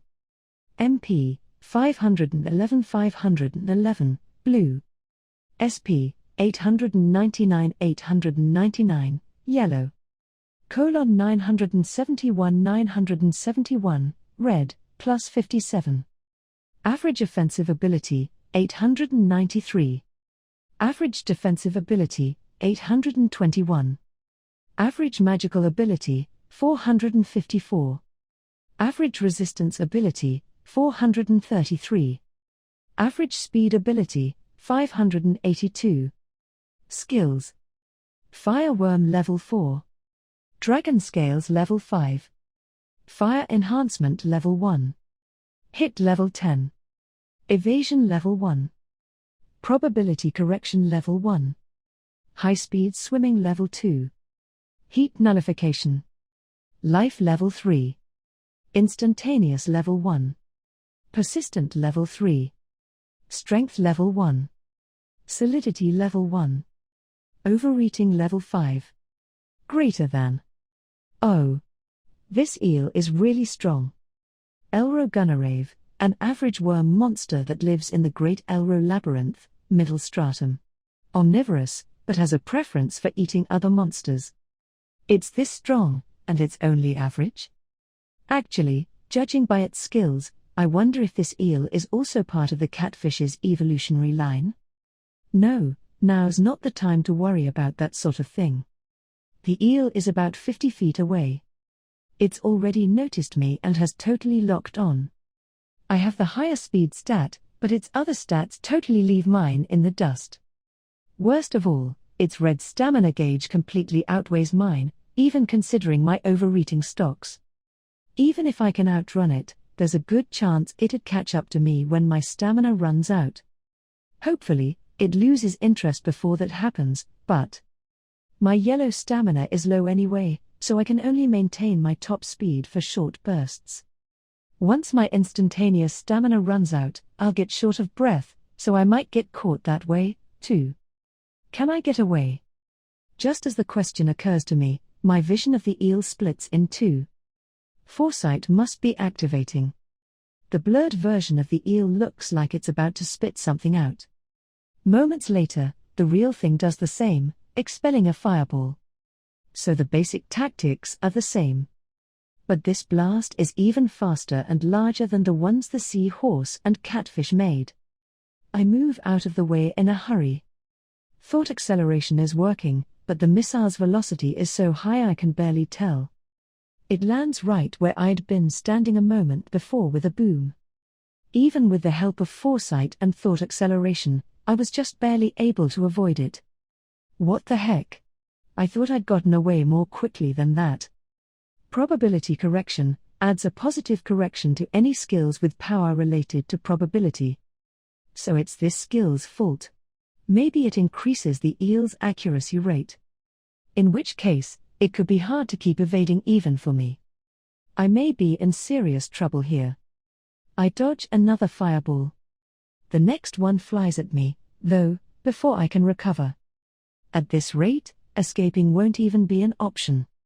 The aftershock of the explosion shaves off a little HP.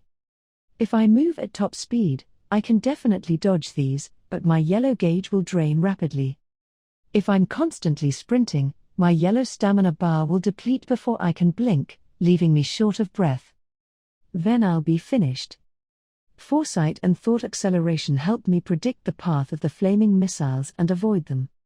But the eel can anticipate my movements, too, and corrects the trajectory of its shots. Who will outwit who? It's like a high-speed, high-stakes game of chess. The big difference is that while the eel doesn't lose much if it misses, I'll die if I make a single misstep. Proficiency has reached the required level. Skill, Thought Acceleration Level 1, has become Thought Acceleration Level 2. Greater than.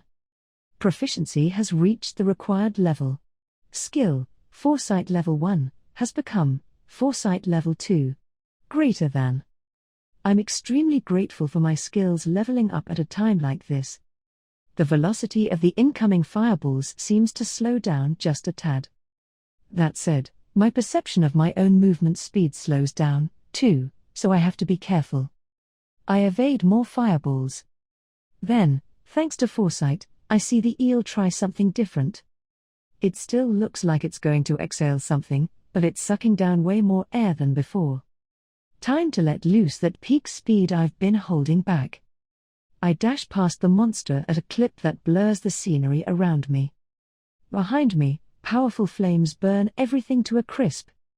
Flame breath spews flames over a wide range. This is a move that can be used when the Wyrm skill reaches level 4.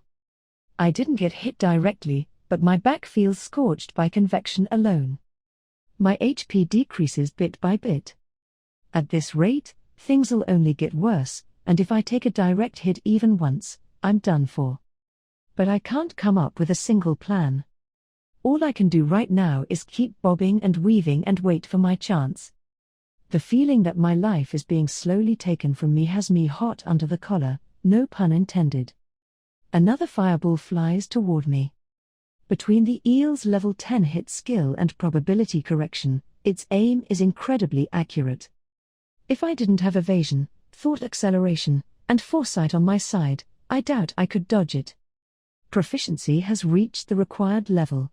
Skill, evasion level 5, has become evasion level 6. Greater than. All right. It's not enough to turn the whole situation around, but I'll take whatever advantage I can get. I check the eel's remaining MP as I avoid the fireball. It's definitely gone down, but it still has over half remaining. Since flame breath has such a wide range, it seems to use a lot more MP than fireball. That's great and all, since it means it can't shoot that one after the other, but I kinda hope it tries to preserve its MP by not using it at all. There's no guarantee that foresight will save me every time, so I'm not sure if I can keep avoiding it. I'll have to keep as close an eye as possible on the eel. Before I finish that thought, foresight shows me the image of the eel charging another flame breath. I dash off at top speed once again. But this time, instead of firing it straight forward, the eel swings its head sideways and sweeps the ground with fire. Flame breath already has a huge attack range, so now it's spreading ridiculously far. Crap. It grazed me a little. Even though it barely touched me, my HP goes down by 10. Part of my back and one of my hind legs got hit. The leg is in a bit of pain, but I can still move it fine, I think. Still, this might slow me down a little bit. Shoot. Proficiency has reached the required level.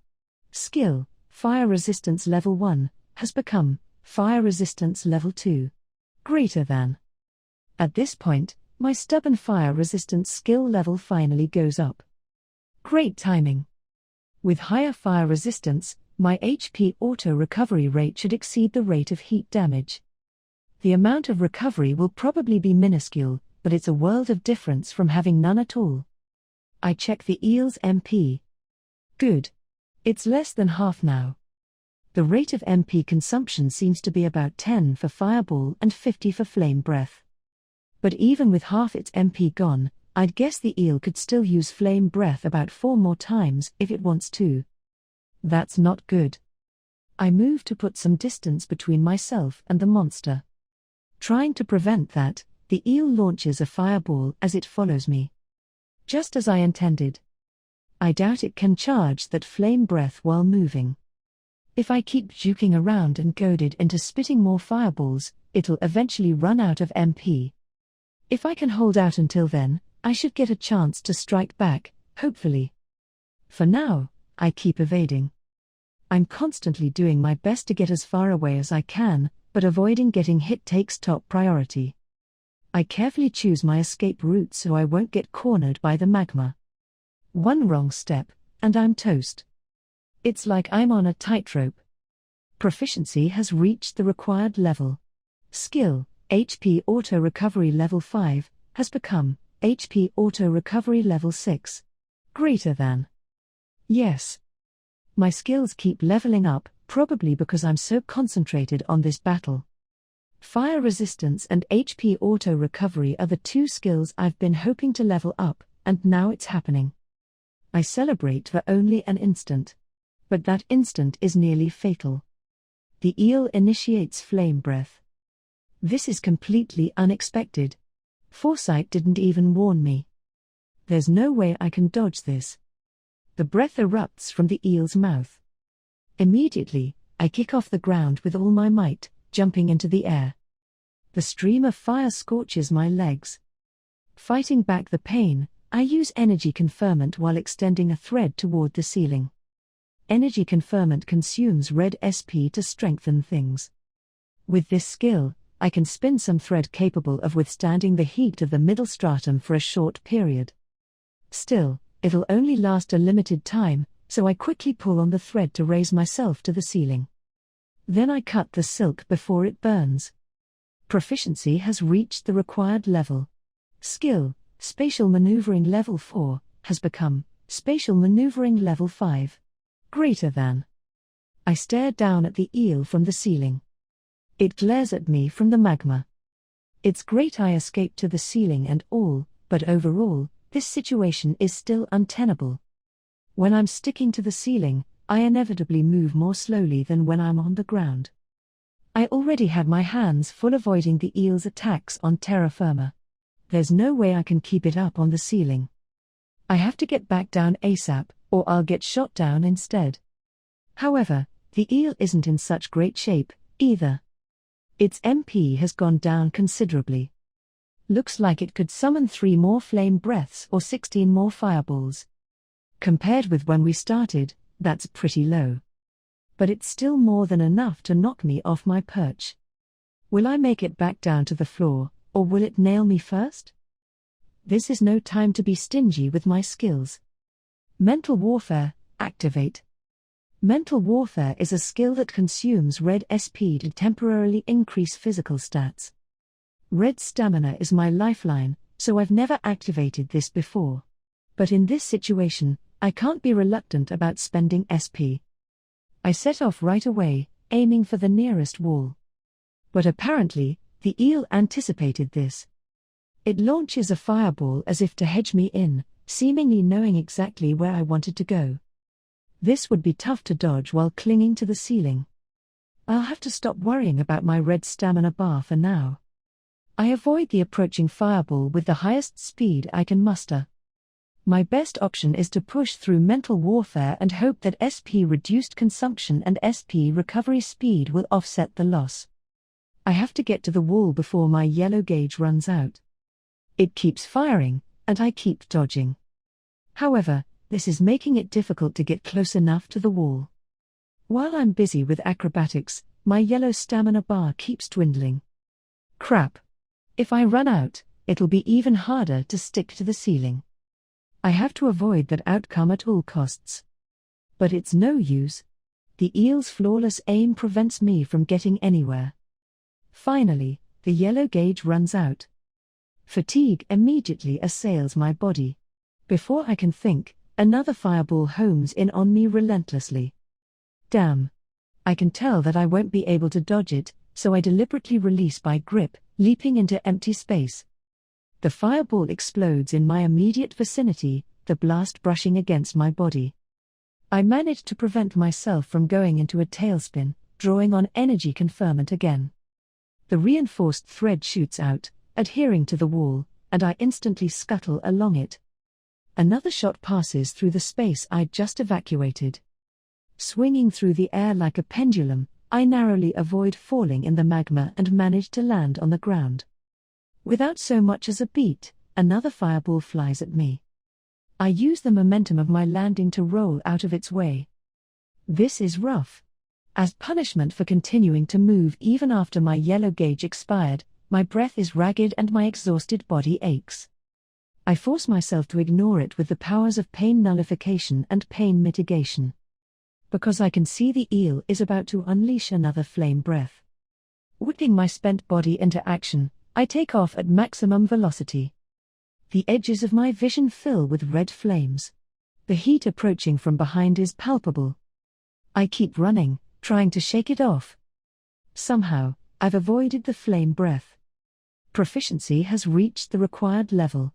Skill, evasion level 6, has become evasion level 7. Greater than. I let out the air I was unconsciously holding in my lungs.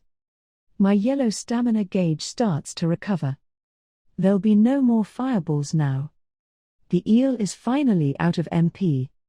With no more means of attacking from a distance, the eel slithers onto land. As it turns out, its head is the only eel-like thing about it. The rest of its body bears an uncanny resemblance to a Chinese dragon.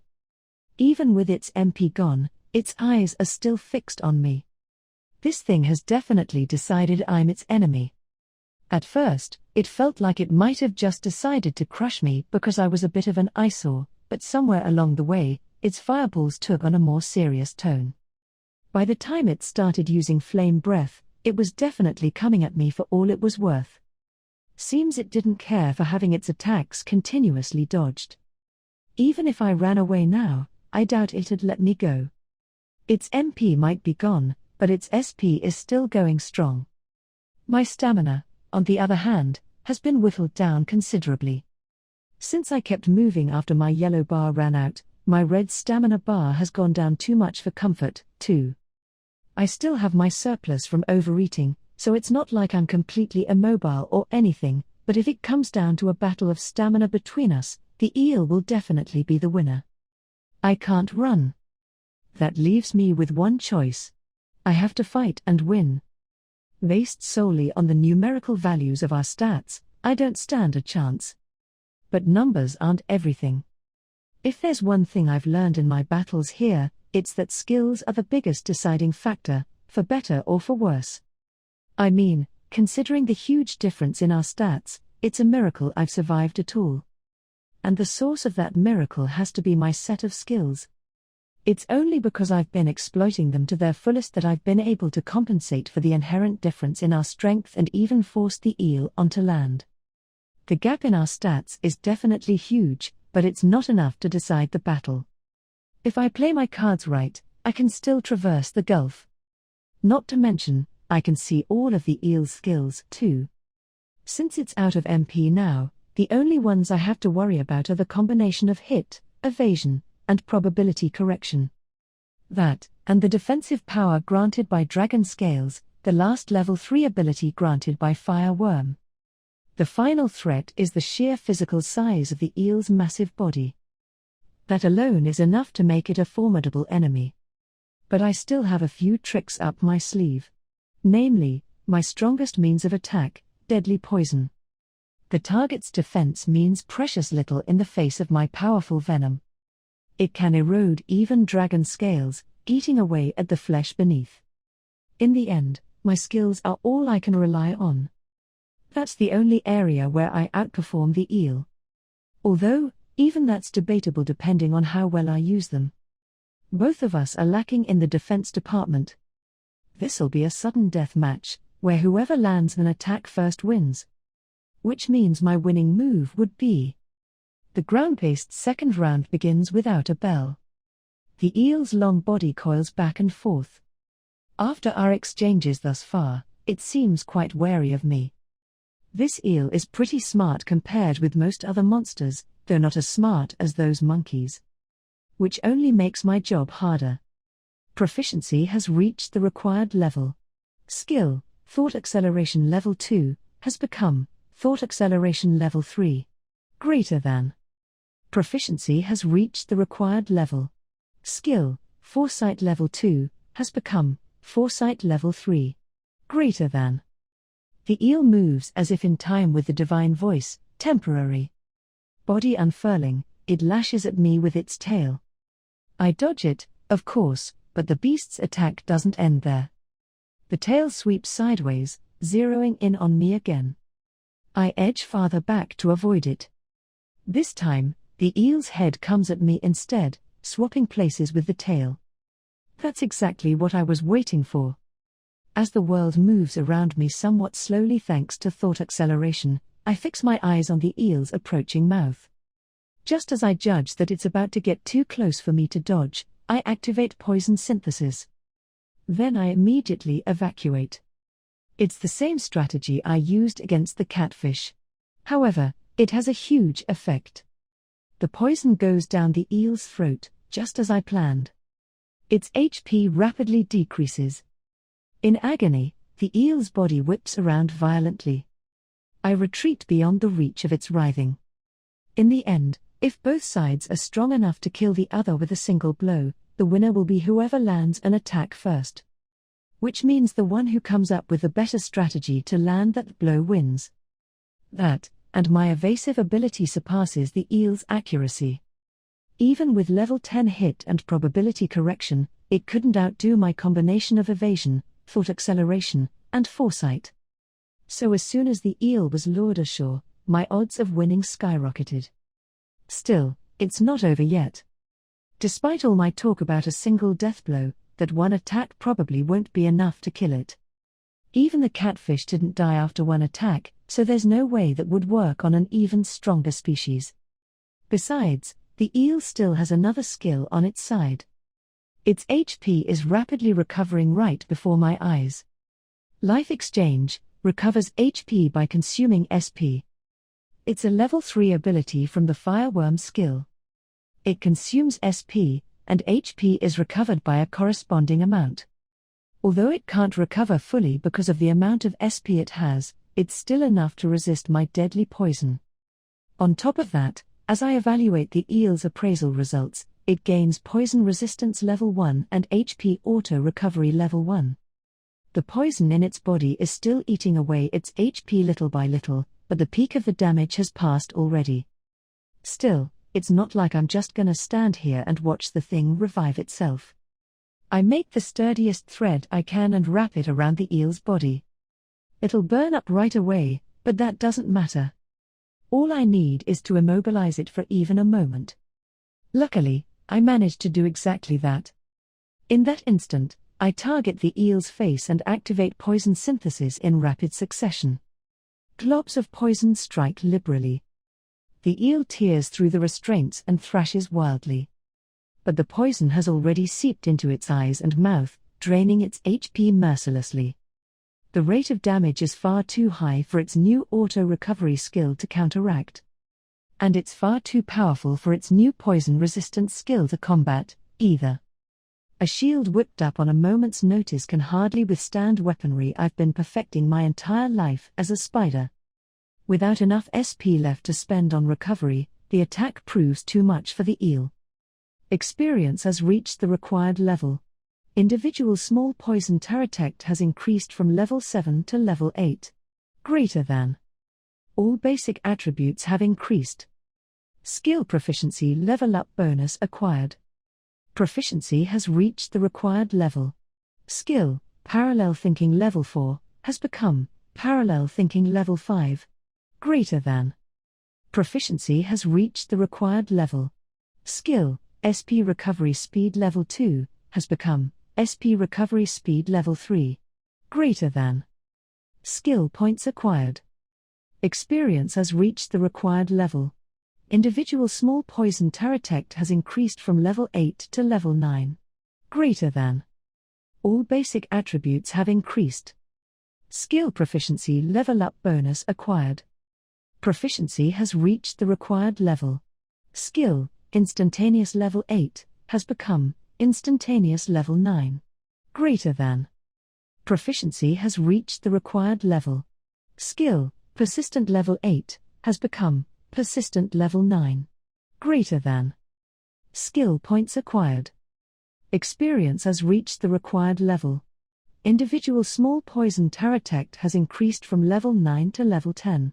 Greater than. All basic attributes have increased. Skill proficiency level up bonus acquired. Proficiency has reached the required level. Skill, arithmetic processing level 6, has become arithmetic processing level 7. Greater than. Proficiency has reached the required level. Skill, vision enhancement level 8, has become vision enhancement level 9. Greater than. Proficiency has reached the required level. Skill, life level 8, has become life level 9. Greater than. Skill points acquired. Condition satisfied. Individual small poison Taratect can now evolve.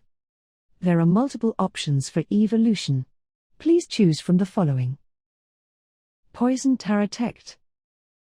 Zoa Ele. Greater than. Ooh, evolution. Wait, evolution? Already? Isn't this a little soon? Last time with the monkeys seemed really fast, too. Well, I can worry about that later. For the moment, I want to savor my victory. I won. Woohoo. I won. That eel was super strong, and I beat it. Amazing, right? Am I hella strong or what? Heh. I fought head-on, barely even used my thread, but I still won. That means I'm not weak anymore, right? I'm so strong. Yahoo! That eel was a formidable enemy. It was no joke. A real fight to the death. But in the end, victory is mine. I'm number 1. Heh. I did it. The winner is me. Ha ha ha. S3, Phase Training Diary. We have to raise Phase level soon. Because she's a fledgling Earth Dragon. Since she's a kind of monster, if she doesn't evolve by leveling up, she'll die before reaching adulthood. In order to grow, she has to defeat monsters and level up. She's reached the point where her life is in jeopardy if she doesn't evolve soon. Unfortunately, I'm not allowed to leave the academy. So instead, I talked to my maid, Anna, and asked her to help raise Phase level. Very well. We shall return. Anna leaves the school grounds with Faye in her arms. There are several men accompanying her who seem to be soldiers, but since Anna is a half-elf, she's not as young as she looks. She's among the most talented magic users in the entire kingdom. I'm sure she'll be able to help Faye grow and come back safely. By the way, Anna doesn't know Faye is a reincarnation. As far as I know, she just thinks of her as a somewhat clever baby Earth Dragon. The only people who know the truth are me and the other reincarnations. I haven't even told Sue about it.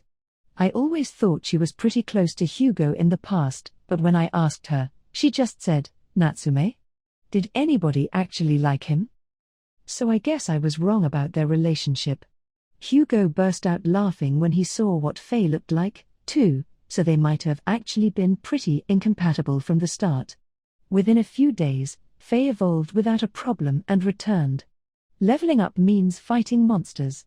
Considering this, I had been a little worried since it seems dangerous, but apparently, my concern was unfounded. Which is good and all, but the real problem is how Faye looked when she got back. You got a lot bigger, huh? It's called a growth spurt, duh. Faye's body has gotten quite a bit larger.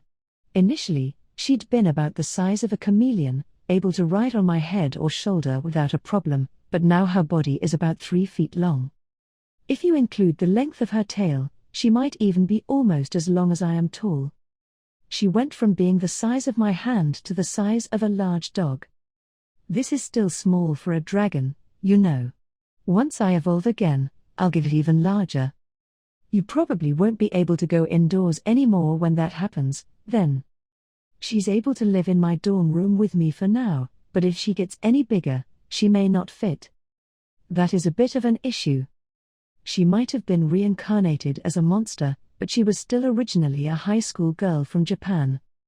It's no surprise that she wouldn't want to sleep outside like other monsters. Well, now that I've evolved once, my life expectancy should be significantly longer. No need to worry just yet. If she says so, I guess that's fine. Hopefully, she's not just saying it to avoid getting kicked out of my room. I also got her permission to appraise her and see how her stats have grown after evolving. Turns out she's stronger than me now.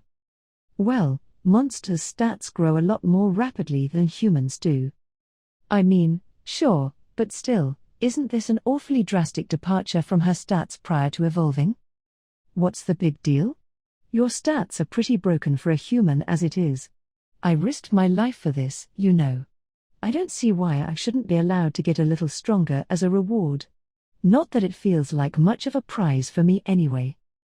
Oh, right. Girls don't care about being strong anyway, huh? This one certainly doesn't. I don't have much of a choice but to get stronger, but don't think for a second that I enjoy fighting for my life. Besides, you saw my skills, didn't you? Overeating. I know all about it. Overeating is a skill that saves extra SP based on how much you eat. If a human being gets the overeating skill, they'll still gain weight for the extra food they consume, but for whatever reason, this doesn't apply to monsters. Since I have that stupid skill, that Anna keeps feeding me monster meat. She has some ridiculous idea that eating the flesh of strong monsters will make your stats go up more easily. Isn't that just awful? Yikes. I'll pass on that, thanks. Monster meat? I guess it depends on what kind, but on the whole, I wouldn't want to eat it at all. I'll definitely make that maid pay for this someday. She shoved that monster meat down my throat even though I clearly didn't want it. Disgusting. My condolences. Still, when I think about it, monsters have awfully high stats. Mine were higher than hers before she evolved, but Fae's have definitely surpassed mine now.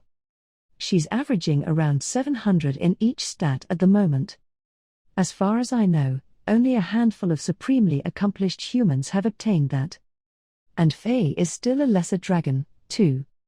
If she keeps evolving like this, those numbers may even exceed 1,000.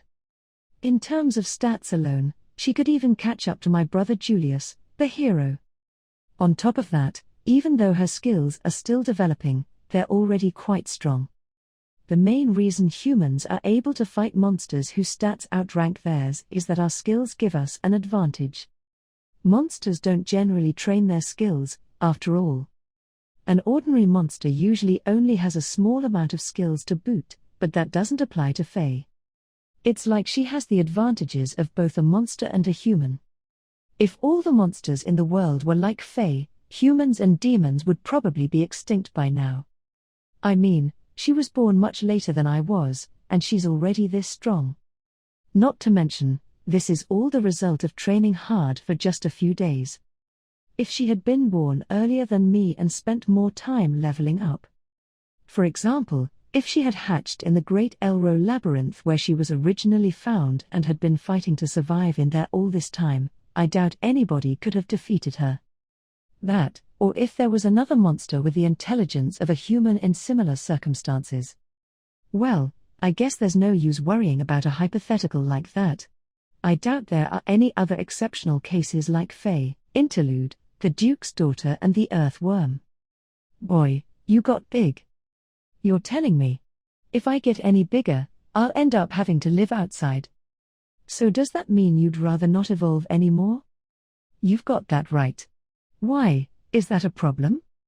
I wouldn't say that, but, you live in Shun's room right now, don't you? I know you're a dragon now and all, but are you really okay sleeping in the same room as a boy? Do you really think that matters to me now that I'm in this form?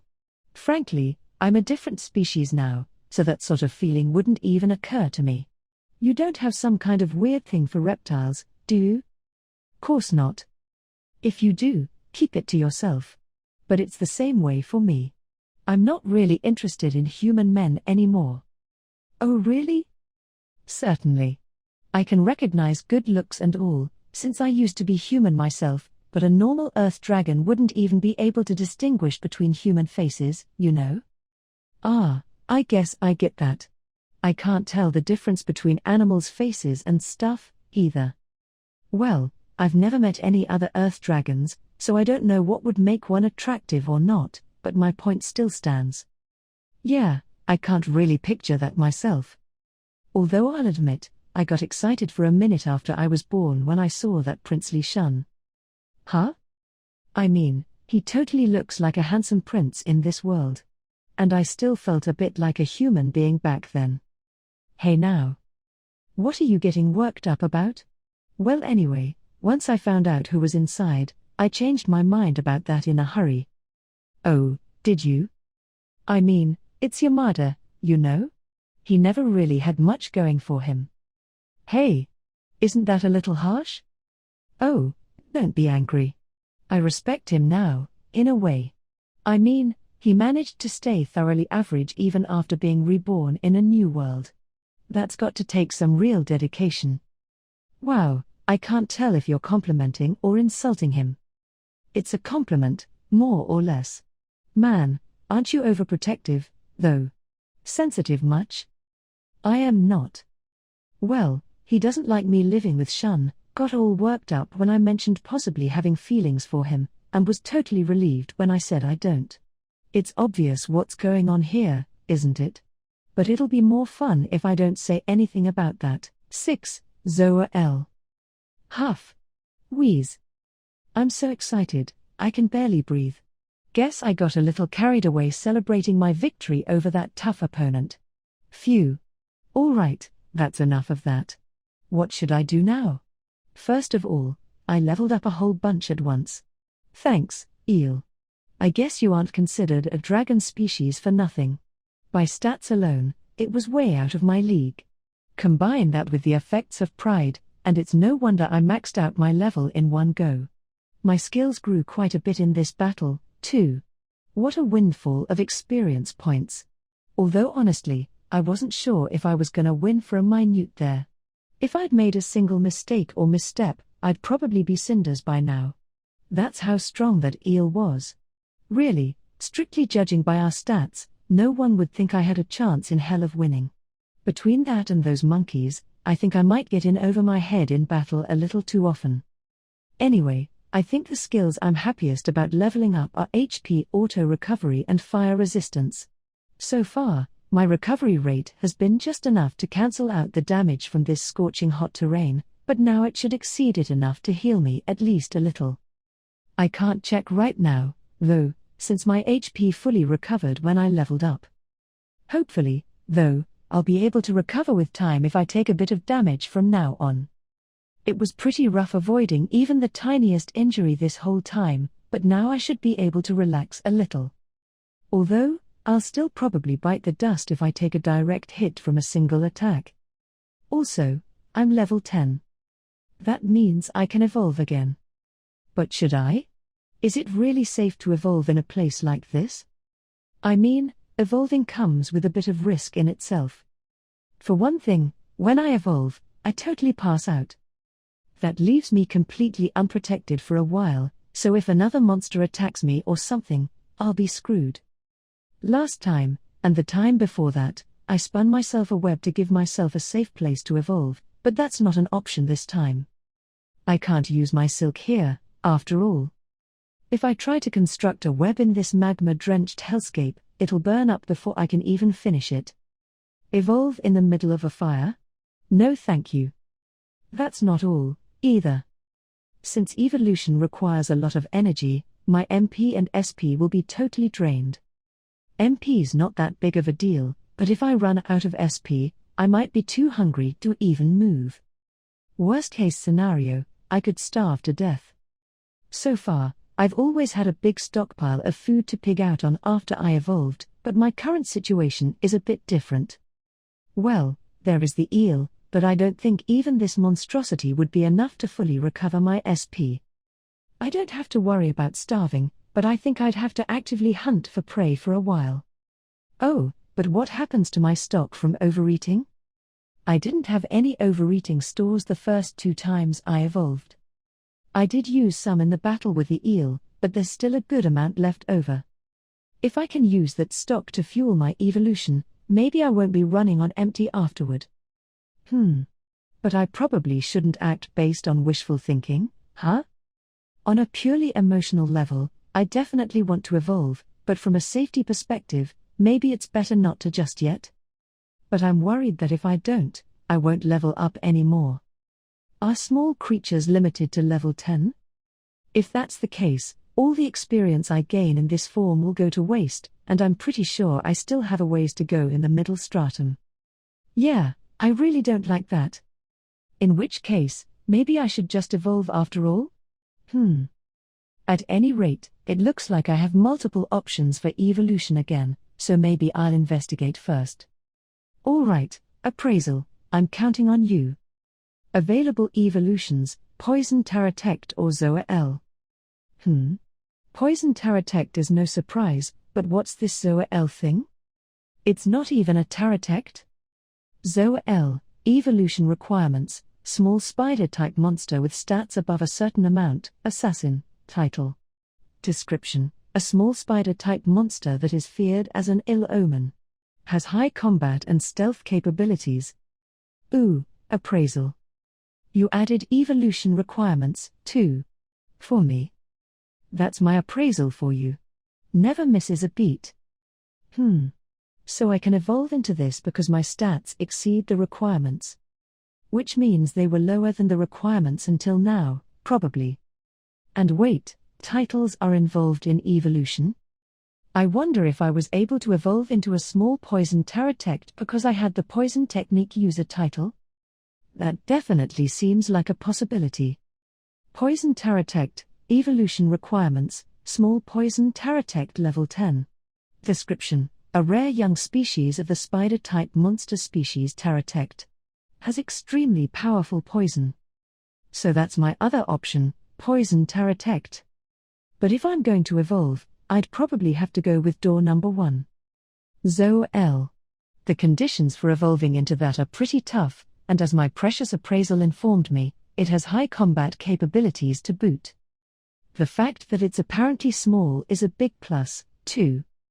Although I guess I am a little nervous about it, since judging by the name and description, it seems to be a different line from the Terratect species. If I keep evolving as a Terratect, I'll definitely get stronger. I know this because I witnessed that evolved form with my own however many eyes. The gigantic spider presumed to be my mother, the one I saw in the lower stratum, the greater Terratect. It's hard to imagine judging from how weak I've been so far, but I know for sure that if I keep evolving, I'll reach that level eventually. I know that, but at the same time, it also means I'll get bigger. I know bigger is better and all, but in the end, I think all cutting-edge technology aims for miniaturization. Small size, but high performance. That's what I desire. And more importantly, if I get too big, I won't even be able to move anymore. I mean, how far can my mother really get around at that size? I'd rather not suddenly lose the ability to maneuver in passages that never posed an issue before. Besides, can you imagine being that big here in the middle stratum? It'd be way too easy to miss a step on a narrow passage and stick your foot right into the magma. It's not like stepping in a puddle, you know. I'd die. I don't know how big I'd get as an adult, but in my case, there are some major downsides to getting too big. Not only in terms of ability to move, but also with regard to battle. I mean, dodging is my specialty, here. Being bigger just means being a bigger target. For someone who relies on evasion, being small is a good thing. Besides, if I get bigger, I'll get heavier, too. Being heavy would only slow me down. You're telling me, a speed demon, that I have to slow down? Yeah, right. All of this adds up to me not wanting to evolve along the Terratect line anymore. So if I have a choice now that looks like a different path, of course I wanna take it. It's not that I'm without reservations, of course. The evolved forms of the Terratect line are definitely strong, but I can't say that for sure about the Zoa Ele. In the worst-case scenario, Zoa Ele might even be the end of that evolutionary line. If that's the case, I'd have been better off sticking with the Taratect species. But if that happens, well, so be it, I suppose. I can still increase my stats by leveling up and train my other skills and stuff, too. Even the weakest monsters can be strong if they're raised with care. Take me, for example. I mean, really, compared with where I started, I've gotten pretty damn strong. When I remember what it was like to be so weak that anything could kill me with a little shove, most other problems seem a lot more manageable. So I guess I'll evolve into a Zoa Ele. The problem here is how to do so safely, but I think I have an idea. I can't quite say for sure it's totally safe, but it's better than nothing. So, come here, Mr. Dead Eel. It's time for today's 3-minute recipe. What I have here is the corpse of an eel. Only the highest quality. First, we're going to stretch this out. Next, we'll coil it around, starting from the tail.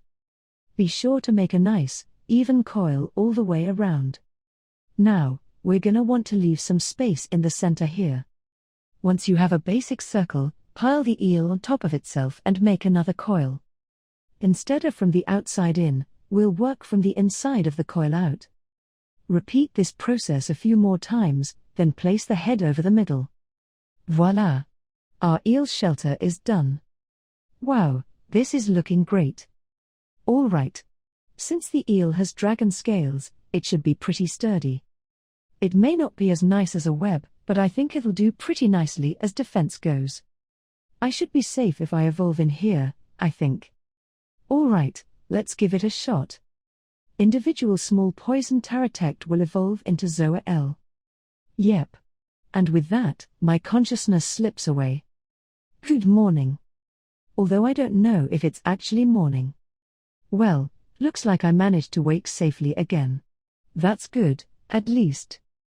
I think this round of evolution was a record high for riskiness. I'm glad I didn't wake up in heaven or anything like that. Huh? What do you mean, hell? As if an honest, upstanding citizen like me would ever go to hell. Ha ha ha. Anyway, time for my usual self-appraisal. After I ensure my own safety, that is. The eel shelter seems to be intact, but it's possible that I've been surrounded by monsters outside or something. Alright, let's take a little peek outside. Sweet. Looks like we're all clear. Nice, nice. Alright, let's just snack on this eel while wait. Just like the time with the snake, I can't eat the eel until I pull its scales off. Damn. Oh well. I'm not so hungry that I can't move or anything. Maybe overeating had my back like I hoped? Alright, guess I'll do some descaling while I check my status. Zoa Ele. Level 1. Nameless.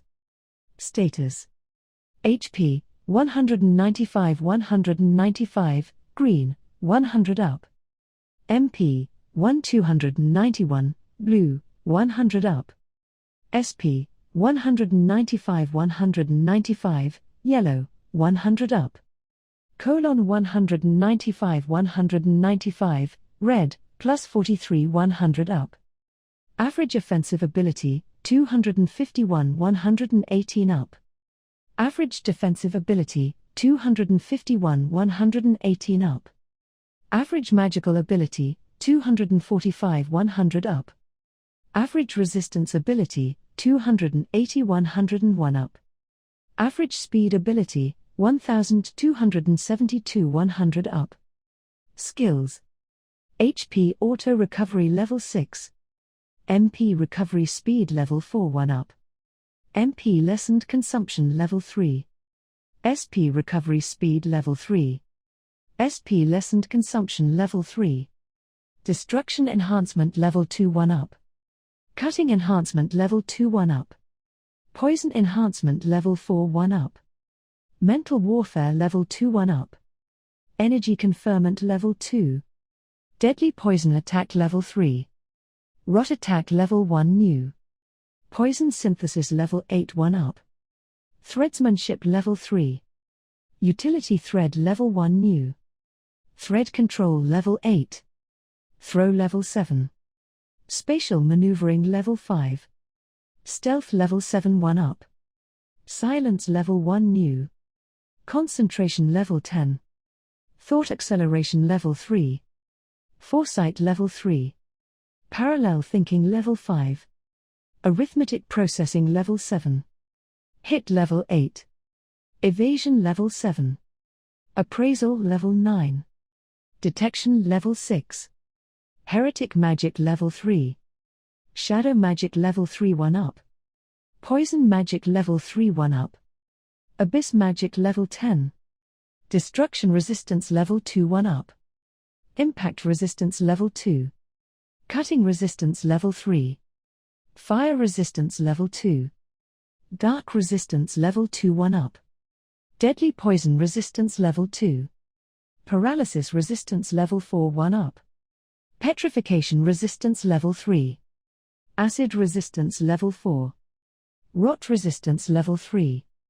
Faint resistance level 3 1 up. Fear resistance level 7. Heresy resistance level 3. Pain nullification. Pain mitigation level 7. Vision enhancement level 9. Night vision level 10. Vision expansion level 2. Poison resistance level 8. Olfactory enhancement level 7. Taste enhancement level 7. Tactile enhancement level 7 1 up. Life level 9. Magic mass level 8. Instantaneous level 9. Persistent level 9. Herculean strength level 4 1 up. Sturdy level 4 1 up. Protection level 4 1 up. Scandal level 3. Pride. Overeating level 8. Hades. Taboo level 5 1 up. N% I equals W. Skill points, 500. Titles. Foul Feeder. Kin Eater. Assassin. Monster Slayer. Poison Technique User. Thread User. Merciless. Monster Slaughterer. Ruler of Pride. Greater than. Huh? Wait a second. Let me look at this again. Maybe my eyes are playing tricks on me. I carefully review my status numbers. Huh? What? WH what? WH what? They went way up. Way up. Is this for real? Did my stats improve that much? Wow. That description wasn't kidding around when it said high combat capabilities. Can I really get away with this? Is it really okay for me to get so strong so fast? You know I'm gonna get really cocky if I get this powerful, right? That's okay, yeah? It is? Heh. I'm in the prime of my life. This solves the conundrum of my once terrible stats all in one go. They're still low compared with big game like the eel, but now I'm finally strong enough that a lone poke from the local small fry won't be enough to do me in. All this time, I've had to assume that a blow from a single attack would be the end of me. But now, finally, I have respectable stats. Heh. He. This means I'm stronger than the seahorses in terms of stats, and even the monkeys, doesn't it?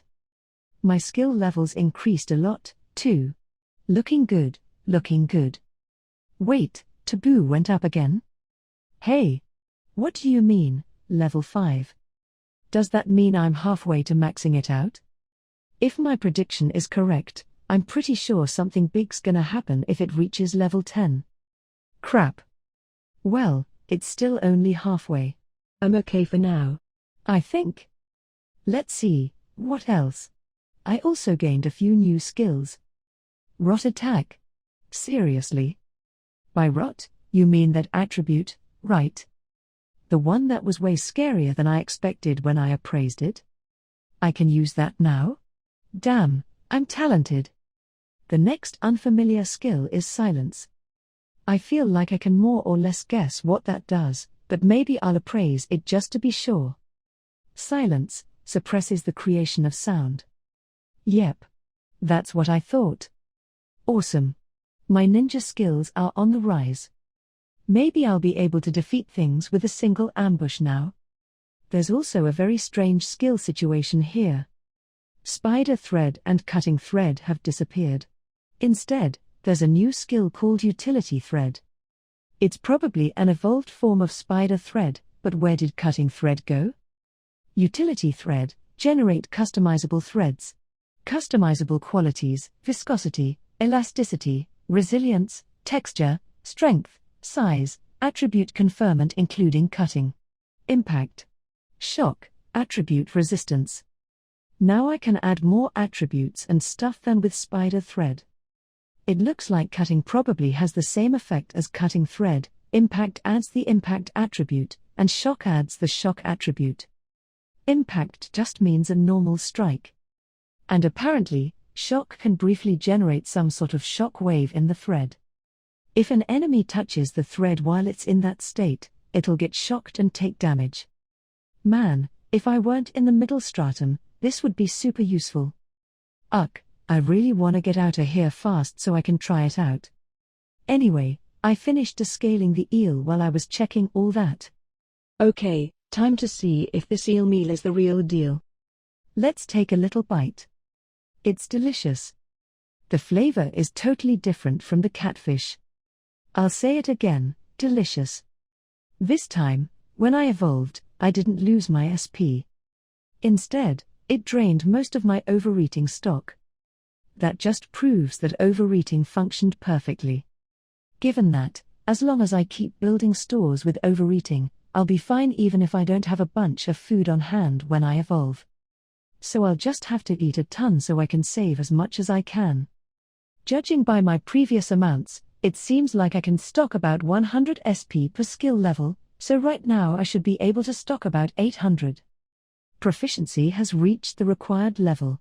Skill, overeating level 8, has become overeating level 9. Greater than. Well, speak of the devil. Now I can stock up even more. Speaking of stocking, I suddenly have way more skill points than before. I thought they rose by 20 per level, but I have 280 more than last time I looked. If 60 of those came from leveling up 3 times, what's the deal with the other 220? Does evolution come with a bonus or something? If so, that would explain why my skill point calculations didn't make sense before. Well, I'll certainly take however many I can get. I've got a whole 500 now, so maybe I can find a really good skill. I'll have to take a good look at the list of acquirable skills later. Before that, though, there's something else that concerns me. My body shape has changed a little. I noticed as I was pulling off the eel's scales. The 2 legs in front, which used to be shaped like sharp claws, are more like thin scythes now. And these sickle things happen to cut extremely well. It took me forever to get the scales off that snake a while back, but this time, I made quick work of it. I can't cut the scales themselves, but I was able to slice between the scales and the skin. Is it because my attack power went up or because these scythes are so sharp? In addition, my body is black now. It was always pretty dark, but now it's black for sure. I'm telling you, it's pitch black. The kind of black that doesn't reflect light at all. I can't see the rest of me, since I don't have a mirror, but I'm guessing those are the biggest changes. I don't feel like my size is any different or anything. But I bet there are some little details that have changed that I'm just not aware of. So far, since I was sticking with the Pterodactyl species, my shape didn't seem to change at all when I evolved. But with this evolution, my species has changed. If I could get a good look, I'd be willing to bet that there are lots of differences. At times like these, I really wish I had a mirror. I can't even find out what I look like. As far as I can tell from moving around, though, nothing feels particularly off. The overall makeup of my basic parts doesn't seem to have changed much, so I should be able to move as usual without a problem.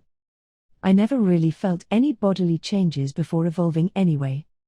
So it's a relief that I don't seem to have changed much this time.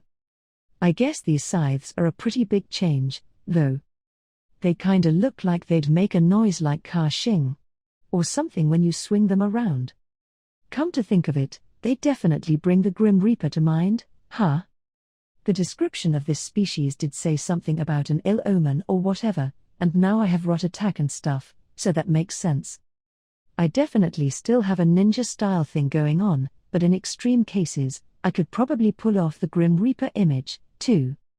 I'd better check in on the skills that leveled up, as well. I'm always glad to see Herculean strength and sturdy improve.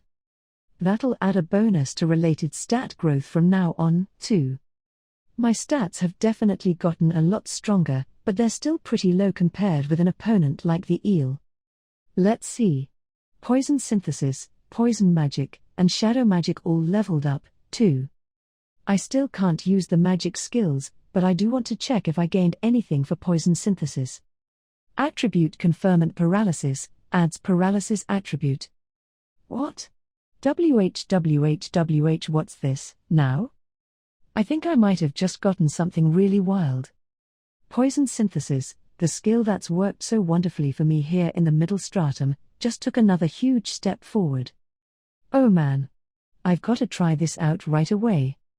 So, I want to experiment with adding the paralysis attribute to my deadly spider poison.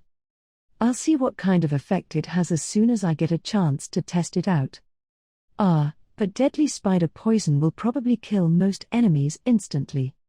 Okay, let's add the attribute to weak poison, too.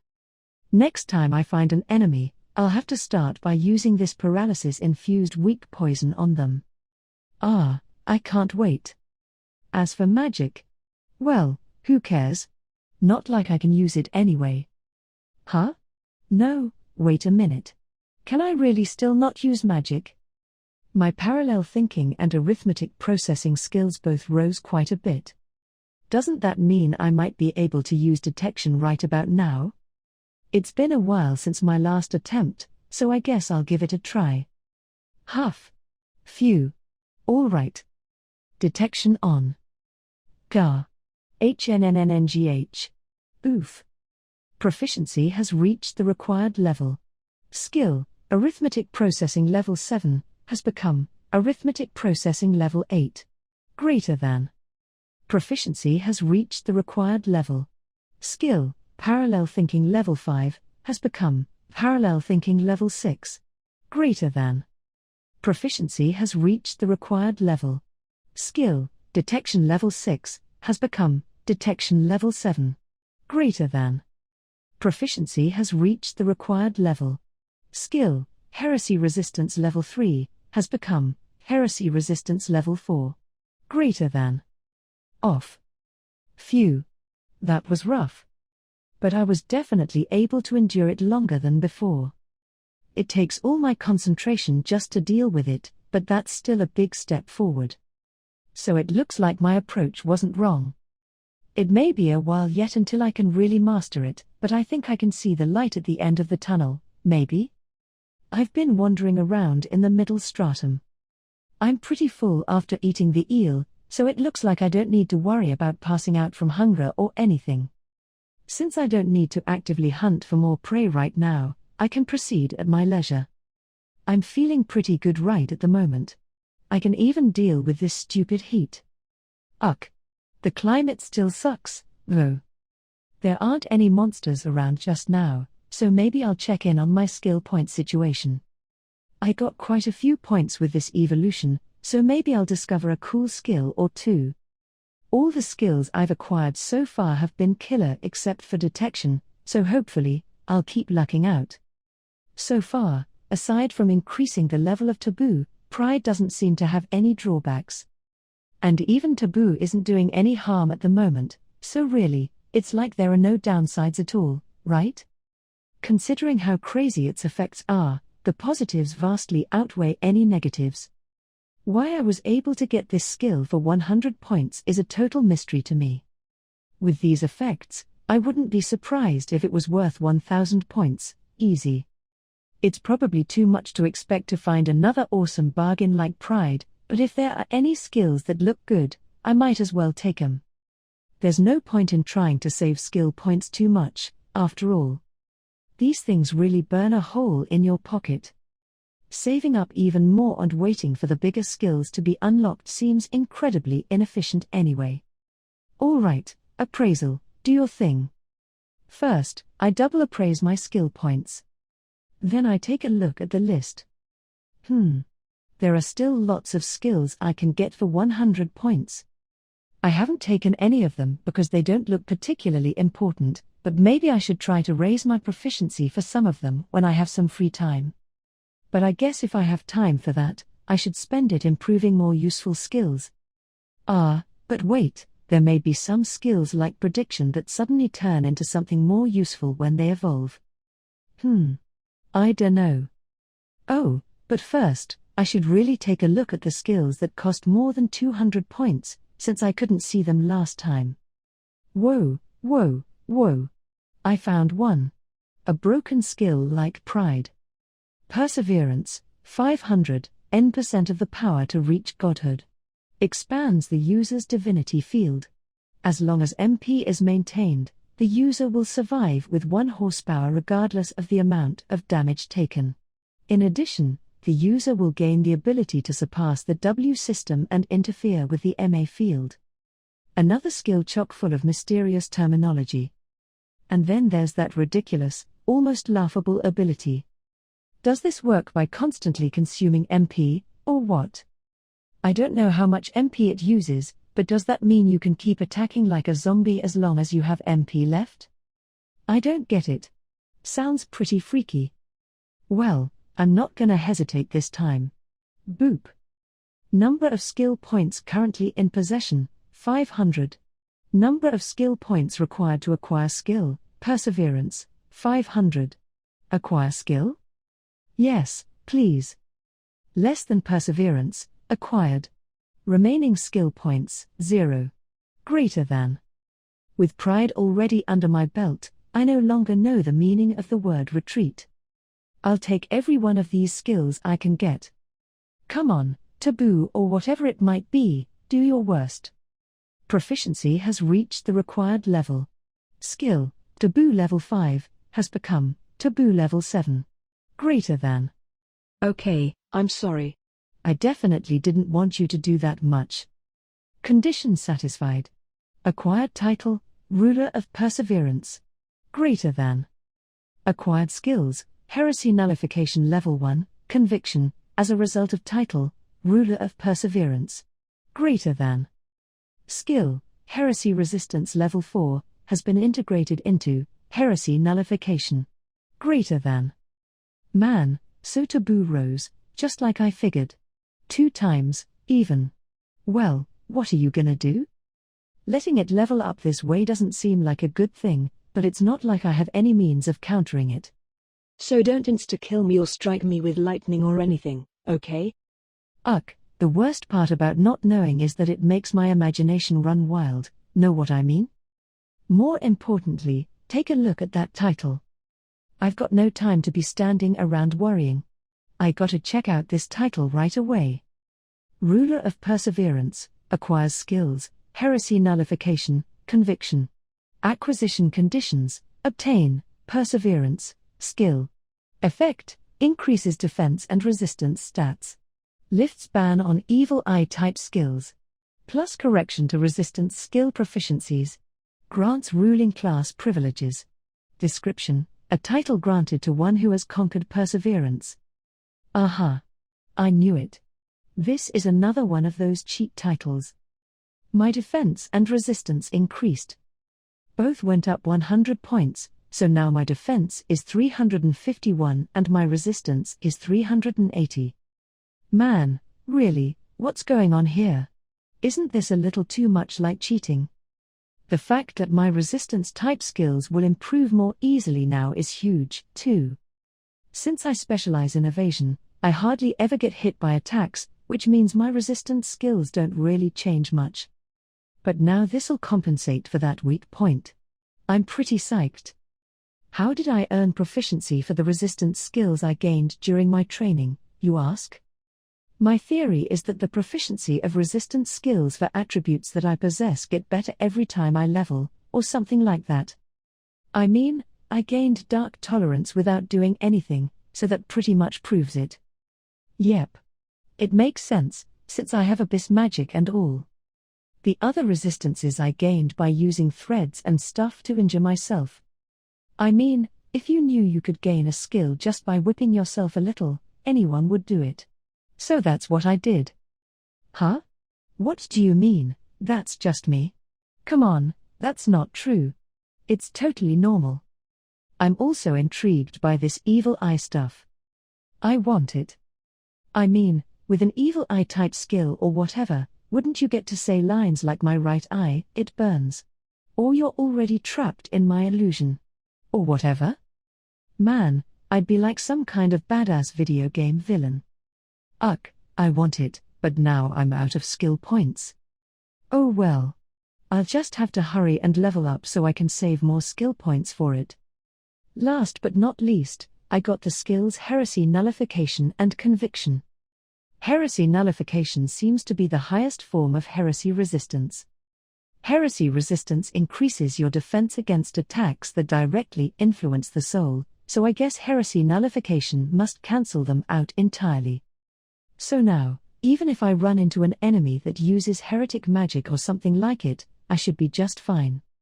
Conviction, against targets that have in-system sins in their souls, deals non-resistible damage in proportion to the total amount of guilt. Wow. So it's an attack that does more damage against guilty parties?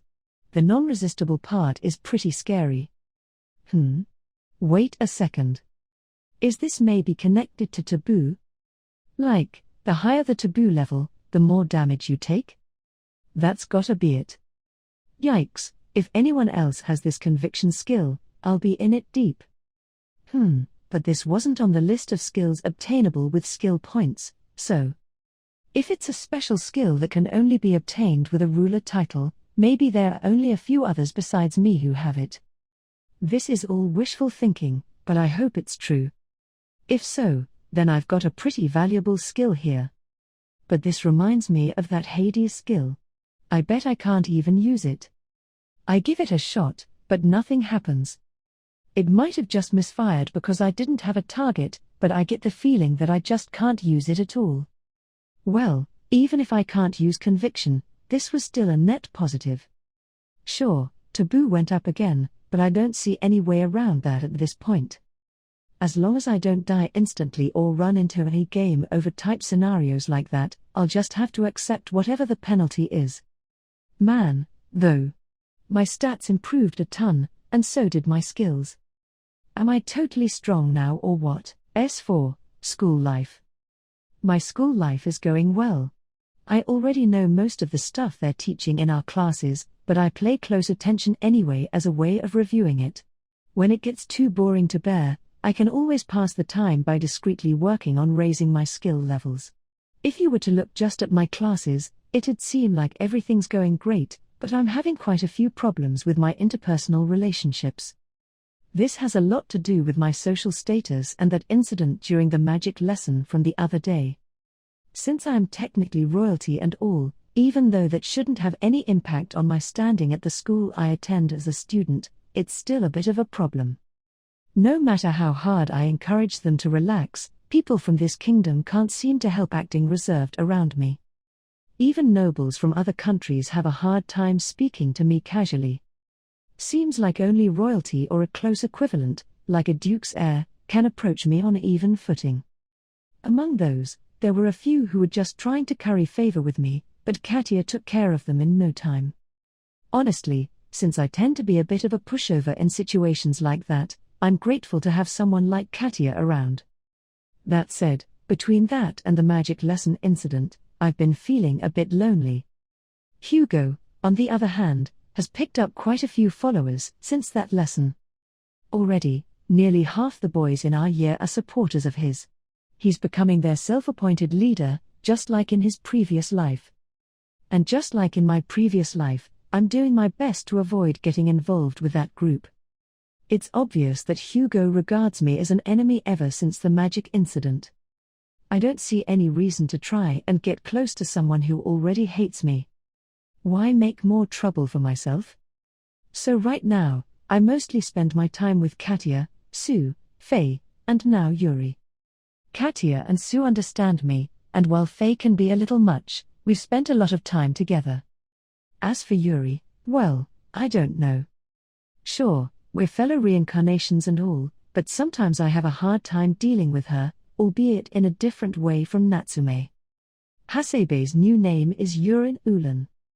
Apparently, her surname is the name of the church that took her in instead of an orphanage. Hasebe, or Yuri, was left to fend for herself as a child. As it turns out, that's commonplace in this world. Of course, orphans existed in our old world, but here, where civilization hasn't developed as much and monsters run rampant, it happens all the more frequently. Lots of children end up being abandoned as babies and raised in a church. However, Yuri's circumstances are different from those of other orphans. She's had her memories of her previous life since shortly after birth, so she was fully aware of what was happening around her. Imagine suddenly waking as a baby. It happened to me, too. It was pretty shocking. It's completely confusing and, most of all, frightening. Did I die? What's going to happen to me now? And what happened to my previous life? That alone was enough anxiety to last a lifetime. But on top of that, Yuri was abandoned in that state. The shock I experienced can't possibly come close. To be honest, I can't even begin to imagine how Yuri felt at the time. In the midst of all that distress, Yuri had only one thing to rely on. That was the Word of God. The followers of the Word of God are the religious group that took Yuri in, and it is one of the most widespread religions among humans.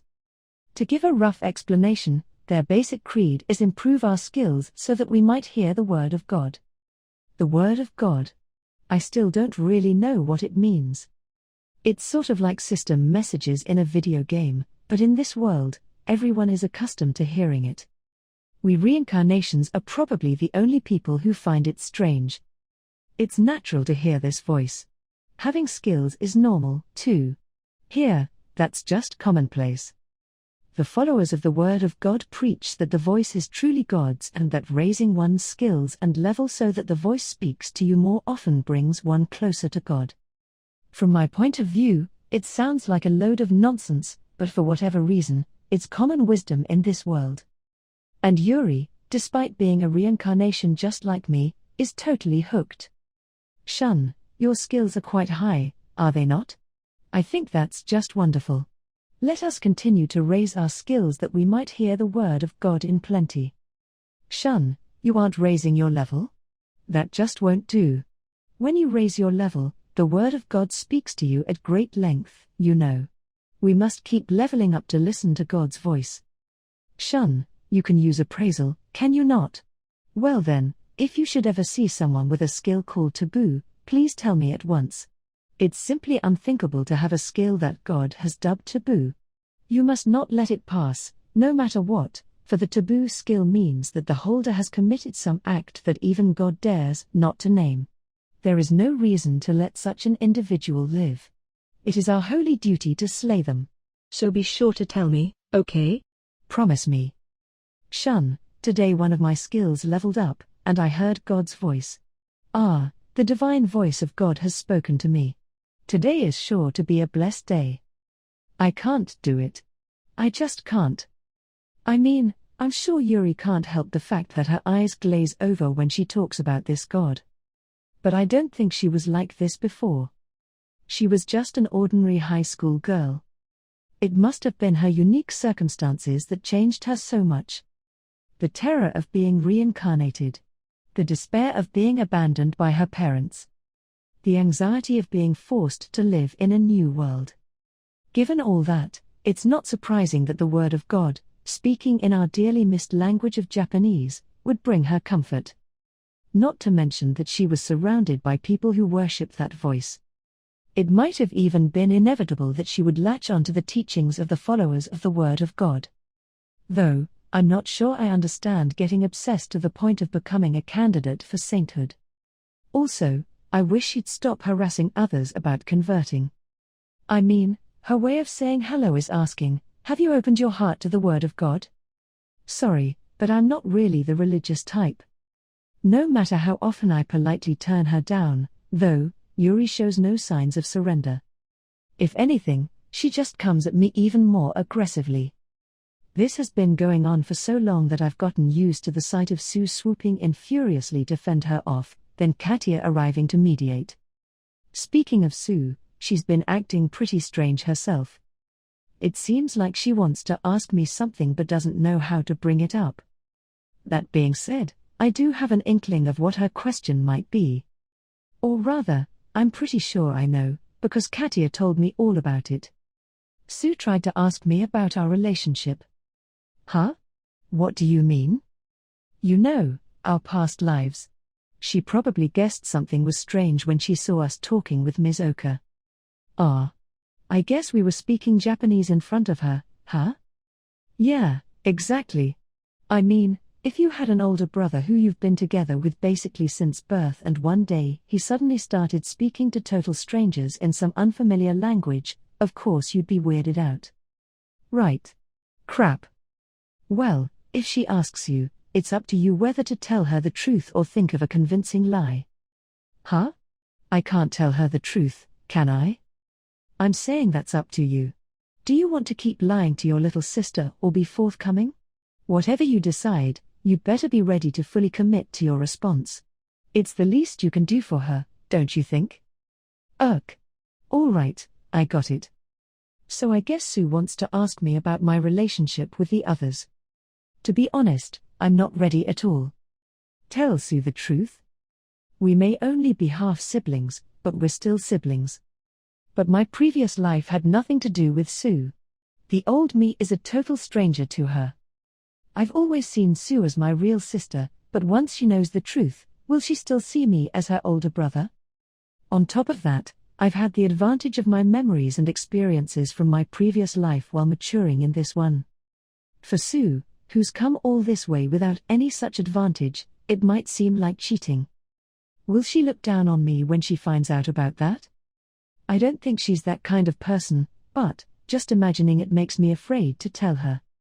Which leaves the option of making up some excuse, but the idea of deceiving her like that hurts, too. Considering how much my younger sister is struggling to ask me about it, it wouldn't be right to just lie to her when she finally works up the courage to approach me. If I'm going to lie to her now, I have to be prepared to keep lying for the rest of my life. I still haven't decided what I'm going to do. But I know that if and when she does ask me, I have to consider my answer very seriously. If it weren't for what Katia said to me, I might have just played it off without thinking too deeply about it. I have to thank her for giving me advice beforehand. So basically, I have all kinds of problems to worry about right now. Hugo despises me, Yuri is trying to indoctrinate me, and I have to figure out what I'm going to tell Sue. On top of all that, Ms. Oka is still as mysterious as ever.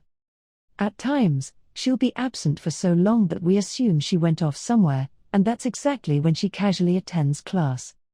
When I try to ask her about it, she usually just dodges my questions. I feel this is especially the case when I ask her about Kyuya's whereabouts. Kyuya is a friend with whom Katia and I were particularly close in our past lives. But Ms. Oka won't tell me a thing about him. It definitely seems like she knows something, but he doesn't seem to be in her care. I want to know where he is and what he's doing, but it doesn't look like she's going to tell me anytime soon. Everyone's changed so much in this world. Yuri's become a religious fanatic. Hugo's already strong ego has gotten even more intense, and his desire for the spotlight seems to be running unchecked. Ms. Oka has lost her grip on things. Maybe this was inevitable. It's a very different environment from Japan, and we've been here for a long time now. In fact, it might be harder to stay the same. But I'm afraid to change. I mean, look at what happened to Yuri and Hugo. It's almost like they've gone mad. Katia, promise me you won't change. Preoccupied with these thoughts, I accidentally made a weird comment to Katia. But when I imagine even Katia changing from the Kanata I know, it scares me. Honestly, I think having Katia here to keep me connected to my previous life has played a huge role in my ability to remain stable.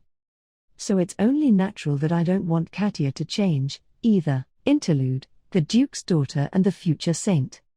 Ushima, why are you changing clothes with the girls? Huh? Oh, right. Sorry. It's been so long, I don't even think about it anymore. But if it bothers you, Hasebe, I can wait until after everyone else is done or change somewhere else.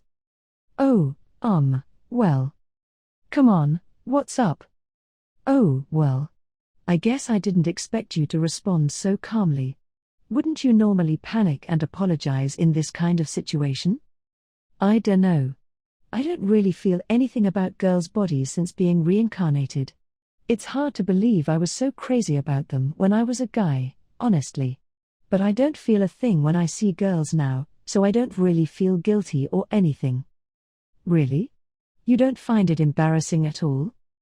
I mean, since I was reborn into a duke's family, I've had maids helping me change clothes and bathe since I was a baby, you know. I got over being embarrassed pretty quickly. I see. That sounds hard, in its own way. I guess. I certainly feel a lot better living in a dorm where I don't have to deal with that. If anything, I find it hard to believe the other girls complain so much about not having their maids. Oh yes. I agree. Right, 'cause you grew up in an orphanage, huh? Between that and having memories from Japan, doesn't that make it hard to hit it off with all the nobles here? Well, yes, to be honest. Yeah, I figured. Even I have trouble dealing with it at times. Ha. Sounds like we've both had it tough, albeit in different ways. Uh-huh. But I don't think my struggles are a big deal compared with what you've been through. No? Course not. I mean, it was hard, but it's not like my life was in danger. I suppose that's true. But nonetheless, I'm happy with how my life has gone. Oh yeah? Very much so. That's how I learned the importance of God's voice. Oh yeah. Don't you agree? God sees everything, you know. The word of God is omnipotent and all-knowing. The fact that the voice has chosen to speak to us in Japanese is proof of that. As long as you follow God's voice, all will be well. Ah, right. I guess so. Of course it is. That's why you should join the followers of the Word of God, Ushima. Sorry. I can't choose my religion because of my family circumstances. Is that so? What a shame. But if you change your mind, please do let me know. Yeah, sure. Oh, right, what did you want me to do? Should I change clothes somewhere else? Well, let's see. I think perhaps talking with you has made me feel a bit better about it. I'm sure I'll get used to it in time. You sure? Of course. In fact, when I think about it, seeing you here doesn't make me uncomfortable in the least. What do you mean? Well, you don't seem like a man. You're perfectly feminine in just about every way. I dunno if I should be happy about that or not. I'd say it's a good thing, no. After all, you'll have to keep living as a woman from here on out. It's complicated. Well, it's my mission in life to guide others. So if you have any issues with womanly matters, feel free to come to me about it. Thanks. I'll keep that in mind. So Shun doesn't want me to change. That's asking way too much. How am I supposed to stay the same in this situation? And Yuri thinks I'm feminine. I wonder if Shun doesn't see me as a woman, then. Huh? Wait, what am I saying? That doesn't mean anything. Right? 7. The Administrator's Shadow. Oh, since heresy resistance turned into heresy nullification, maybe using detection won't hurt my head anymore? It is a heresy attribute attack, isn't it? Is it cool if I call it an attack? I mean, there's no way that pain so strong it busts right through my pain mitigation could be a normal headache, right? So if I can cancel out the heresy attack that normally accompanies detection, maybe it won't hurt my head anymore? It's worth a try. Huff. Phew. Here goes.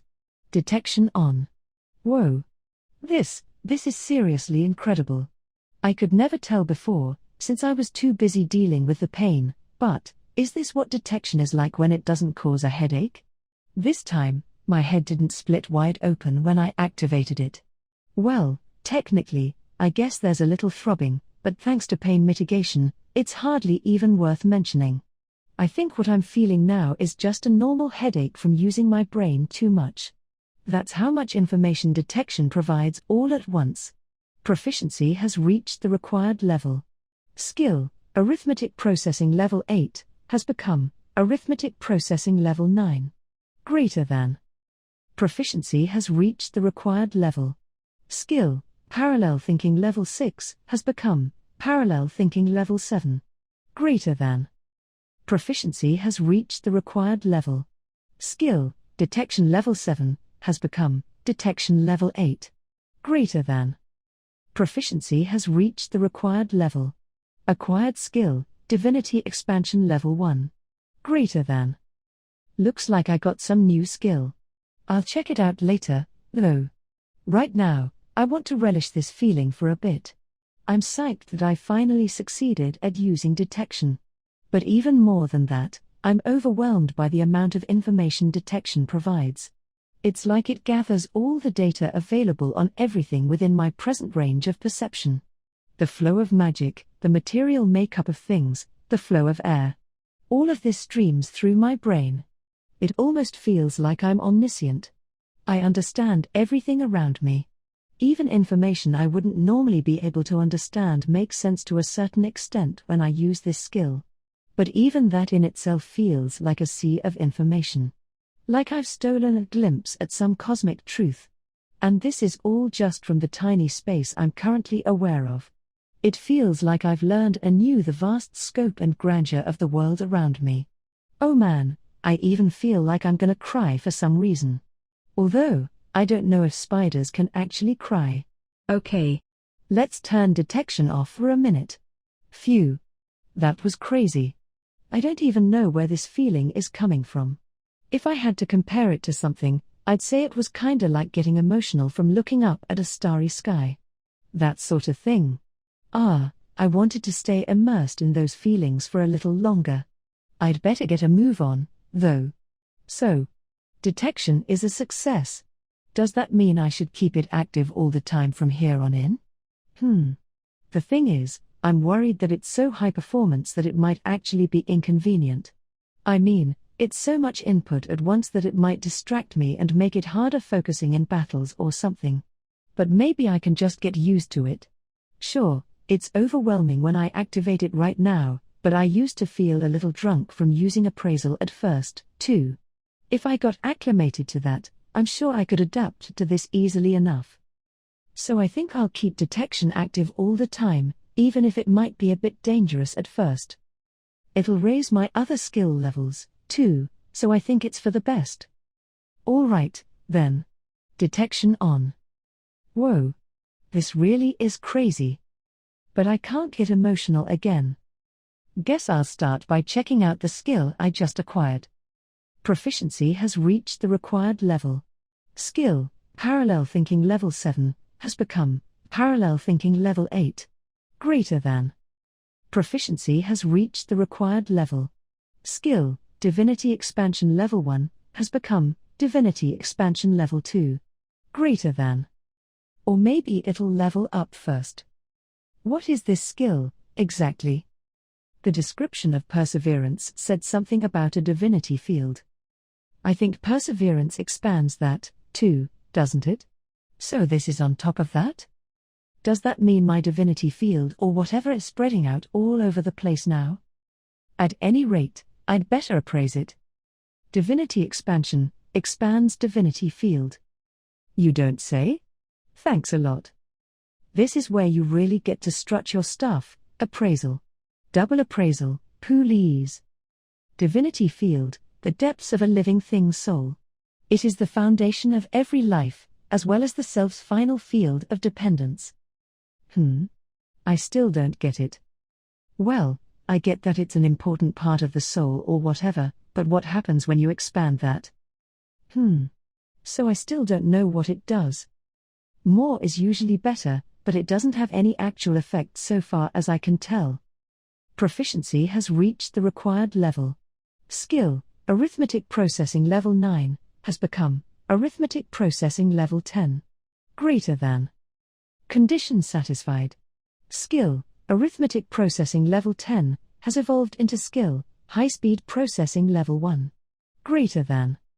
Proficiency has reached the required level. Skill, detection level 8, has become detection level 9. Greater than. Whoa, they really go up so fast. I already maxed out arithmetic processing, huh? And now it's evolved into high-speed processing. Definitely sounds like an upgrade to me. Anyway, I originally got detection in the hopes of perceiving enemies, didn't I? But my natural ability to identify threats is high enough that I've managed pretty well without detection so far. I gotta say, combining that innate ability with the power of detection will make my enemy spotting skills pretty much perfect. No one's ever going to get the jump on me now.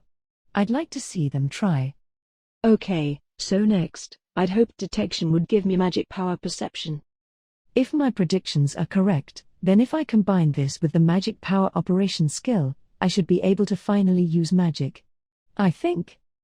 That means I'll finally be able to bust out the skills I've been sitting on for so long, like Abyss Magic and Heretic Magic. But I don't have any skill points. Damn it. I don't regret picking up Perseverance, but it still sucks that I'm out of skill points. Man, and I was hoping to use my next batch for Evil Eye. What am I gonna do? I want them both. Arg. I know this is kind of a dumb problem, but even so, which should I get first? Proficiency has reached the required level. Skill, detection level 9, has become detection level 10. Greater than. Proficiency has reached the required level. Skill, parallel thinking level 8, has become parallel thinking level 9. Greater than. Huh? For real? Detection's maxed out already? Huh? But it doesn't evolve or add new skills or anything? Come on. What's up with that? After all the trouble I went through to get it to work. I mean, it definitely paid off, but to be honest, I kinda wanted even more. Even if I can't get strong enough to defeat an Earth Dragon, I wanna at least be able to run away safely. I really don't get anything? FZZT, FZZZT. What was that? Maybe I'm just imagining things? Well anyway, no use whining about it. The simplest solution is to keep getting stronger. If I just keep working on that, I might at least reach the point where I can escape from exceptionally strong enemies. So I've decided, I'll make a sincere effort to get stronger. Step 1 is leveling up. I'll start actively hunting monsters from now on. Step 2 is skills. I seem to be able to level up skills just by moving around. Like appraisal, detection, foresight, and thought acceleration. I did max out detection, but using it trains other skills, too. So I'll keep it active until all those skills are maxed out. At the same time, I should start working on other skills that I can level up as I move. The safest bet is probably the 5 sense enhancement skills. If I squint my eyes or sniff around a bit or whatever as I walk, they'll probably go up in no time. I have a few skills that seem close to the max, so I'll start with those. And there's one other thing. I don't want to do this while I walk. I want to stop somewhere and devote my full attention to it. That would be practicing magic power operation. Thinking about it, it's definitely possible for me to get skills without paying skill points if I just build enough proficiency. In which case, I should save my skill points for Evil Eye, since I have no idea how I'd go about increasing proficiency for that, and try to practice magic power operation on my own. Thanks to Mr. Detection, I can perceive magic now. If I concentrate on it enough, I can grasp the flow of magic power. As long as I can figure out a way to manipulate that somehow, or at least try to for long enough, I should be able to acquire the skill by naturally accumulating proficiency. I hope. Once I accomplish that, I can finally start practicing magic. All that being said, I have to remember that my main goal is still to get through the middle stratum and return to the upper stratum. Leveling up and improving skills and stuff are just things I'm doing along the way. So I shouldn't actually stop moving just to work on that stuff. Whatever I do, it has to be something I can do on the go. I'm not putting down roots in the middle stratum. I'm just passing through. I can't forget that. Proficiency has reached the required level. Skill, Thought Acceleration Level 3, has become Thought Acceleration Level 4. Greater than. Proficiency has reached the required level. Skill, Foresight Level 3, has become Foresight Level 4. Greater than. Nice, nice. Thanks to my Ruler of Pride title, my mental skills are leveling up really quickly. Just gotta keep it up. Since I have the Ruler of Perseverance title, too, my resistance skills should also improve relatively easily, but most of them aren't the kind of thing I can level up on the move. Technically, I'm sure I could gain proficiency in a lot of them with self-inflicted attacks, deadly poison resistance and paralysis resistance with poison synthesis, and cutting resistance, impact resistance, destruction resistance, rot resistance, and shock resistance, which I'm sure also exists, using utility thread. But I should probably save that until I've settled down somewhere for a while. The middle stratum, where my recovery is slow and there's no decent place to rest, is no place for that sort of thing. I'd like to raise my stat enhancement skills as quickly as possible, but that's something else better done when I can stop someplace. They'll probably level up in battle, but other than that, I'd have to do muscle training and the like if I want to level them up on my own. If I have the time and strength to do that, I'd be better off using it to keep moving. For the time being, better to focus on those 5 sense skills that I can raise passively. Vision enhancement is at level 9, almost the max, so I'll start with that. It's been a while since I evolved and started making my way through the middle stratum. I've been wiping out every monster I lay eyes on, so my levels skyrocketed. No one would believe how quickly my stats grow now. The description really wasn't kidding when it said I have high battle capabilities. On average, they rise about 20 points apiece each time. Even if you take into account the growth rate enhancement from Pride and the individual stat-raising skills, the rate at which my stats are increasing is still wild. If I keep improving like this, my low stats will be a total thing of the past. Besides my level and stats, my skills have also been progressing quite a bit. That said, I've been trying to focus my eyes on various things, but my vision enhancement skill still hasn't budged. I guess raising a level 9 skill is bound to take some time. I've been killing it on my other skills, though. First of all, Silence is level 3 now. Ninja power up.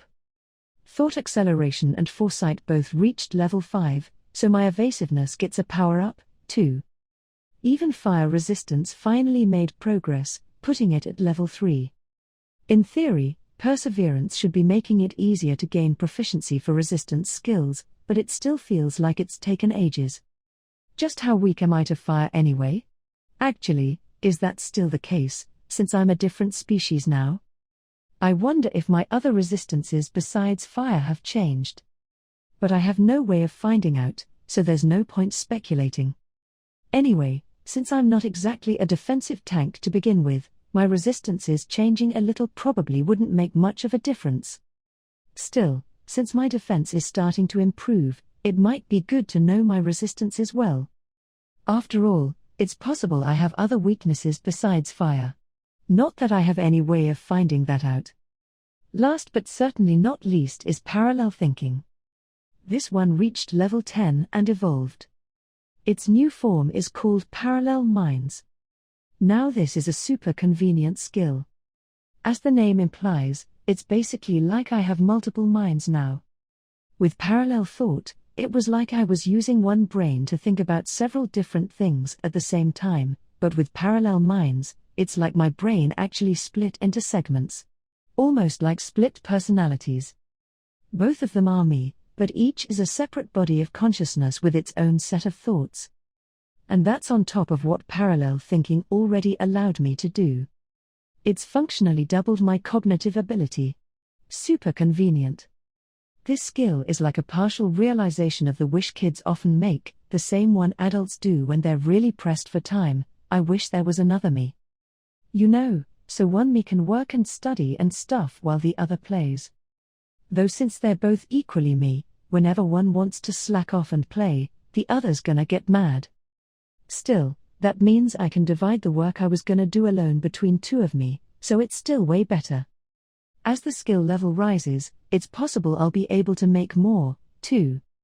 However, only one of them can control my body at any given time. That's why I've decided one half will be in charge of my body while the other half processes information from appraisal and detection and so on. By delegating like this, I can reduce the amount of work each half has to do, so each can concentrate on its responsibilities that much more. You know how, when you're fighting, your vision gets a whole lot narrower? People who've done martial arts know what I mean, right? Personally, I think that's a consequence of extreme tension and concentration. However, now that I have a separate mind for processing information, I no longer have to deal with it. That way, I can focus on picking up information and leave the hard work to the body-brain. I'm counting on ya, body-brain. You got it, information-brain. See? Now I can even have conversations with myself. And since they're both me, we've got data sharing on lock. There's no main unit or subunit in this setup. Both of them are me. I'm me, therefore I'm me. Yeah, I know. It makes no sense. Like, I'm getting by all right, but I bet some people would start questioning their definition of the self if they did something like this. You know, like losing track of which is the real them and going crazy or whatever. I can totally see that happening.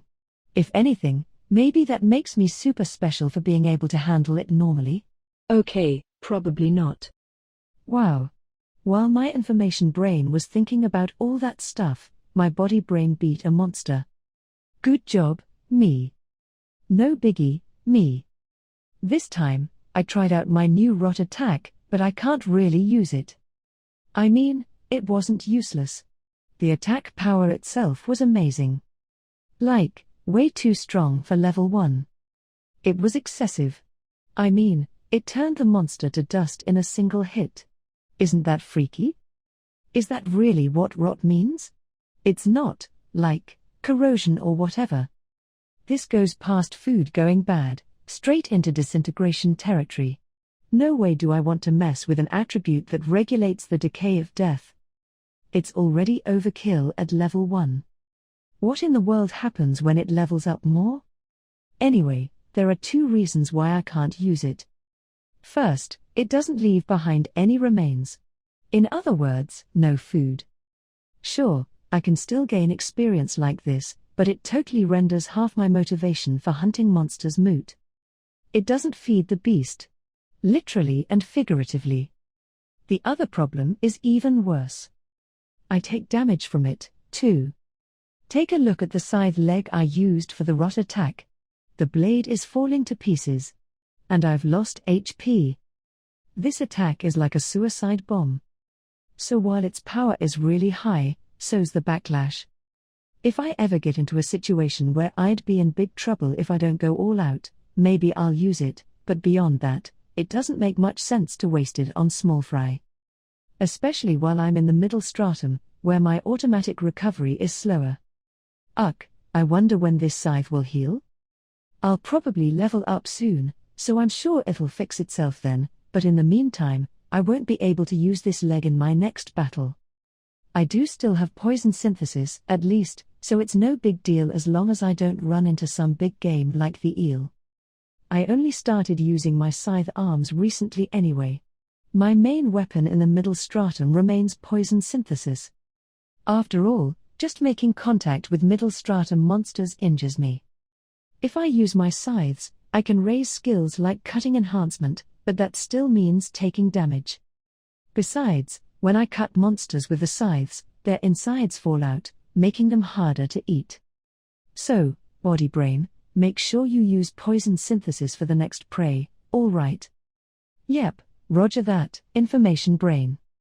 Man, parallel minds sure is convenient. If I had 2 bodies to go with it, I could even have a shadow clone. Now that's the dream. Oh, but since they'd both be my main body, it'd hurt if either got destroyed.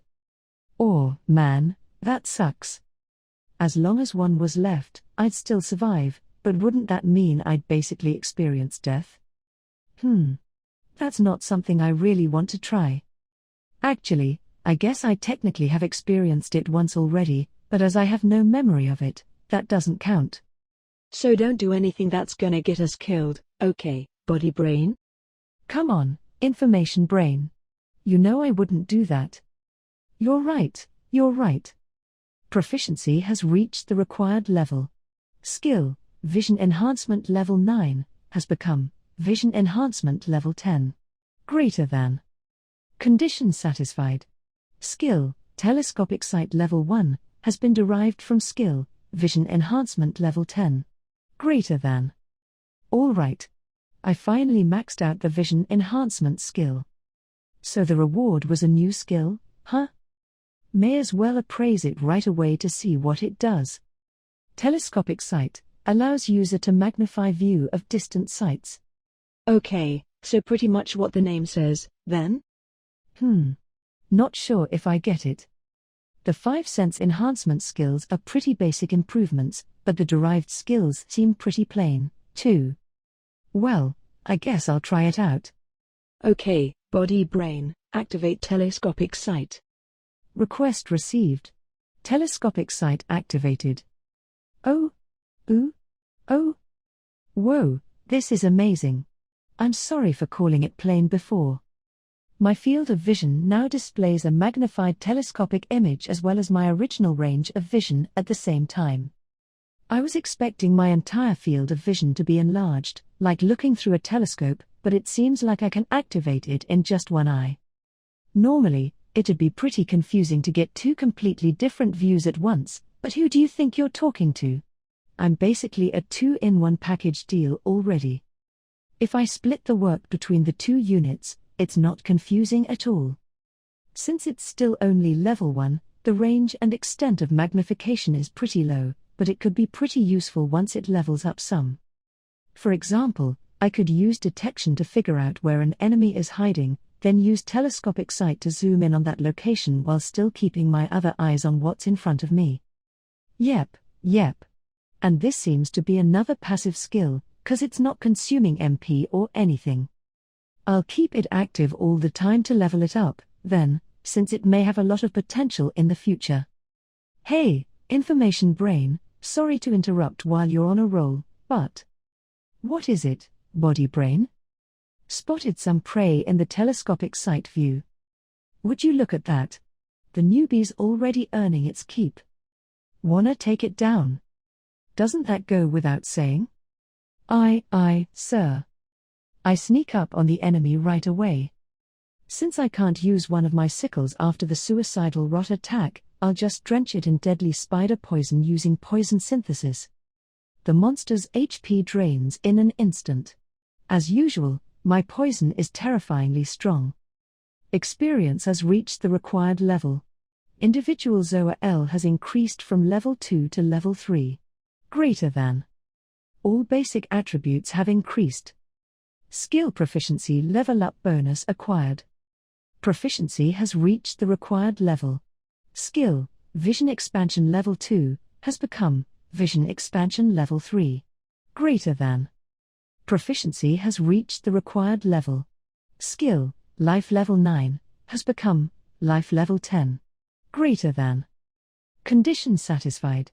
Skill, Life Level 10, has evolved into Skill, Longevity Level 1. Greater than. Skill points acquired.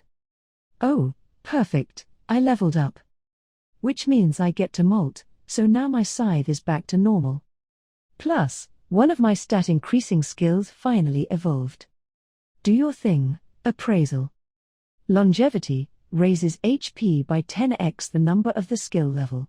Also, growth of this stat at each level up increases by the number of the skill level. Just as I figured, it's in the same category as Herculean strength.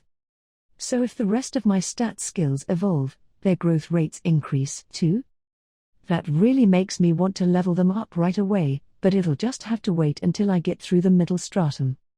I definitely want to get somewhere secure as soon as possible. And hey, wait a minute. Leveling up means I have 100 skill points now. Yay! Since I evolved, the number of skill points I gain per level increased to 50. It was only 20 before, so that's a big upgrade. That means that after evolving just twice, I already have 100 points. Now then, I wonder if those evil eye skills I've heard so much about have been added to the list? Cursed Evil Eye, 100, deals curse attribute damage to anything in the user's field of vision. Annihilating Evil Eye, 100, deals rot attribute damage to anything in the user's field of vision. Paralyzing Evil Eye, 100, deals paralysis attribute damage to anything in the user's field of vision. Petrifying Evil Eye, 100, deals petrification attribute damage to anything in the user's field of vision. Discomforting Evil Eye, 100, inflicts the heresy attribute effect discomfort on anything in the user's field of vision. Phantom Pain Evil Eye, 100, inflicts the heresy attribute effect phantom pain on anything in the user's field of vision. Maddening Evil Eye, 100, inflicts the heresy attribute effect madness on anything in the user's field of vision. Charming Evil Eye, 100, inflicts the heresy attribute effect charmed on anything in the user's field of vision. Hypnotizing Evil Eye, 100, inflicts the heresy attribute effect hypnotized on anything in the user's field of vision. Fearful Evil Eye, 100, inflicts the heresy attribute effect fear on anything in the user's field of vision. Whoa! I really can get them now. These skills definitely weren't on the list before.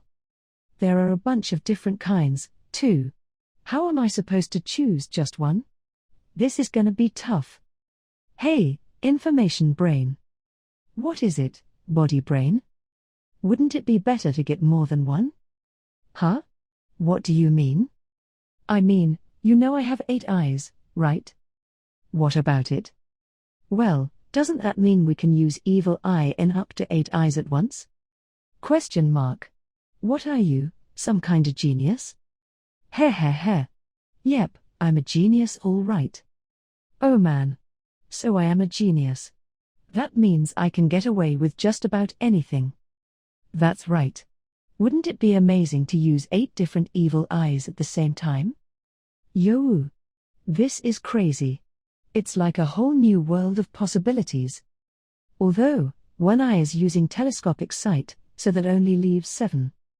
We should probably make sure we still have normal vision, too, so wouldn't it be 6? I guess so. So we'll pick 1 for now, then get 5 more as we get more skill points. Sounds good. Then, body brain, which evil eye should we get first? I'd say we should go for one of the attributes we don't have, so either curse or petrification. The heretic kind seem more like they're meant for use on people than for fighting monsters. That's a good point.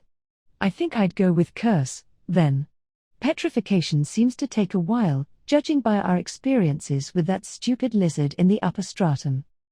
It's that much more powerful for the time it takes, though. But you're probably right. Curse would be safer. Good ol' me. I really know what I'm talking about. I'll take the cursed evil eye, then. Curse weakens all stat values and causes damage to HP, MP, and SP. Cursed evil eye level 1, get. Sweet. Obviously, I have to find a monster to test it out on Tout Sweet. Maybe the info from Mr. Detection can help me here. Looks like there's something over there. It's still too far away to get detailed intel, but whatever it is, it seems to be on land. Perfect. I found my lab rat. Oh, it's an evolved frog. Boy, that brings back memories. This guy looks like the upgraded form of those frogs I used to eat. Doesn't seem like it's that much stronger than they were, but I think it probably evolved to adapt to the middle stratum. It even has heat nullification. Between that and the fact that it has night vision despite the constant glow from the magma, I have to assume it came from the upper stratum. It's pitch dark in the upper and lower stratum, after all. Maybe it got lost and couldn't find its way back, so it evolved out of necessity. I hope there aren't any lower stratum monsters that wandered in here like that. If one of those things evolved to adapt to the middle stratum environment. Yeah, no. Also, now that I can see the frog's skills, it looks like those spit attacks were actually poison synthesis, the same mine. Apparently, it uses the expel skill to shoot the poison through the air. Ooh. I'd like to get my hands on that myself. Then I could fire globs of poison that would put the frog's wimpy attacks to shame. I wonder if I can get proficiency for it by shooting threads out of my butt or something? Hey, information brain. Since you seemed busy with some stupid thoughts, I went ahead and synthesized paralysis poison and immobilized the frog. Ooh, good one, body brain. Now we can try out the cursed evil eye. Alright, evil eye activate. Yep. It seems to be working just fine. So how's this thing work? Oh. Ooh. The frog's HP, MP, and SP are slowly decreasing. Since it's still only level 1, it makes sense that it'd be slow, I suppose. Both its yellow and red SP are going down, but the yellow bar recovers faster than the damage can reduce it, so no effect there. Maybe once the skill levels up, the damage will outmatch the recovery? Then I can keep my opponents in a constant state of hyperventilation. Ooh, creepy. But I guess it'd run out of HP and die before then. HP and SP are usually around the same amount, after all. Oh, its stats are going down, too. There's a little box next to the numerical values that says decreasing. It displays the normal max value of each stat in parentheses next to their current numbers, too. Oh ho ho. So this is what it looks like when you hit something with a stat-lowering attack. Sure makes it easy to tell the curse is working. Good old appraisal always has my back. Anyway, it looks like Evil Eye isn't a passive skill, which I guess would have been too much to hope for. My MP is decreasing. But it's not particularly fast. About 1 point every 10 seconds. And the frog seems to take 1 damage every 5 seconds or so I suppose it's fairly efficient? With my current MP, I could keep it active for about 50 minutes, so that seems cost-effective to me. Plus, once it advances, I'm sure it'll deal damage more quickly. Oh, looks like the paralysis is wearing off. No, wait, Body Brain's already on it with another round of poison synthesis. Great job, me. Always quick on the draw. Its HP and stuff are still going down nicely, but the rate has slowed. The stats were all decreasing at the same pace as its HP and so on until they hit the halfway point, but now they won't go much lower. Is there a limit on how much stats can be reduced, then? Well, guess that makes sense, now that I think about it. If it kept going, you could end up with 0 defense or something. Talk about paper thin. Actually, that'd be so weak that paper would seem strong in comparison. Still, just bringing its stats down by half is a pretty big deal in itself. It's not that big of a difference on small fry like this frog, but if I could cut the stats of strong monsters like that eel in half. Monsters sometimes depend on stats even more than skills in battle, so weakening their stats means a significant drop in their combat abilities. If the eel's stats were cut in half, for instance, it wouldn't be much stronger than a catfish. This could be a real trump card against powerful monsters. I'll have to make raising its level my top priority. Huh? The frog died? What the hell? I thought it still had some HP left. The rest of its HP drained in a flash. But why? It ran out of red SP before it ran out of HP. So that's why. Guess when you run out of red SP, your HP starts decreasing really quickly. What? Yikes. I've had some pretty close calls after evolving and stuff, then. Good thing I had food at the time. Thanks to overeating, my red SP hardly ever goes down, but I'll have to be extra careful from now on. At any rate, Cursed Evil Eye seems pretty useful. Maybe when I have MP to spare, I'll activate it to earn more proficiency. Yeah. I'll make sure I keep at least half of my MP in case of emergencies, then use the rest to work on Evil Eye. That should be easy, since I can keep it active while I'm walking. Okay, but this Evil Eye is totally magic, isn't it? I mean, it drains MP, and it's clearly some kind of supernatural phenomenon that ignores the laws of physics. Although, that seems true of a lot of other skills, too. So what's the difference between magic and those other skills? I don't know. Appearance, maybe? Guess Evil Eye is pretty subtle in that you can't see its effects unless you use the all-knowing appraisal. When you think of magic, you think of something a little louder and flashier, right? Yep. It's important to have some flair. I really want to learn magic. Sure, Cursed Evil Eye is technically a long-range attack, but it isn't the immediate impact I'd originally expected.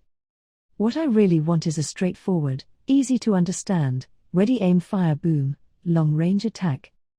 Cursed Evil Eye is useful in its own way, but can you imagine how strong it'd be combined with magic missiles or something? Damn, wouldn't that be nice? My quest to learn magic continues, I suppose. I am a body brain. As yet, I have no name. Listen, I got to vent about the information brain for a moment, okay? What an idiot. Take a little while ago, for instance. She wanted to learn some shooting skill or other, so she was all, shoot thread out of my butt. So I tried, but it shot out with more force than I expected, and, splat. Went right into the magma. It caught fire immediately, of course. If I hadn't severed the thread in time, we'd have gone up in flames by now. So basically, she's always making these stupid suggestions, and I'm the one who has to deal with the consequences. I don't think a single one of her ideas has worked out yet. Although, I guess I'm also the one who goes along with them every time. Still, I wish she'd come up with some better ideas. Couldn't you think these things through a little? Why is the one who's supposedly the brains of this operation so damn clueless? Are you stupid or what? Yeah, I think she must be. That's why I, the body brain, have to keep things together. My actions mean life or death for both of us, after all. Body brain, body brain. What is it, information brain? Do you think we can combine Evil Eye with telescopic sight? Question mark. What are you, some kind of genius? Heh. Yep, I'm a genius all right. Oh man. So I am a genius. That means I can get away with just about anything. That's right. Would using Evil Eye from a long distance be wicked or what? Yo! This is crazy. It's like a whole new world of possibilities. Okay, then let's find some prey. Woohoo. I am an information brain. As yet, I have no name. So using telescopic sight and Evil Eye together didn't work. HR and PH. I guess it really was too good to be true, huh? At least keeping telescopic sight active all the time has raised it to level 5. The distance and amount of magnification it can do has risen quite a lot compared with level 1. If I could just apply Evil Eye to this, I could attack from a pretty fair distance, but seems like that isn't actually an option. Oh well.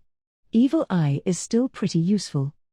Since I've been using it whenever I have the MP to spare, it's level 3 now. It seems to level up pretty slowly. But I haven't been using my MP much in the middle stratum anyway, so that's fine. At some point, I noticed using Evil Eye doesn't affect my vision. I couldn't combine it with telescopic sight, but it seems to be perfectly compatible with vision enhancement and such. If I can see just fine while using it, there's no reason to make sure I keep one eye free for it. Now I'm one step closer to my dream of having 8 different Evil Eyes at once. Also, it seems like you can't use any of the attribute-adding skills on Evil Eye. I tried it with Poison Attack, but it didn't work. So be it. Just like combining it with telescopic sight, that probably would have been too overpowered anyway. If I could combine my deadly poison with Evil Eye, I'd be like some anime character who can kill with a glance. Just being able to weaken things and inflict damage simply by looking at an enemy seems broken enough as it is, so it'd be greedy to ask for even more. I thought maybe I wouldn't be able to activate these skills in all 8 eyes at the same time, but it looks like that actually works. However, it doesn't change the effect. Since I'm using it in 8 eyes simultaneously, I'd hoped it would multiply the effects 8-fold, but no such luck. However, the several eyes at once thing turned out to be pretty useful for telescopic sight. Depending on how I use it, I can monitor several locations concurrently and zoom in as needed. Anyway, on a different note, can we talk about the body brain for a second? What an idiot. Take a little while ago, for instance. I wanted to try to get the expel skill, so I suggested we try shooting thread out of my butt. So she was all, great idea. Let's try it right now. And proceeded to fire it on the spot. Toward the magma. She said it was more force than I expected or whatever, but what kind of idiot does that in the direction of magma in the first place? Of course, the thread went straight into the inferno with a splat and ignited. The flames were coming at me like a fuse. It was awful. Luckily, the body brain cut the thread in the nick of time, but we were this close to my butt getting set on fire. Essentially, she jumps at my suggestions like an idiot and takes them too far. Or should I say takes them in the completely wrong direction?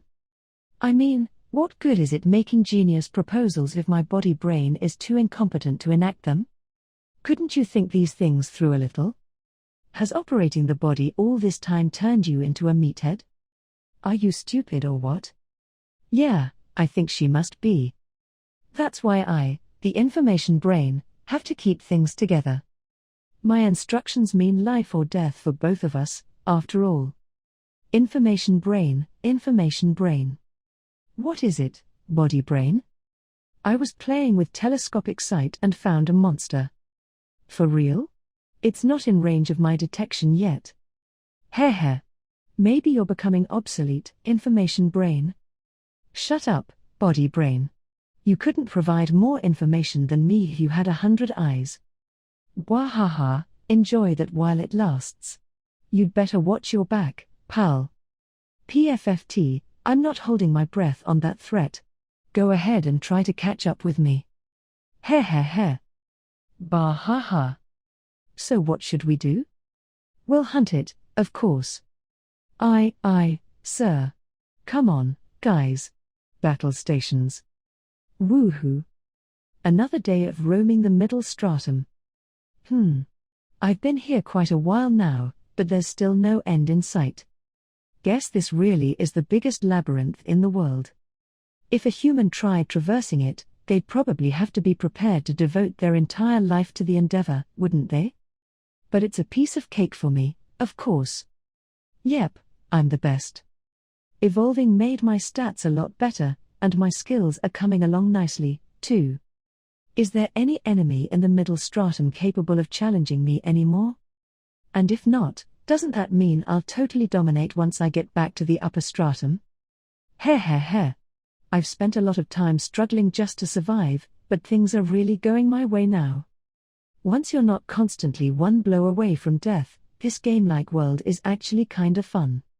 Proficiency has reached the required level. Skill, appraisal level 9, has become appraisal level 10. Greater than. Oh. Finally. I finally maxed out appraisal. Oh man, I'm so pumped. Appraisal, the first skill I ever picked up, the skill that's been with me through thick and thin, has reached its final form at long last. I still remember how incredibly useless it was at first. Then, each time it leveled up, there were subtle improvements. What joy I felt as it gradually became more useful. Especially when it shed its veneer of mere adequacy and became truly fantastic. My dear appraisal. No matter how much I complained about you, you kept working hard and growing. And now, you've developed into a skill that anyone would be proud to call their own. You finally made it. Wah! At last. At long last. I'm so emotional. Thanks for everything, appraisal. You and I are just getting started. Still, no evolution or derivative skills, huh? No, it's fine. Just the fact that appraisal hit its level cap is amazing enough. I guess I was just kinda expecting some kind of wisdom granting evolution or something. No dice, huh? Since it's you, appraisal, I don't mind either way, but nothing at all? I'm shocked. There's seriously nothing? FZZZT, FZZT, FZZT, FZZT. Greater than. What's that sound? It's like radio static. FZZT, request, FZZT, Upper Administration Authority Limit, FZZT. Huh? What's going on? FZZT, Nostrata Sari, FZZZT, rejected, FZZT. Okay, this is bad. I don't know what's bad or why, but this is definitely bad. FZZT, ping. Compared with the other sounds, the ping is so clear that I flinch. Upper Administrator D has accepted the request. Now constructing skill, wisdom. Greater than. Construction completed. Condition satisfied. Acquired skill, wisdom. Greater than. Skill, appraisal level 10, has been integrated into wisdom. Greater than. Skill, detection level 10, has been integrated into wisdom. Greater than. Proficiency has reached the required level. Skill, taboo level 7, has become taboo level 8. Greater than. Condition satisfied. Acquired title, ruler of wisdom. Greater than. Acquired skills, height of evil, celestial power, as a result of title, ruler of wisdom. Greater than. Skill, MP recovery speed level 4, has been integrated into height of occultism. Greater than. Skill, MP lessened consumption level 3, has been integrated into height of occultism. Greater than. Skill, magic mass level 9, has been integrated into celestial power. Greater than. Skill, protection level 4, has been integrated into celestial power. Greater than. What? Okay, hold on a second. Something's wrong. Something is very wrong here. What's going on? How did this happen? What do I do? I've got to calm down. Body brain, let's take a deep breath. Huff. Phew. Okay. Let's go through this step by step. First, I started hearing that weird noise. What was that? I have no idea. Normally, I'd just say there's no point in racking my brains over things I can't understand, but this is a little too much to just let it slide. I mean, this is clearly an abnormal situation here. Yeah. Abnormal. Here I've been going along all this time acquiring skills and stuff under the assumption that that's just how this world works. If this were still Japan, of course, their very existence would be abnormal. Was it really all right to just blithely accept that skills exist here because that's just how it is in this world? Up until recently, I thought it was fine. But now I'm not so sure. I definitely heard the divine voice, temporary, say this. Upper Administrator D has accepted the request. Now constructing skill, wisdom. Greater than. Construction completed. It's like someone was watching me and made a new skill in direct response to my complaints. If that's true, the culprit must be this Administrator D. And the term upper means that this D isn't the only administrator. So what exactly do these administrators manage? That's obvious. Skills.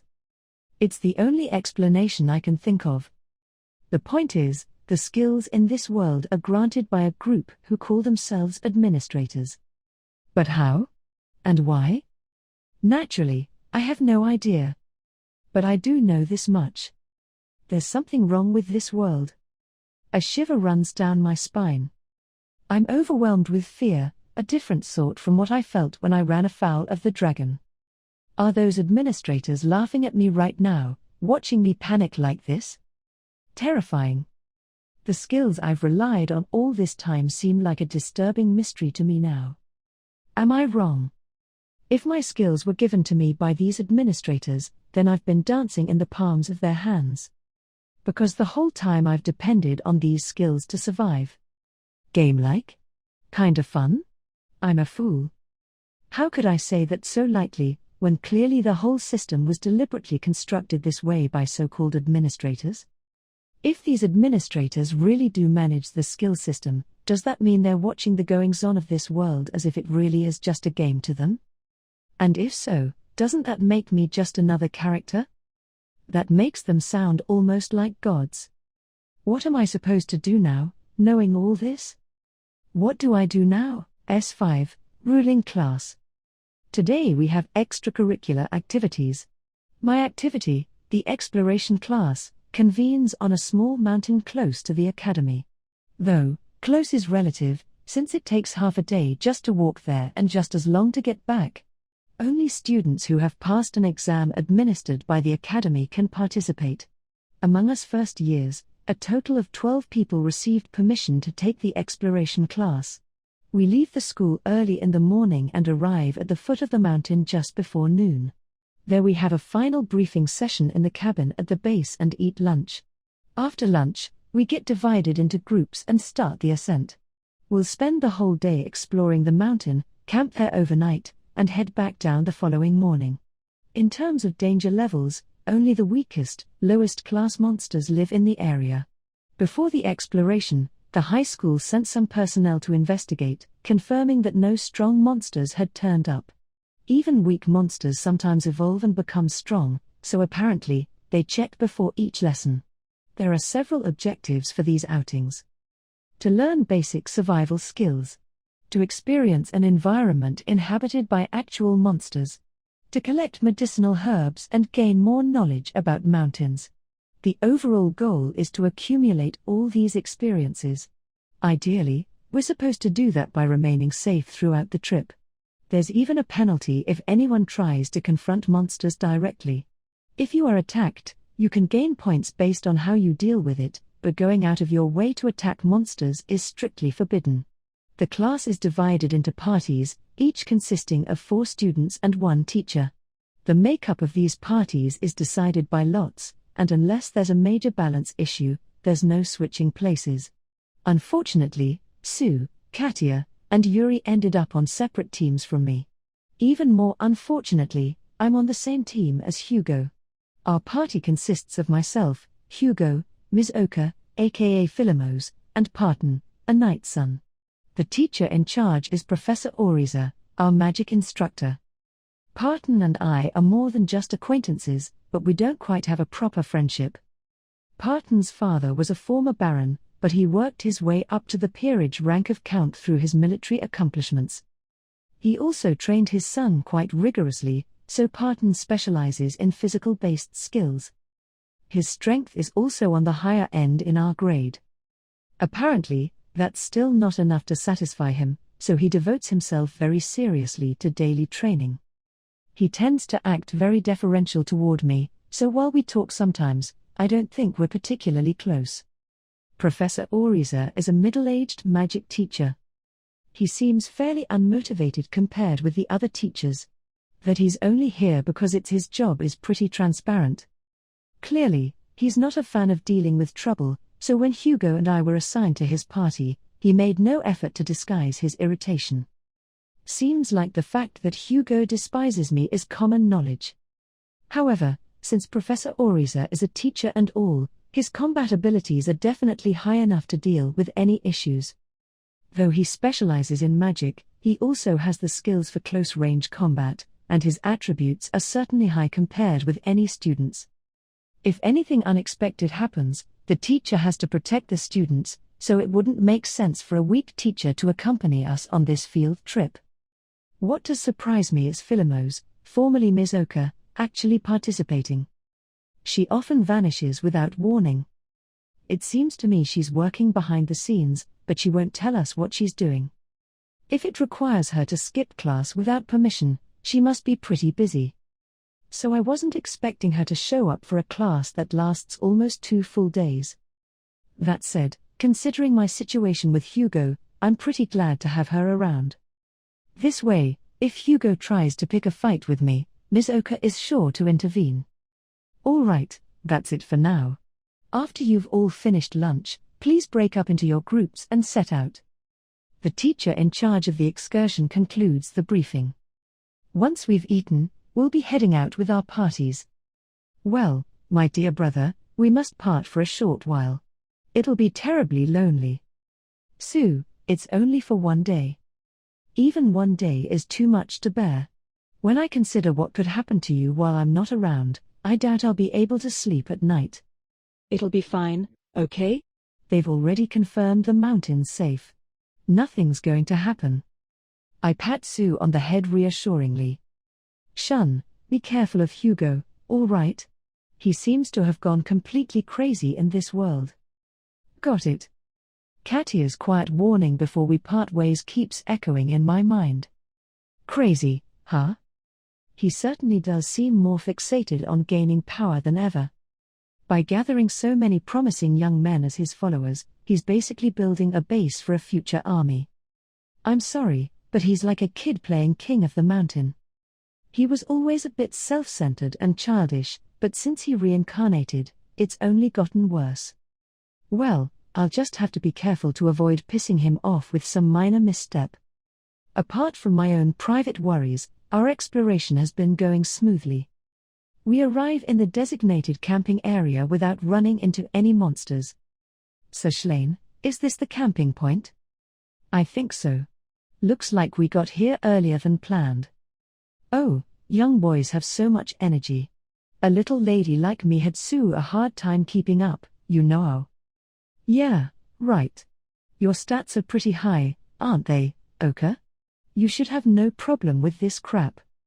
If you ask me, a gentleman would pretend not to know that and treat a lady with kindness anyway. I ain't wasting my time fawning over chicks, thanks. I suppose some girls go for the bad boy type anyway. While Hugo argues with Ms. Oka, Parton and I start setting up camp. Professor Oriza simply watches us in silence.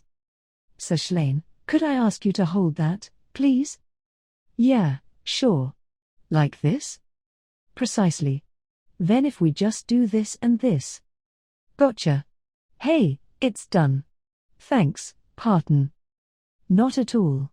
In fact, I apologize for troubling you to help. I ought to have done it on my own, but... Parton. Social status doesn't matter at the academy. So you don't need to worry about it so much, all right. That's certainly part of it, but, Sir Shlain, I respect you on a personal level as well. I do these things of my own free will. If anything, there's no need for you to be so apologetic about it. I'm taken aback by Parton's frank gaze.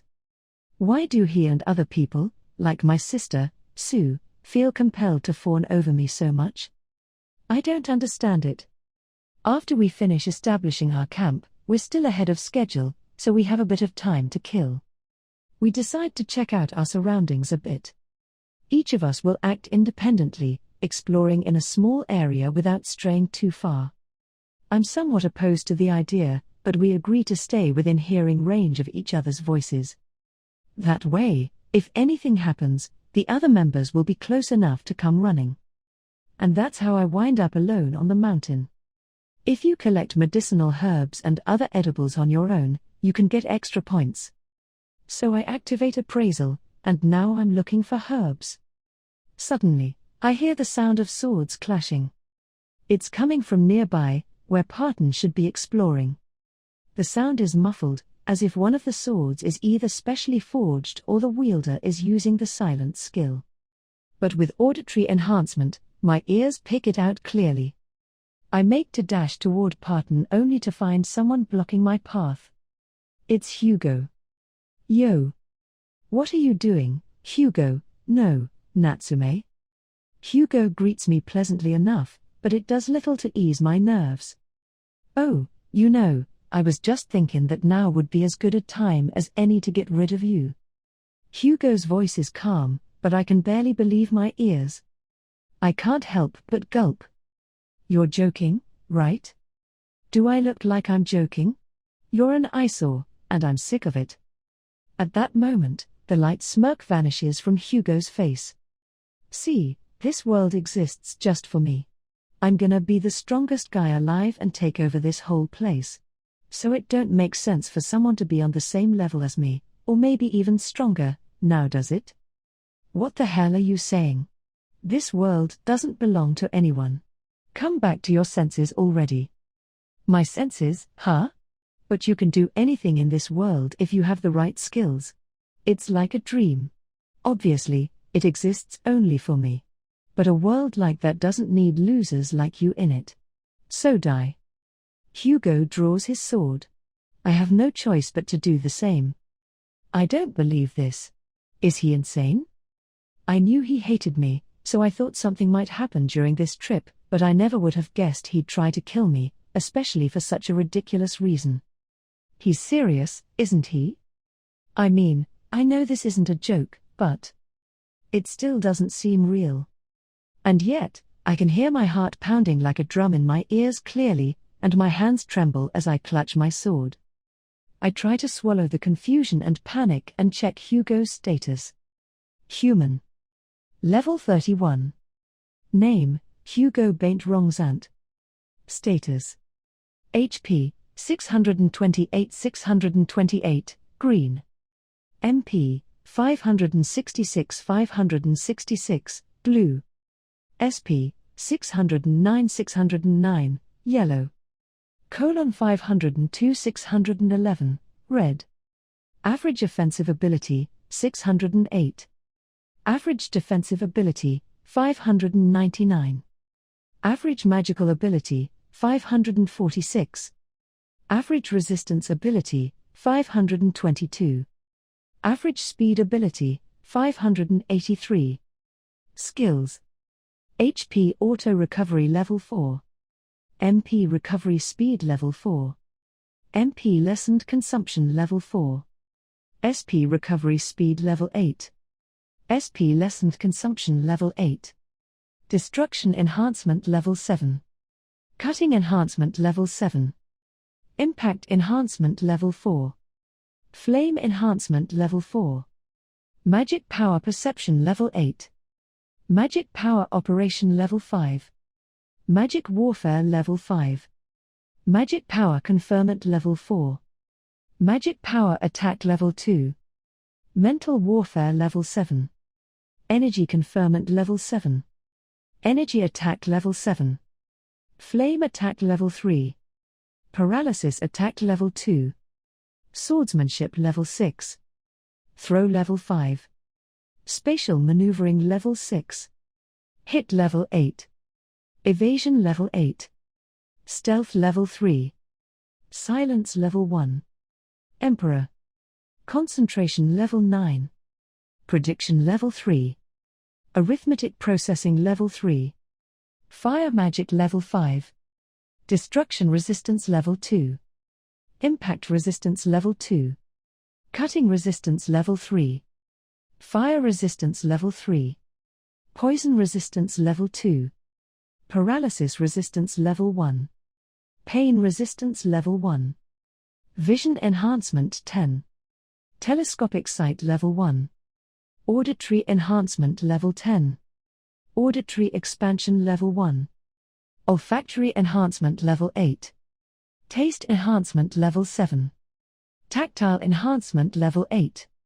Longevity Level 5. Magic Horde Level 4. Instant Body Level 5. Endurance Level 5. Herculean Strength Level 5.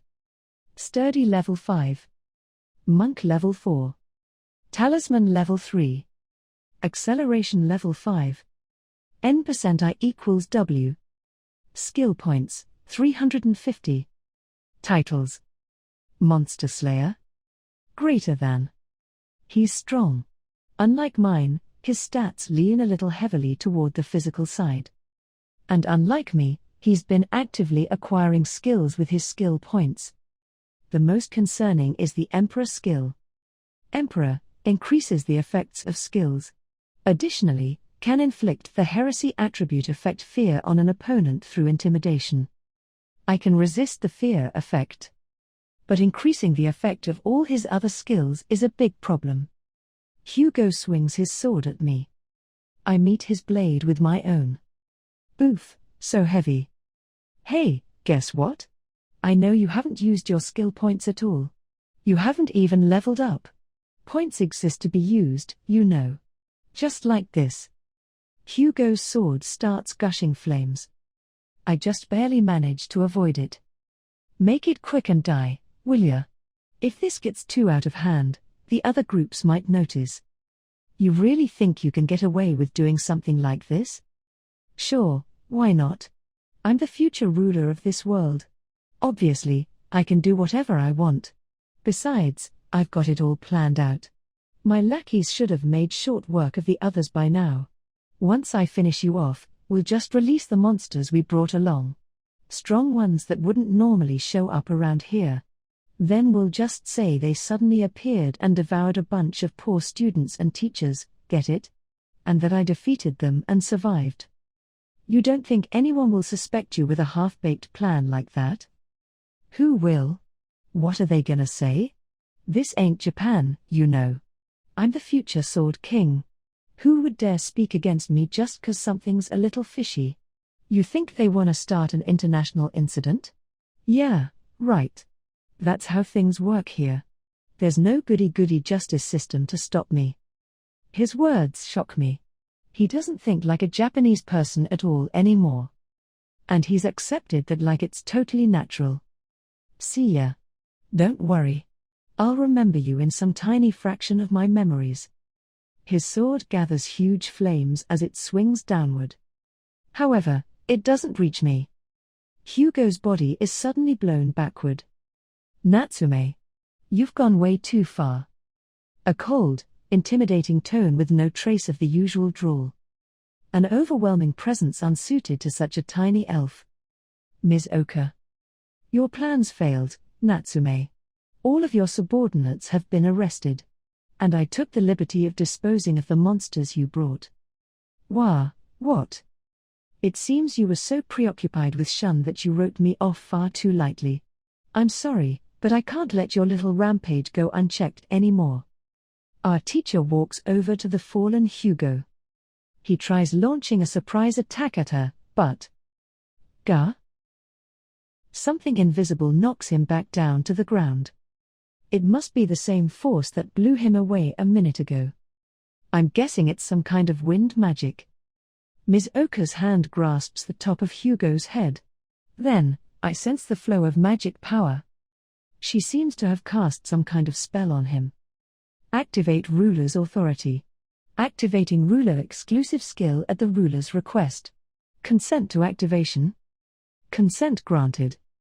A flat voice emerges from Hugo's mouth. It doesn't sound like him. Is she hypnotizing him using forbidden heretic magic? My surprise doesn't end there. In fact, that's only the beginning. Before my eyes, appraisal shows Hugo's stats rapidly decreasing. On top of that, his skills are disappearing. In a matter of seconds, all of Hugo's skills are gone except for the mysterious one with the garbled letters. What? What did you do to me?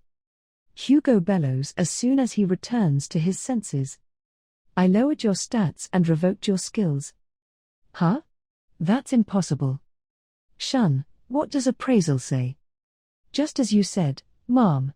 All his stats have dropped to 30. Plus, his skills are gone. WH? How? This world does not belong to you. I would strongly advise you to reflect on your actions and start trying to live a normal life. Nothing good will come of you acquiring skills and getting stronger anyway. Hugo is absolutely dumbfounded. I'm confused, too. After that, the exploration class is suspended. Parton, Professor Oriza, and the others are all safe. It seems to have been a close call, but thanks to Ms. Oka's intervention, no one was seriously injured. All of Hugo's minions who'd attempted to attack people were captured.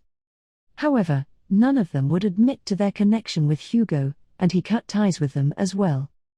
Apparently, a more detailed inquisition will be initiated at the academy, but judging by how it's gone so far, I doubt much will happen. Hugo is confident he can talk his way out of it, so he may already have some sort of contingency plan. Everyone, including me, is completely focused on Hugo right now. So no one notices the monster, released surreptitiously, quietly following us back. 8. Wisdom. Perseverance, 500, N% of the power to reach godhood. Enables acquisition of browsing level 1 information regarding anything in the user's range of perception. In addition, the user will gain the ability to surpass the W system and interfere with the MA field. Ruler of Wisdom, acquires skills, height of occultism, celestial power. Acquisition conditions, obtain, wisdom, skill. Effect, increases MP, magic, and resistance stats. Plus correction to magic skill proficiencies. Grants ruling class privileges. Description, a title granted to one who has conquered wisdom. Height of occultism, increases support for controlling magic power within the system, as well as maximizing all rune-related stats. Also, maxes out MP recovery speed while minimizing MP consumption. Celestial power, adds A plus 1000 correction to MP, magic, and resistance stats. Also, growth of these stats at each level up increases by 100. Greater than. Not long ago, I would have thought these were crazy good. Well, to be honest, I still think that, but it doesn't feel like something to celebrate. Uck. Uck. Uck. Arg. Enough already. I don't want to think about it. What's the point of getting hung up on it anyway? Even if these administrators or whatever do exist, what am I supposed to do about it? I'm just a spider. What can one spider do against a bunch of godlike freaks? Nothing, of course. So why shouldn't I just keep living my life as I please? Stalkers. Peeping Toms? Do your worst. I don't care if you're an administrator or a god or what. Go ahead and watch. I'll show you a life you won't soon forget. I'll shine like a comet until I burn into nothing. Feast your eyes on my glorious life. Information Brain. What is it, body brain? We're on fire. I know, I'm totally fired up right now. No. I mean we're physically on fire. Huh? The thread. WH-WA? You were spacing out, so we forgot to cut it off, and now we're on fire. What's wrong with you? Don't just report to me about it, put it out. Proficiency has reached the required level. Skill, Fire Resistance Level 3, has become Fire Resistance Level 4. Greater than. Hot. Synthesize some poison. Hurry. All right, weak poison coming up. Gay? Now I feel numb. Oh no. I forgot weak poison still had paralysis attached. Seriously, what's wrong with you? Proficiency has reached the required level.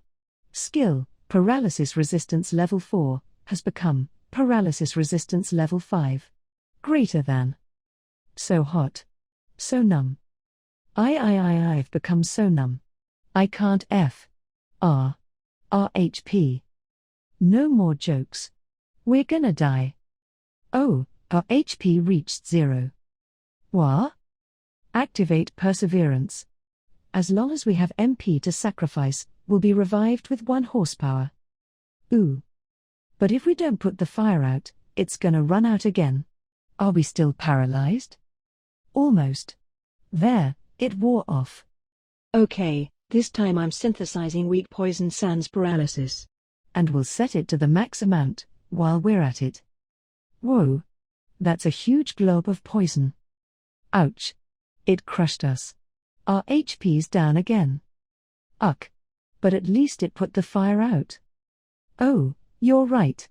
Well, now we know perseverance works, so I guess it worked out all right. How is any of this remotely all right? Look, just don't worry about it. I mean, what kind of first KO is this? Don't worry about it. Right. Our MP's down to about half now. If we didn't have wisdom, that would have meant death. Good thing we got wisdom, then. But it was because of wisdom that this happened in the first place. Don't worry about it. Skills really are handy, aren't they? They sure are. I don't know why someone would make skills and distribute them, But I guess since they're there, we might as well use them, right? Guess so. Yeah. Let's go with that. So wisdom functions sort of like a somewhat powered-up combination of appraisal and detection.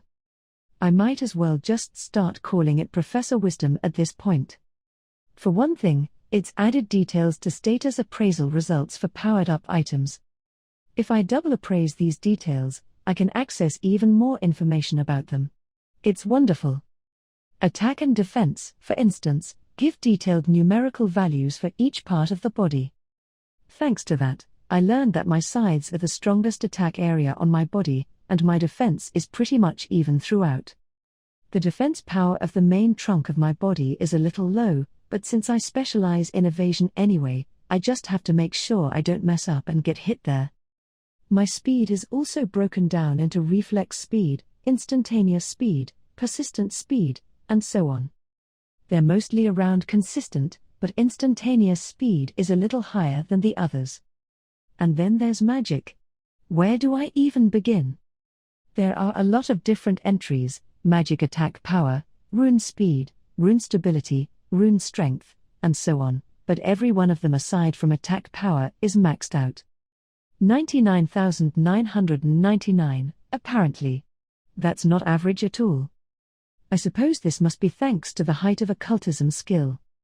It did say something about maximizing rune stats, so this must be what it meant. So, this must mean that I can use magic now, right? Fwahaha. Finally, I'll get to use magic. Oh man. I'm so hyped for this. But first, I'd better finish going over the results of Professor Wisdom's assessment. No need to get ahead of myself. Last but definitely not least, resistance contained the most important revelation of all. It shows all of my attribute resistance stats. Now I know what my weaknesses are. My biggest weakness, of course, is fire. Even with the fire resistance skill, it's still the lowest number. Oh, by the way, turns out that having a resistance skill raises your resistance stat for the corresponding attribute. Aside from fire, I'm also pretty weak to water, ice, and light. Ice, especially, is almost as low as fire. I doubt I'm gonna run into any ice attacks while I'm in the middle stratum, but it's still good info to tuck away in the back of my mind. My highest resistance, on the other hand, is heresy. I do have heresy nullification, after all. My heresy resistance stat is 99,999. The next highest is my poison resistance. And surprisingly, the one after that is dark. So now I know my strengths and weaknesses as far as resistance goes, but I think this may actually apply to my attack capabilities, too. For instance, if I use fire magic when it's my weakest attribute, the effect probably wouldn't be very strong. On the other hand, the high ones like heresy and dark would probably be really powerful. I mean, this is still just speculation, but I'm pretty sure I'm onto something. Moving on, I can see more details about my skills now, too. Specifically, I can see the proficiency values of all my skills. It shows how much proficiency I need to get to the next level, too, which will help me level up skills even more efficiently from now on. I can even see the proficiency amounts for skills I haven't acquired yet. Guess what? Now I can look at the skill list even if I don't have any skill points. That really caught me by surprise. And all the skills are unlocked, too. I could definitely waste a whole day just looking at this list. For one thing, there are some skills that require such a stupidly high amount of points that there's no way I'm ever gonna get them. In exchange, of course, they're incredibly powerful, but I don't think it's gonna happen. I wonder if I should stop jokingly calling it the divine voice, temporary. Nah, might as well stick with that. Oh, right. Where was I? Yeah, so it turns out there really is an immortality skill, So I asked the divine voice, temporary, how much it costs as a joke, and the answer was, 1 million points. Unreal. I'm never getting that. But unattainable skills aside, there were some good ones that actually seem achievable if I try hard enough, so I think I'll save up and get them. I'll be using points for Evil Eye skills for a while, but once I'm finished with that and have some to spare, I think I'll expand my repertoire. As for the new and improved detection, turns out that now I can appraise information I sense with detection. However, because the information provided by Mr. Detection is already pretty detailed, there's usually no need to appraise it further. So while it doesn't seem particularly useful at the moment, there's certainly no harm having it, and it might still come in handy someday. Finally, and most important of all, an auto-mapping function was added. OMG! And I can even view maps of everywhere I've been since I was born, even before I had Professor Wisdom. This is amazing. Seriously. The parts of the Great Elro Labyrinth where I've just been wandering around randomly all this time are now totally clear to me on this map. This labyrinth is way too big. There's a partial map of the upper stratum where I started, the lower stratum where I fell, and the middle stratum where I'm currently traveling. When I tried putting them all together to get an idea of the scale, that alone was easily the size of Hokkaido. And that's just a fraction of this place. Anyway, based on my estimation of the distance from the middle to the upper stratum, I think I still have a long way to go. It's only an estimate, and maybe I'll get lucky and find a shaft leading upward or something, but I think I'm better off assuming this is gonna be a long trip. Oh, and that mysterious garbled skill is still impossible to appraise. Man, though, I thought I was gonna die back there. In fact, speaking in terms of HP, I'm pretty sure I actually did. Without perseverance, I would have died for real. Imagine actually suffering such a stupid death. So much for a glorious life. Mr. Administrator, if you saw all that, could you please delete it from your log? Thanks a lot. Anyway, I did unintentionally confirm the effects of perseverance, at least. Rather than being resurrected if my HP runs out, it's more like once my HP hits 0, my MP starts getting used up instead. Judging by how much my MP went down when I was on fire earlier, I think that basically my MP temporarily serves as my HP. So whatever damage that would have affected my HP gets subtracted from my MP instead. It's sorta like my HP and MP are stuck together. So if I get hit with a really big overkill attack, my MP could all get drained at once, too. But thanks to celestial power, my MP is crazy high now, so I guess I've actually become pretty tough. However, since I also have to use MP for its original purpose, it's probably better to only think of that as emergency insurance. So, thanks to celestial power, my magic stats are all crazy high now. It'd be a waste not to use it, right? That's where Height of Occultism comes in. Oh yes. This skill is like the ultimate version of magic power operation, the skill I've wanted for so long, the last piece of the puzzle that is using magic. Wonderful. On top of that, it's a package deal that includes all kinds of convenient MP-related skills. What a bargain. If you act now, thanks to our friend Professor Wisdom, you can even get it absolutely free. How can that be? Don't worry, we've already put it in your cart and purchased it for you. Congratulations to me. So yeah, Height of Occultism. This skill is seriously crazy. It's like I got maxed out versions of Magic Power Operation, MP Recovery Speed, and MP Reduced Consumption, all at once. My MP, which was down to half after I effectively died a little while ago, is already fully recovered.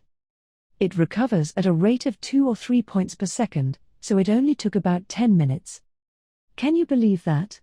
It's like an all-you-can-use MP buffet. And since I have MP lessened consumption, it should go down way more slowly when it's not being used for perseverance. As long as I don't mess anything up majorly, I can pretty much use it as often as I want. Like, I can keep Evil Eye activated all the time, and it recovers so fast, it's like it doesn't use any MP at all. That being the case, I might as well leave it on non-stop. So, now that the stage is set, I definitely want to use magic for real. But I still don't know how. At least, I didn't until now. Yes, I finally learned how to use magic. Once again, This discovery was made possible by Professor Wisdom, which came with a new search feature. It's no spoogle, mind you, but if you look up a word related to the skill system, it'll display an explanation. Yes, I finally have a user manual, kinda. Better late than never, right? And so I research how to use magic. According to the search, there are several steps you have to complete in order to use magic. First, you have to recognize magic power. This corresponds to the so-called magic power perception skill. If you can't sense the existence of magic power, you can't use it as fuel to activate any magic spells. So it's a major building block in the whole process. Thanks to Professor Wisdom, I've got magic power perception on lock. Next, you have to manipulate that magic power. You picture the magic power inside as a dense liquid. Then you will that liquid to move as you desire. In essence, this is magic power operation. It's even better if you can move it quickly or in complicated patterns. Usually, you'd go through lots of training and gradually learn how to manage it, but thanks to Height of Occultism, I can manipulate mine however I want. Then comes constructing the rune. Each variety of magic has its own set, so you choose the corresponding rune, which is then automatically formed for you. Once it's constructed, you picture it sort of like a pipe, I guess. The construction speed also varies based on your stats. Again, since all my rune stats are maxed out, the rune gets generated the instant I select it. Seriously, it's like I'm using a cheat code. Finally, you pour some magic power into the completed rune, and the magic is complete. It sort of feels like liquid flowing through a pipe. When the liquid reaches the end, it finally becomes a phenomenon that affects the physical world. At that point, if you increase the amount of liquid flowing into the pipe, the attack power of the magic increases, and if you increase the speed, it shortens the amount of time it takes to activate. However, that also applies an extra load to the pipe. Depending on its thickness, there's a limit to the amount of liquid the pipe can hold at a given moment. Therefore, it has to be made sturdily, or it can burst under the pressure. If that happens, the rune can't bear the load, so the spell might misfire or even backfire. More advanced magic has longer and more complicated runes, so the chances of accidents become higher. To stabilize the rune, you have to build a bigger, stouter pipe. This is no problem for me, either, thanks to Height of Occultism. You have to go through this whole process just to activate a single spell. But here's the thing. Since I have Height of Occultism, I don't have to bother worrying about any of that junk. I can operate my magic power as easily as I move my body, and as soon as I select a spell, an optimal rune is forged instantly. I can activate magic as easily as pouring water into a glass. Since there aren't any monsters handy at the moment, let's try out a spell with easy-to-test results. Guess I'll start with the level 2 poison magic spell, Poison Shot. Heretic magic is no good without a target, and frankly, shadow magic doesn't seem like it'd be that impressive. As for abyss magic, yeah, I feel like that's a tad too advanced for my first try. Alright, here goes. Construct rune. Fill it with magic power. Poison Shot, activate. Almost instantaneously, something black and round appears before my eyes and streaks forward. Oh, whoa. It was so easy it was almost anticlimactic, but still. I used magic. Awesome. I'm kinda moved. Poison Shot doesn't seem very powerful, though. It doesn't utilize my deadly spider poison after all. Apparently, instead of using my poison, this poison magic spell generates and fires its own. As opposed to my deadly spider poison, it employs a blend developed exclusively for this spell. Yet even with my crazy magic attack power, it still isn't as strong as my deadly spider poison. If I use more magic power, I could make it stronger, but in that case, I'm better off just using poison synthesis.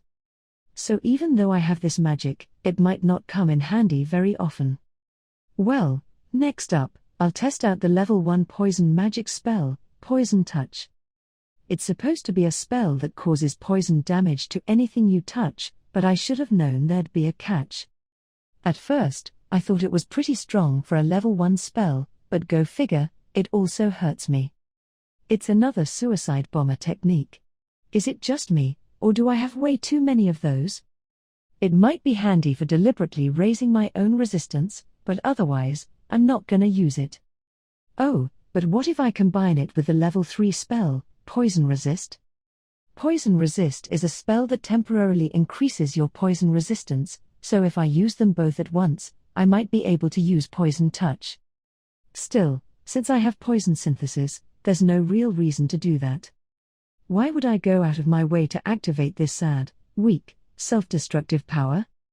Since it's so ineffective, it wouldn't even help much with proficiency.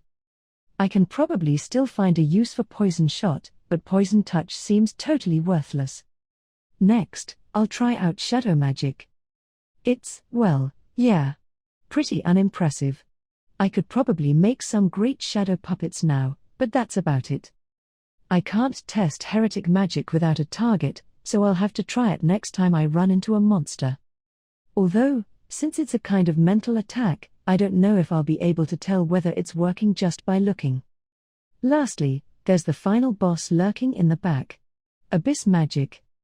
The thought of trying this makes my heart pound. For various reasons. I mean, it's gotta be pretty crazy, right? When I got Professor Wisdom, I tried appraising it one more time, but the description was unchanged. I still have no idea what the spells actually do. Obviously, it's some kind of advanced dark magic, but that's pretty much all I know. It could be a really powerful asset if I learn how to use it, but not knowing what it might pop out is pretty disturbing. Thanks to Height of Occultism, I'm not too worried about failing, but it still scares me. However, out of all the magic skills I have, this is the most magical seeming magic of all. I mean, it's got that sinister, dark arts kinda ring to it. How could I not get excited? Alright, let's start by trying the level 1 spell, Hellgate. Here goes. Construct Rune. Huh? Wait a second. Even with Height of Occultism, I still can't control it. Why is this construction so ridiculously difficult? Ugh. I can't do it. The stupid rune slipped out of my control and fell apart while it was still being formed. Like, how could that happen? Height of Occultism is supposed to be the best magic skill there is, just like the name implies. And even with that skill, I still can't do it. If it won't work for me, then how could anyone in the world use Abyss Magic? And if it's this hard to construct, what kind of crazy effects does it have? What's the point if even the level 1 spell is too hard for anyone to do? So if you used the level 10 spell, Hell of Treachery, would it end the world or what? Haha, I'm sure that's not the case. Right? It can't be, right? Well, if the level 1 spell is this hard, I guess I'd never be able to use the higher ones anyway. No, wait. I can't give up so easily. Sure, it was hard. But I only just started using magic. I'm still a beginner. Other magic users probably work really hard, practicing and raising their skill levels and stuff, but I skipped all that by getting these cheat skills. In other words, I'm not used to it yet. That's why I can use simple magic thanks to my skills, but I'm too inexperienced to use the really advanced stuff yet. I bet that's all it is. In which case, the answer is simple. Practice makes perfect. So hey, body brain. Hey, information brain. I know what you're getting at, but... Oh good, you already know? What are we gonna do about information if you do that, though? I dunno, can't you pick up my slack a little? In theory, sure, but if I'm doing twice the work, I probably won't be as efficient. Proficiency has reached the required level. Skill, Parallel Minds level 1, has become Parallel Minds level 2. Greater than. Wow, perfect timing. Hello, me number 3. Hello. Don't worry, I heard everything. Now that I'm here, it'll be fine. Great. All right, number 3. You're gonna be Magic Brain. Okay, I'm on it. So, with Parallel Minds leveled up, I can have 3 different minds going at once. The body brain and information brain will stay the same. And the new magic brain will practice magic, focusing on abyss magic, as we go. Thanks to the Ruler of Wisdom title, my magic proficiency should improve easily, meaning that if I level up poison magic and shadow magic, too, they should be useful eventually. On top of that, if we're in battle, the magic brain can independently assist with magic. Poison shot doesn't have much going for it on its own, but if used in cooperation with the body brain, its utility value would skyrocket big time. It could be used for all sorts of things, like diversions or sudden attacks. And information brain's role in assessing the situation is important, too. We're like the Holy Trinity here. Man, I'm impressed with myself all over again. My stats have gotten way higher, and now I can move around and shoot magic at the same time. I know I wouldn't want to fight me, would you? Wow. Am I super strong or what? All things considered, my middle stratum campaign is going pretty well. I've defeated a ton of monsters, leveled up a bunch, and my skills are growing, too. In the meantime, overeating finally reached level 10. I braced myself, wondering if gluttony would be next, but instead I got Gorge, allows the user to ingest food beyond normal limitations. HP, MP, and SP will recover accordingly. In addition, the excess can be stocked as surplus. Surplus is stored as pure energy, so the user will not gain weight. The amount that can be stocked increases with higher skill levels. Well, it's not gluttony, but it's still pretty amazing. Basically, instead of just being stocked as SP like with overeating, it'll also be applied to HP and MP. The amount that can be stored for those is lower than for SP, but that doesn't make it any less impressive. Really, any increase to my low HP is enough to make me happy. And with the effect of perseverance, when my HP and MP improve, so do my chances for survival. I already have an excessive amount of MP, but if I can stock on top of that now, so much the better. I don't really benefit from the not gaining weight part, though. I mean, I didn't gain weight before, either. I wonder why? The description of overeating said the user gains weight in proportion to how much they stock, but even when I stuffed myself as much as I could, I never gained any weight. I don't know if it's some special predisposition because I'm a spider or something, but since now it's more certain that I won't gain weight, I guess there's no reason to worry about it. That's right. Before the skill leveled up, I had reached the max amount of possible overeating stock. The max increased by 100 with each level, stopping at 900. Now that it's evolved into Gorge, the upper limit's risen a bit more, but I'm guessing it'll stop again at 1000. It's probably my anti-wasteful nature as a Japanese person to feel like I need to use my SP once I can't stock anymore. Which is why I've been trying to consume as much SP as possible with my normal movements. Specifically, by jumping or running as I move forward. By doing this, I also earn proficiency for skills like Scander. As a result, both that skill and some others have leveled up. Instantaneous and persistent advanced that way, too, and finally maxed out. They evolved into acceleration and durability, respectively, adding a multiplier to the growth rate of the corresponding stats. With that, I now have plus corrections on all my stats whenever I level up. Although my magic-related ones already progressed insanely quickly thanks to wisdom, and I'm already plenty fast thanks to Scander. I'm supposed to be a high-speed physical type, but looking at my stats, I seem more like a high-speed magic type. Professor Wisdom is the main reason for that, but I can't say for sure whether I've actually become a magic specialist now. I mean, even though my magic-related skills have all gotten better, they're still not as strong as Deadly Spider Poison. So when I'm in a serious scrap, Deadly Spider Poison is my main trump card while magic is more like a support skill.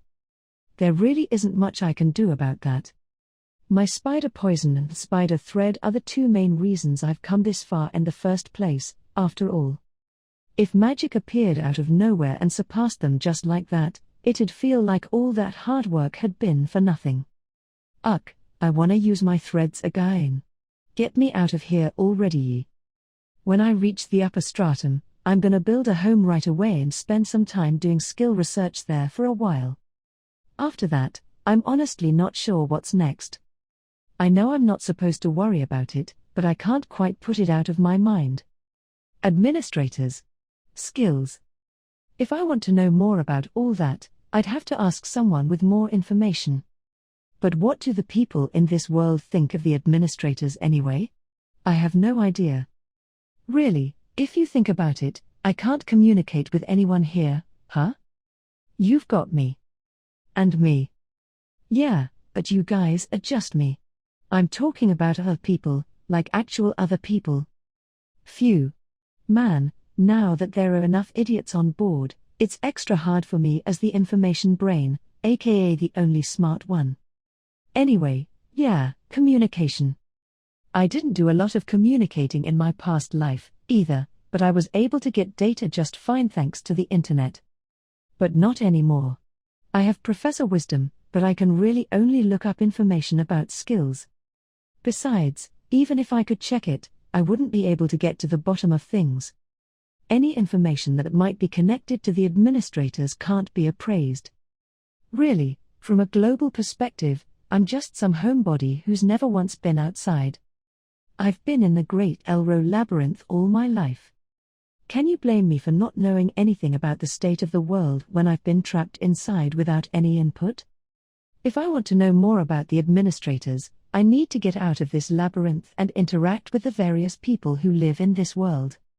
But I'm a monster, and I can't talk. How am I supposed to carry on a normal conversation?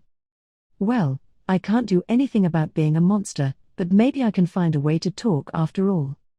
One option is to gain the telepathy skill. The other is to evolve into a certain monster. See?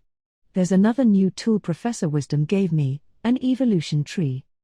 Studying it, I can see at a glimpse what kind of monsters I can evolve into in the future. Whenever I evolved up until now, I just picked mostly going by my gut, but apparently, I had the right idea. Looking at my evolution tree now, I can see that I've been choosing poison types and relatively rare species, including my current species, Zoa Ele. But that's not the point right now. The real matter at hand is the intel I found about a certain monster that appears further down the line of my evolutionary tree. Arachne. A monster with the lower body of a spider and the upper body of a human. As a concept, it's pretty well known even back in Japan. If I want to evolve into that form, it'll be a bit of a long haul, but I can do it. And if I have a human upper body, I'll probably be able to talk. The problem is I'll still be a monster, so I don't know if humans will be willing to talk to me. Either way, though, being able to have a human body, even just half of one, would be huge. Sure, I've gotten used to my spider body and all, but what kind of healthy former human girl would want to spend the rest of her life this way? You wouldn't, would you? If I have the opportunity to become even partially human, of course I'm gonna go for it. But there's no point dwelling on that now. It'll be a long time before I have to decide whether to go that route. I have to get out of the middle stratum before I can even consider leaving the labyrinth in the first place. I'll worry about the rest later. S6, Earthworm attack. Shortly after we get back to the school, it suddenly appears. To be precise, it must have been following us the whole time. What? I hear someone groan in disbelief. That's how terrifying its presence is. The earthworm. An incredibly high-powered monster that should never be in a place like this. And yet, here it is, baring its teeth at us on academy grounds. Natsume. Is this another part of your scheme? Ms. Oka confronts Hugo in a rage. Don't look at me. If they planned anything like this, nobody told me. Hugo looks genuinely panicked. I don't think he's lying. Hey, guys, what the hell is this thing? Hugo turns on the group of criminals arrested for working with him. It was supposed to be the ace in the hole for our plan. So you guys prepared this? That's right. A summoner contracted it. But apparently, it's no longer under his influence. What? Who was it? It's me, But I can't stop it now. It was too strong for me to control in the first place. It was docile enough when I first captured and contracted it, but now it won't obey me at all. The criminals, all similarly hysterical, rush to answer Hugo's questions. I barely resist the urge to slap a palm to my forehead. What kind of idiot summons a monster they can't control? In my time with Fae, I also acquired creature training, a skill necessary for summoners. But it only lets me handle monsters weaker than myself. It is possible to form a contract with a stronger monster if they agree to it. But that only works if there's mutual trust between both parties. Otherwise, it's entirely possible for the monster to betray the summoner.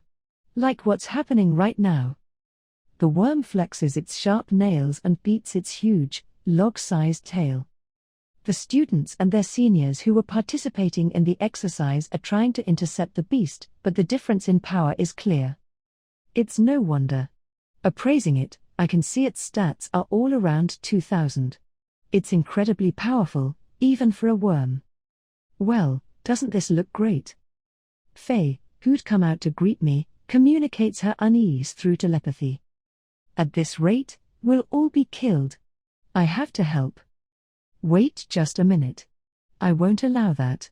It's too dangerous. Ms. Oka tries to hold us back. But I can't just ignore all the people being injured right before my eyes. I shake Ms. Oka off and run toward the worm. Well, if that's how it is. I'll come with you, brother. Let me heal you. Katia, Sue, and Yuri follow. I start preparing magic as I run, the water spell I learned in class. Activate. A sphere of water flies toward the worm. Just before it hits, though, the attack disappears as if it evaporated. It has imperial scales. Imperial scales, an advanced version of dragon scales possessed by upper-class worms. In addition to a simple increase in defense power, it interferes with the composition of magic spells. This nasty skill makes landing both magic and physical attacks difficult. Students, get back. One of the teachers yells at us, but we can't stop now. I rank among some of the strongest people here. I can't back down just because I'm a student. Sue, back me up. Right. Sue and I release more water magic simultaneously. The spells combine in midair. Like me, Sue's highest aptitude is water magic. If we combine our powers, it might be enough. This time, the water shot hits the worm's body without scattering. The worm roars in discomfort. This could work. It's not a lot of damage, but at least we can penetrate its defense.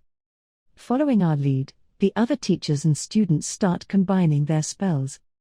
Katia and Professor Oriza work together to shower the worm in fire magic. Then, when it shrinks away, the people who specialize in close combat push in for the attack. The damage still isn't much, but it's not nothing. But just as I start feeling hopeful, the earthworm stretches its neck. It's preparing a breath attack. Retreat. Someone shouts, but there's no time.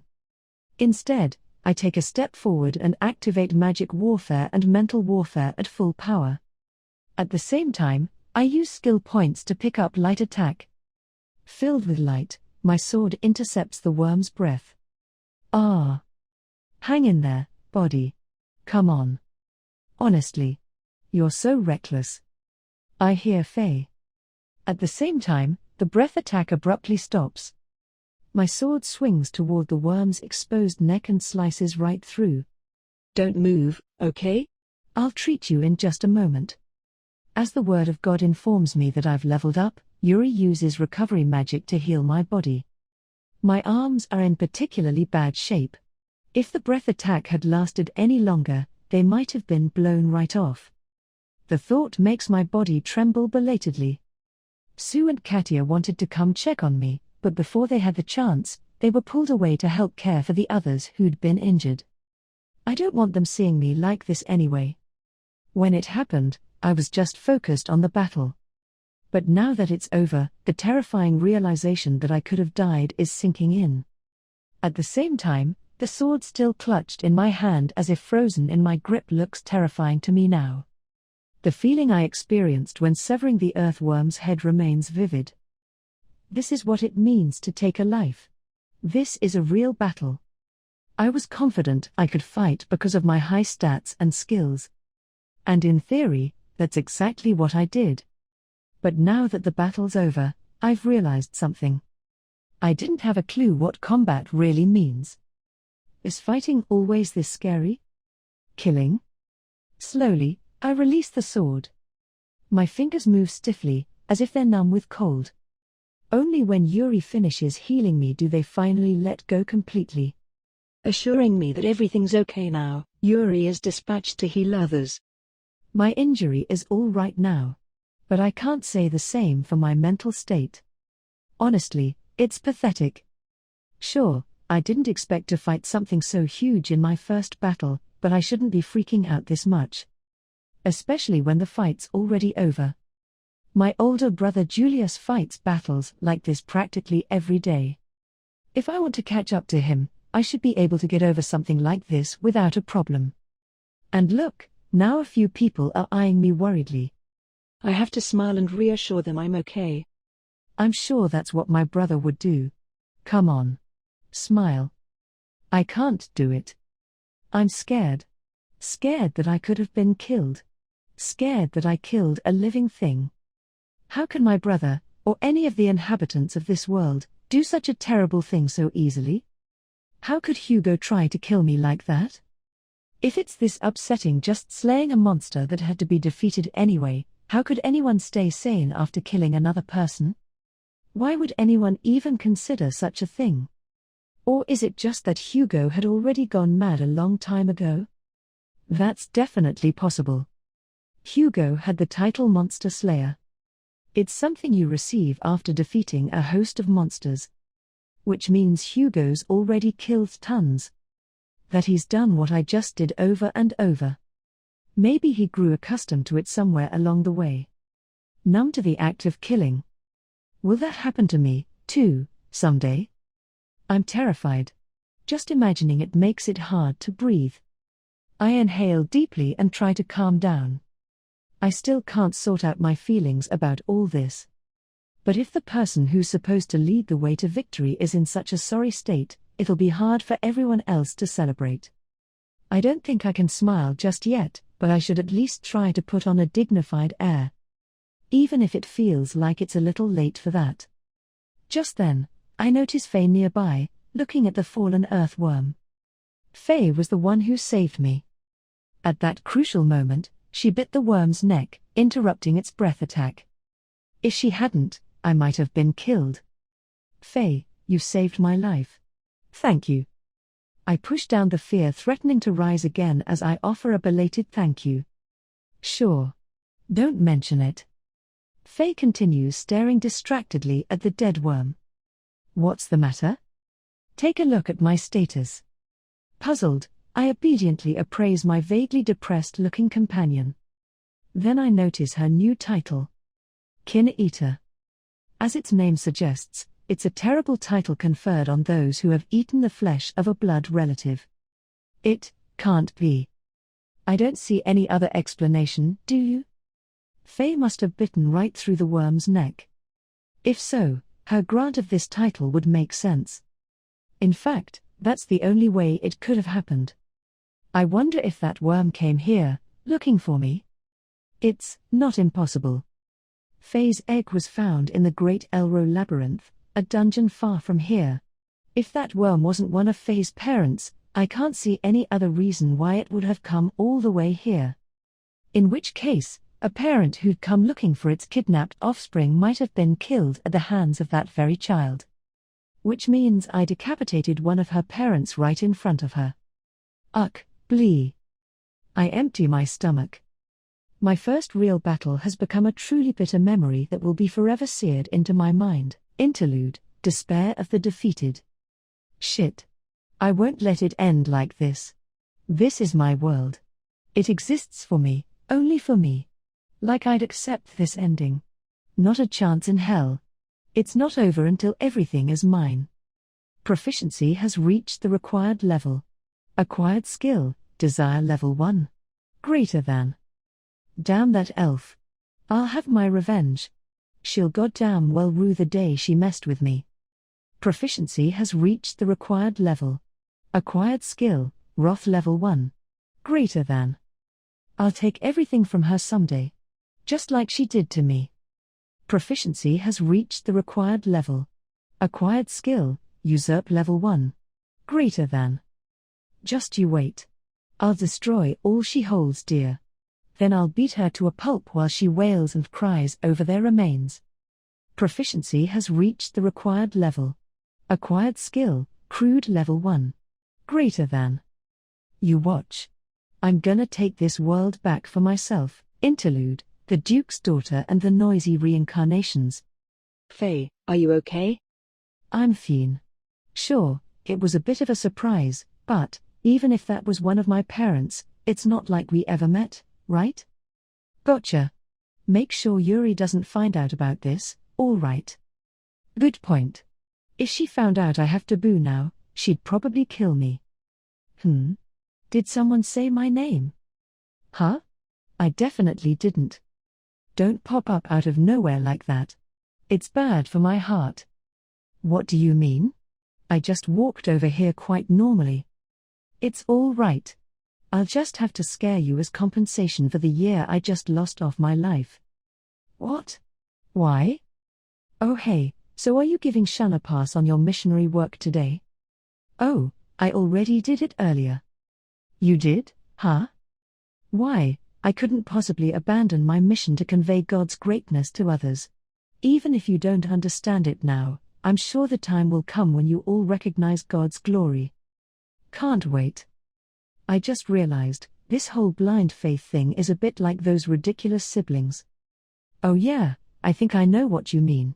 Shun is a follower of Julius, and Sue is a follower of Shun. Quite so. He treats me like a religious fanatic, but he doesn't realize that he's a hero fanatic himself. Isn't that just awful? That's rich coming from you. I guess I kinda get what you mean, though. When it comes to Julius, that guy never shuts up. Yeah, I've heard enough tales of the hero's bravery to teach a class on it myself. Like the one where a poor village couldn't afford to pay for monster extermination, so he saved them free of charge. How do you feel about that, as part of the church the hero is supposed to work for? Well, he isn't supposed to do things like that, but he makes up for it by donating to the church himself, so the higher-ups can't really complain. That's royalty for you. Is he loaded or what? Yeah, he's got the support of the whole kingdom behind him. If the hero were just a commoner, he'd probably be wielded like a weapon and sent out on all kinds of dangerous missions. But if anyone tries to force Julius to do too much, they risk making him an enemy of the church. Seems complicated. Yeah, and apparently, Julius takes it upon himself to do dangerous work like that anyway. He's quite the hero.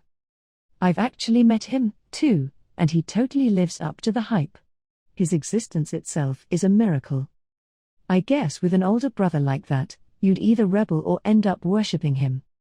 Maybe it's better this than rebelling, then? Sure, I think so. Wanting to follow in his brother's footsteps is the manly thing to do. I'm not sure how convincing that is, coming from a former man. I'm pretty sure I'm still a man on the inside, thanks. No, you're not. Yeah, right. What's with the instant rebuttals? Ah ha ha. Still, I'd love to meet Sir Julius for myself. You haven't? Aren't you the future saint? I'm still just a candidate for now. As long as the current saint, Lady Yana, still lives, it's strictly hypothetical. As a mere future saint, I have no relation to the hero. A new saint is only born when the current saint or the current hero passes away. So if the hero dies, the saint gets replaced even if she's still alive? Of course.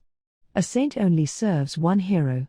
So if Sir Julius died, a new saint would be chosen even if Lady Yana lived. But it's improper to speak of such things. It's all right. Shun may be blinded by admiration when it comes to Julius, but nobody's invincible. There was even a time when he fell into a demon's trap and was poisoned.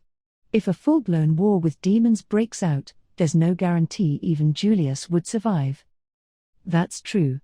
We can't talk about it in front of Shun, but apparently, fighting a real demon is quite difficult. Yes, and the long-silent demon lord has started moving again. Yeah. According to the rumors, it might have been right around when we were babies.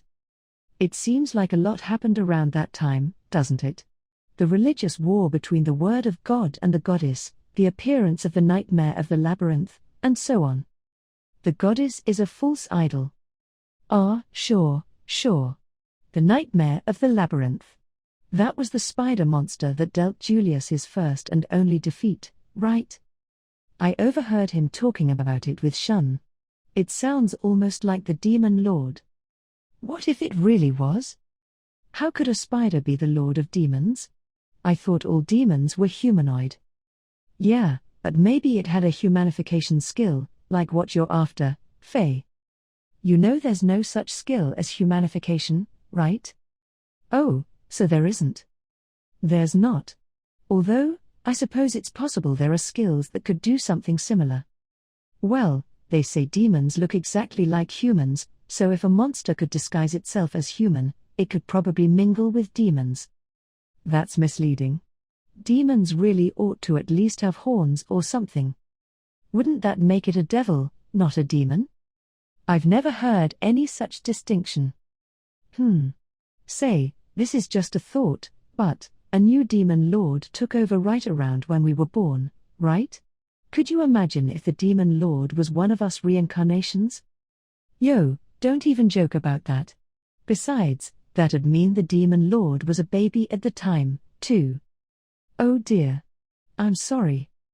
I doubt a baby could become a demon lord so quickly unless it spent every waking moment from the time it was born moving around and leveling up.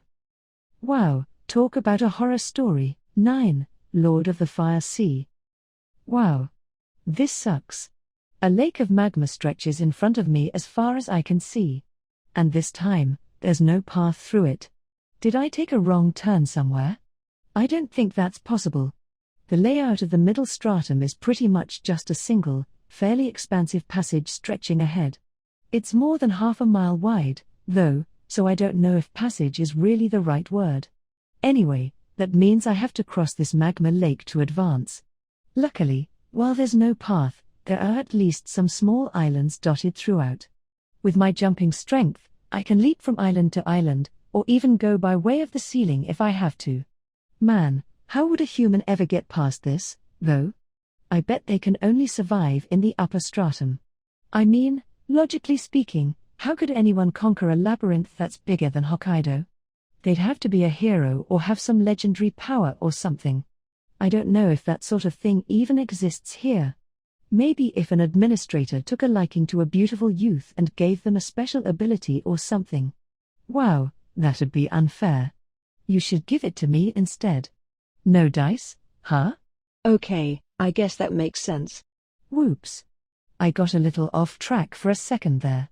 Anyway, yeah, technically, I can get past this, but there's a problem. There are tons of monsters lurking inside. On top of being enormously wide, this magma lake is pretty deep, too. At its deepest, it can go as deep as 600 feet. If there's that much magma, shouldn't it cool down and harden or something? Apparently not. It forms a huge freaking lake. And in this expansive, deep lake, there are tons of monsters. I'm supposed to cross this. Man, what's up with this labyrinth? I don't see how anyone's supposed to beat it. Ugh. Well, it's not like I have any other choice, so I'll just have to cross it. I'm sure it'll work out somehow, right? Besides, I was able to beat that eel, so I doubt anything else would pose much of a threat. I doubt there are too many monsters around as strong as that. Even if there are, I'll just beat them at their own game. I've evolved since I fought the eel, literally and figuratively. My stats have gotten crazy good, my skills have improved, and most importantly, I can use magic now. I couldn't touch monsters while they were in the magma before, but now that I know magic, no hole-up-at-home strategy will work against me. I'll snipe you with my magic. Wahaha. I have new skills besides magic, too. First of all, Evil Eye. I got my second Evil Eye skill, too. This time, I chose Paralyzing Evil Eye. Petrification was tempting, too, but it takes a long time for its effects to kick in, and worse, I can't eat something that's been petrified. So instead, I chose Paralysis, which renders things immobile much more quickly while keeping them perfectly edible. I also learned a skill called Magic Warfare. You can use it to consume MP in exchange for raising stats. I happened to pick it up just by focusing on cycling magical power through my body. So basically, this is the MP consumption version of mental warfare, which uses SP. But thanks to Height of Occultism, I don't need to worry about spending my MP. Even if I keep it active all the time, it recovers more quickly than the rate of consumption. So at the moment, I'm keeping it active all the time. As a result, now my stats are even higher. I've also been occasionally activating mental warfare with an eye for my amount of satiation stock, slowly raising its skill level. If I activate both at once, my stats improve drastically, so I can use that as a trump card for sure. Satiation is a pretty amazing skill, as it turns out. I mean, it even stocks automatic recovery. So my HP and MP stocks have been bolstered in no time. My MP, especially, is getting to the point where I can't possibly use it all. I can activate Magic Warfare, keep both Evil Eyes on non-stop, and even practice magic, and still have plenty of MP to spare. Height of Occultism is crazy powerful. So is Satiation, which stocks any excess. Although, I haven't been able to save as much MP because of the magma damage. So now that I have magic as a long-range attack method and my stats are vastly improved, I'm sure I could take down an eel without breaking a sweat. Which means there's no reason to be afraid of a little magma lake. If any small fry attack me, I'll just bring 'em down and eat 'em. Time for my first jump. I leap over the magma and land on a little island. It's a little scary, but I can always retreat to the ceiling if I have to, so I think I can make it work. I'm still hopping my way across. It's going so smoothly that it's actually a little boring. I haven't been attacked by a single monster. Honestly, I was so prepared for a fight that it's almost more of a letdown than a relief. No, it's fine, though. Peace is a good thing. But if it's too peaceful, I could run out of SP, so it'd be nice if a monster would attack once in a while. Purely as a food source, of course. If it's a tasty monster, so much the better. Like catfish, or maybe catfish. Come on, can't one poke its little head out of the magma for me? Sploosh. Elro Gunnasoka. Level 17. Status. HP, 2, 331 halves, 331, green, details. MP, 1894 1894, blue, details.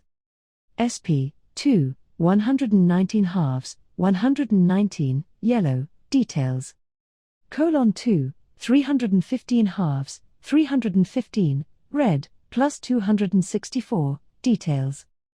Average offensive ability, 1999, details. Average defensive ability, 1876, details. Average magical ability, 1551, details. Average resistance ability, 1528, details. Average speed ability, 1657, details. Skills. Fire Wyrm level 9. Imperial Scales level 2. HP Auto Recovery level 2. MP Auto Recovery level 1. MP Lessened Consumption level 1. SP Recovery Speed level 3. SP Lessened Consumption level 3. Flame Attack level 5. Flame Enhancement level 3. Destruction Enhancement level 2. Impact Enhancement level 4. Cooperation level 5. Leadership level 7. Hit level 10. Evasion level 10. Probability correction level 8. Presence perception level 4. Danger perception level 7. High speed swimming level 7. Overeating level 8. Impact resistance level 6. Heat nullification. Longevity level 1. Instantaneous level 8. Persistent level 9. Herculean strength level 1. Sturdy level 1. Technique user level 4. Protection level 4. Running level 5. Skill points, 11,250. Titles: Monster Slayer, Monster Slaughterer, Commander, Greater than. Something came out? It's a worm. It's way more legit than the eel. A real, 100% genuine worm. Judging by its skill set and such, it may be an even further evolved form of the eel. You couldn't even call this thing a fish. It's a fireworm, plain and simple. This is not good. Imperial Scales is a superior version of Dragon Scales, with a much higher effect. I didn't care about its effect of interfering with magic construction and weakening magic's power, but now it poses a big problem. The eel's dragon scales probably wouldn't have been strong enough to dissolve my height of occultism enhanced magic, but this fireworm's imperial scales may just do the trick. Plus the hit, probability correction combo that gave me so much trouble when I fought the eel is still going strong. Not to mention, now it even has evasion. And it's fully loaded with fire attribute attacks, my biggest weakness. But the most dangerous thing of all might be its cooperation and leadership skills. My detection skill is alerting me about monsters popping out of the magma, one after the other. Cooperation and leadership have effects that absolutely live up to their names. Cooperation improves the ability to work together, and leadership makes subordinates follow commands. They're both skills you get with the title leader, which is an extra layer of trickiness. This title has the effect of slightly raising the subordinate's stats. I'm completely surrounded by a swarm of monsters. And the fire worm is their boss. I know I said I could beat an eel no problem, but no one told me something this strong was gonna show. Body brain. Yeah, let's run for it. Our decision is immediate. I don't think I could even beat this freak one-on-one, never mind with a whole army of flunkies. In that case, running is my only shot. The footing here is bad, no, it's the worst, but it's still my best option. I jump over to an island opposite the fire worm. Immediately after making the move, detection informs me the island I was standing on before has gone up in flames. Oh, geez. I know it was tiny, but still, it got swallowed whole. I don't think I can escape across these things. The fireballs that Wyrm spits out are too huge and too powerful. Even with my new and improved stats, if I get hit with one of those, there'll be nothing left. I land on the next island, then immediately leap toward the following. But while I'm in the air, a bunch of seahorses pop out of the magma and pepper fireballs at me. It's like anti-aircraft fire. Countless projectiles fly in a beeline toward me with pinpoint accuracy, as if the seahorses had trained together for this moment. I've seen seahorses in groups before but never working together like this. Thanks to the leadership of the fire worm, though, they're attacking in perfect sync. I feel like I'm fighting a whole army. No sense holding anything back. On top of magic warfare, I also invoke mental warfare. Then I shoot an energy conferment enhanced thread toward the ceiling, using it to escape to the ceiling before my modified silk catches fire. Tons of fireballs pass by directly below me, almost grazing my feet. But already, a much bigger fireball is zeroing in on my spot on the ceiling. It's one of the fire worms. I race along the ceiling and manage to avoid the missile. When it connects, the fireball destroys a portion of the cavern, scattering flames and debris everywhere. If that hit me in the air, even if I still had HP left, I'd plunge into the magma. The seahorses put up another fusillade. I avoid most of them and douse the rest with poison shot. Poison shot has some degree of physical attack power. If it hits something flying through the air, it can cancel it out. And since Poison Shot is a simple spell and I have Height of Occultism and a portion of my mind dedicated purely to magic, I can even use it rapid fire. Of course, I can't produce them fast enough to counter every single fireball this army of seahorses chucks at me, but I can at least use it to offset the ones I can't dodge. Until a fireball that I can't dispel comes barreling toward me. A really, really humongous one. And it's from the direction I was headed. I can't avoid it on the ceiling, so I let myself fall, landing on a nearby island. Immediately, a bright red flower blooms on the ceiling. I look forward. That wasn't the worm's fireball. Instead, my way forward is blocked by eels. Not just one, but 3. I'm in checkmate. Eels at the front gate. A fireworm at the rear. If it were just one eel, I might be able to break through, but getting past a group of 3 will be virtually impossible. So I turn back toward the fireworm, since there's only one of those, but it's closing on me with its army of countless seahorses. On top of that, it's accompanied by a 4th eel. This is bad. The only way I can survive is by avoiding the enemy's attacks and reducing their numbers. Even small fry like the seahorse can be big trouble in such large numbers. I have to bring those numbers down if I want to stand a chance. There's nothing funny about being assailed by a wall of fireballs. Right now, the only saving grace is that the fireworm's leadership is actually too perfect. Basically, the attacks aimed at me are a little too accurate. There are so many of them that it would be a simple matter to carpet the whole area, leaving me with nowhere to go, but instead, they all target me directly. As long as I have somewhere to run, I can avoid them. I sprint off to the side, trying to break through the siege of the fireworm and the eels. As I run, I activate magic. Poison magic level 6, Poison Fog. As the name suggests, it's a spell that generates a toxic cloud. It'd be great if I had a spell that would directly attack a wide range in one shot, but this is the only weapon in my arsenal capable of affecting multiple enemies at once. It's not as strong as my deadly spider poison, so it won't drain their HP in an instant, but if they keep breathing it in, the poison will gradually eat away at them. If I can just keep escaping, this fog should reduce their numbers significantly. But of course things won't be so easy. Some of the seahorses come on land to block my path. Grr, out of my way. I swing my scythes toward the standing seahorses. Each of the scythes bisects a seahorse to my left and the right. That's how strong my scythe attack has become with my improved stats. Swinging my forelegs back, I cut down 2 more seahorses. At the same time, I jump straight into the air.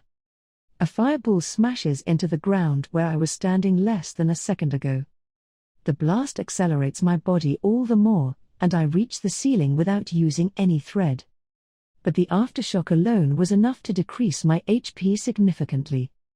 Catching sight of an eel getting ready to unleash a fireball, I synthesize some deadly spider poison half out of desperation. Paying no attention to how much MP it consumes, I maximize the amount. Instantly, a huge ball of poison far bigger than I am appears and drops. The giant glob of poison collides with the eel's fireball and bursts in midair.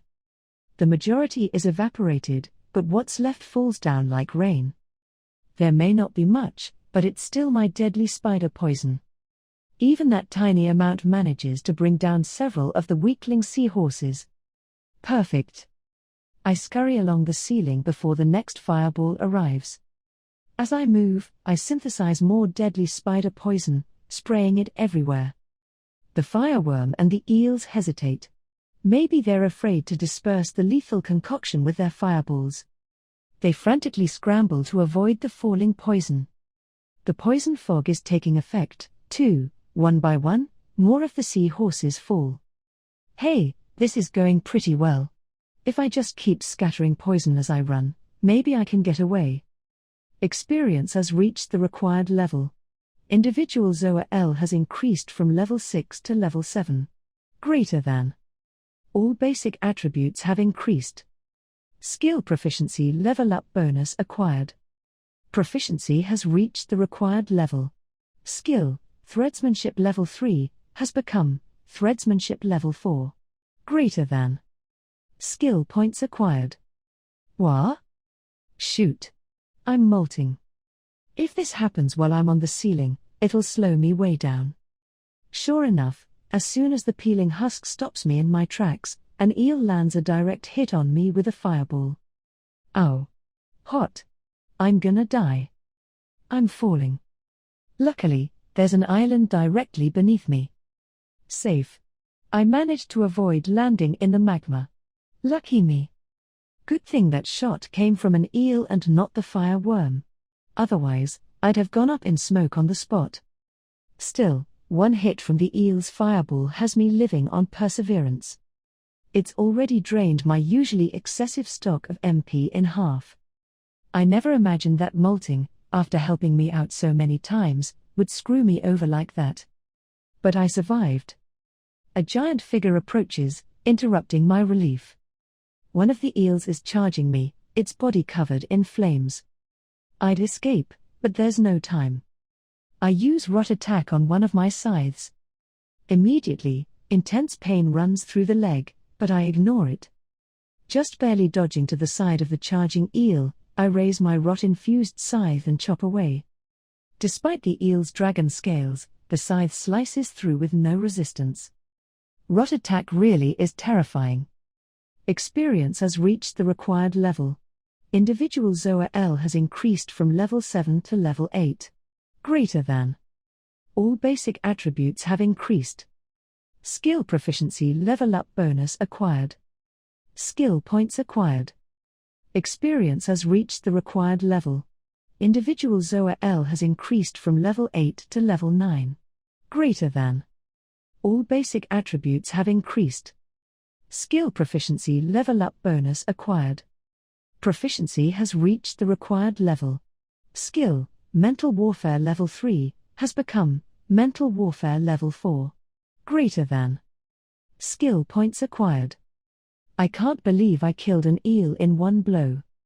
Pieces of its body sink into the magma. Part of it stays intact, of course, but the areas where it was cut collapse as if they've turned to sand. Meanwhile, thanks to my molting, my self-destructed scythe is fully recovered. Now there are 3 eels and the fire worm left. Thanks to the poison fog, most of the sea horses have been downed. Experience has reached the required level. Individual Zoa Ele has increased from level 9 to level 10. Greater than. All basic attributes have increased. Skill proficiency level up bonus acquired. Proficiency has reached the required level. Skill, Poison Magic level 6, has become Poison Magic level 7. Greater than. Proficiency has reached the required level. Skill, Poison Enhancement level 6, has become Poison Enhancement level 7. Greater than. Skill points acquired. Condition satisfied. Acquired title, Worm Slayer. Greater than. Acquired skills, Life level 1, Worm Power level 1, as a result of title, Worm Slayer. Greater than. Skill, Life level 1, has been integrated into Longevity level 1. Greater than. Oh. When the last sea horse went down, I leveled up and gained some kind of title. Maybe I can do this? I activate Cursed Evil Eye and Paralyzing Evil Eye in 4 eyes each, matching the number of remaining opponents perfectly. Apparently, this makes the fire dragon and the eels uncomfortable as they start frantically shooting fireballs at me. I run. 2 of the eels pursue. It's like a pincer attack, with one on either side. That's not gonna work on me now. I dodge with a vertical leap. But it seems the fire dragon anticipated that. A fireball homes in on me while I'm in midair.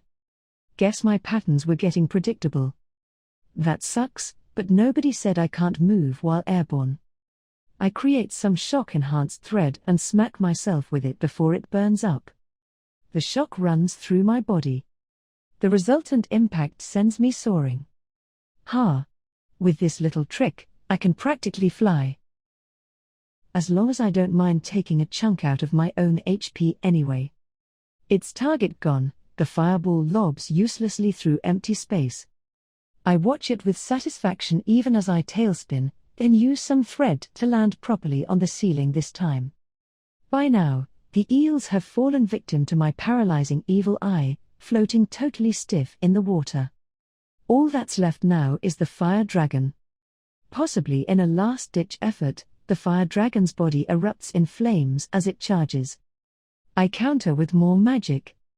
My newly acquired poison magic level 7 spell, Paralysis Shot. Game, set, match. Once the effects of paralyzing evil eye have set in, the victim will remain paralyzed as long as you keep looking at them. Paralysis Shot, on the other hand, wears off gradually, but that's not a problem as long as I keep my paralyzing evil eye on them. Now that I've paralyzed the fire dragon, I've won.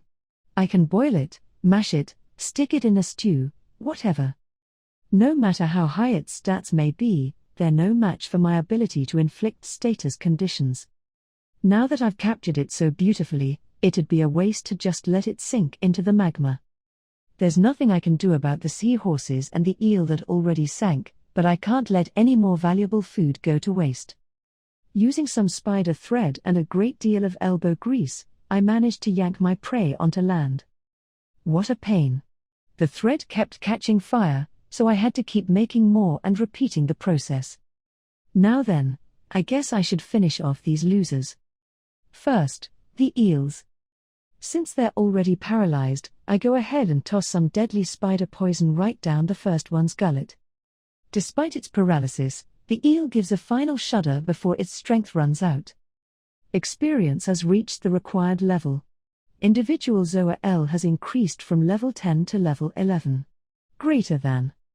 All basic attributes have increased. Skill proficiency level up bonus acquired. Proficiency has reached the required level. Skill, spatial maneuvering level 8, has become spatial maneuvering level 9. Greater than. Skill points acquired. Watching this, the other eels' faces contort in fear. Don't you worry. The suffering will only last a moment. I pop more poison into the second eel's mouth. Experience has reached the required level. Individual Zoa Ele has increased from level 11 to level 12. Greater than. All basic attributes have increased. Skill proficiency level up bonus acquired. Proficiency has reached the required level. Skill, evasion level 8, has become evasion level 9. Greater than. Skill points acquired. Condition satisfied. Acquired title, Fearbringer. Greater than. Acquired skills, Intimidation level 1, Heretic attack level 1, as a result of title, Fearbringer. Greater than. I got a title. Man, it's another creepy sounding one. Geez, going by titles alone, everyone's gonna think I'm some kinda crazy person. Oh wait, I'm a spider, not a person. Well, I'll check it out later. Same with this Wyrm Slayer title or whatever. For now, I have to finish my business with these guys. So here, third eel, I have a special present for you. I worked really hard to make this, so you'd better appreciate it. Come on, say ah. How was it? Oh, so delicious that you died? That's sweet. Information brain, you're scary. Nice one. Keep it up. Oh, you guys are back? Yep. I don't think we need to be at max synchronization level anymore.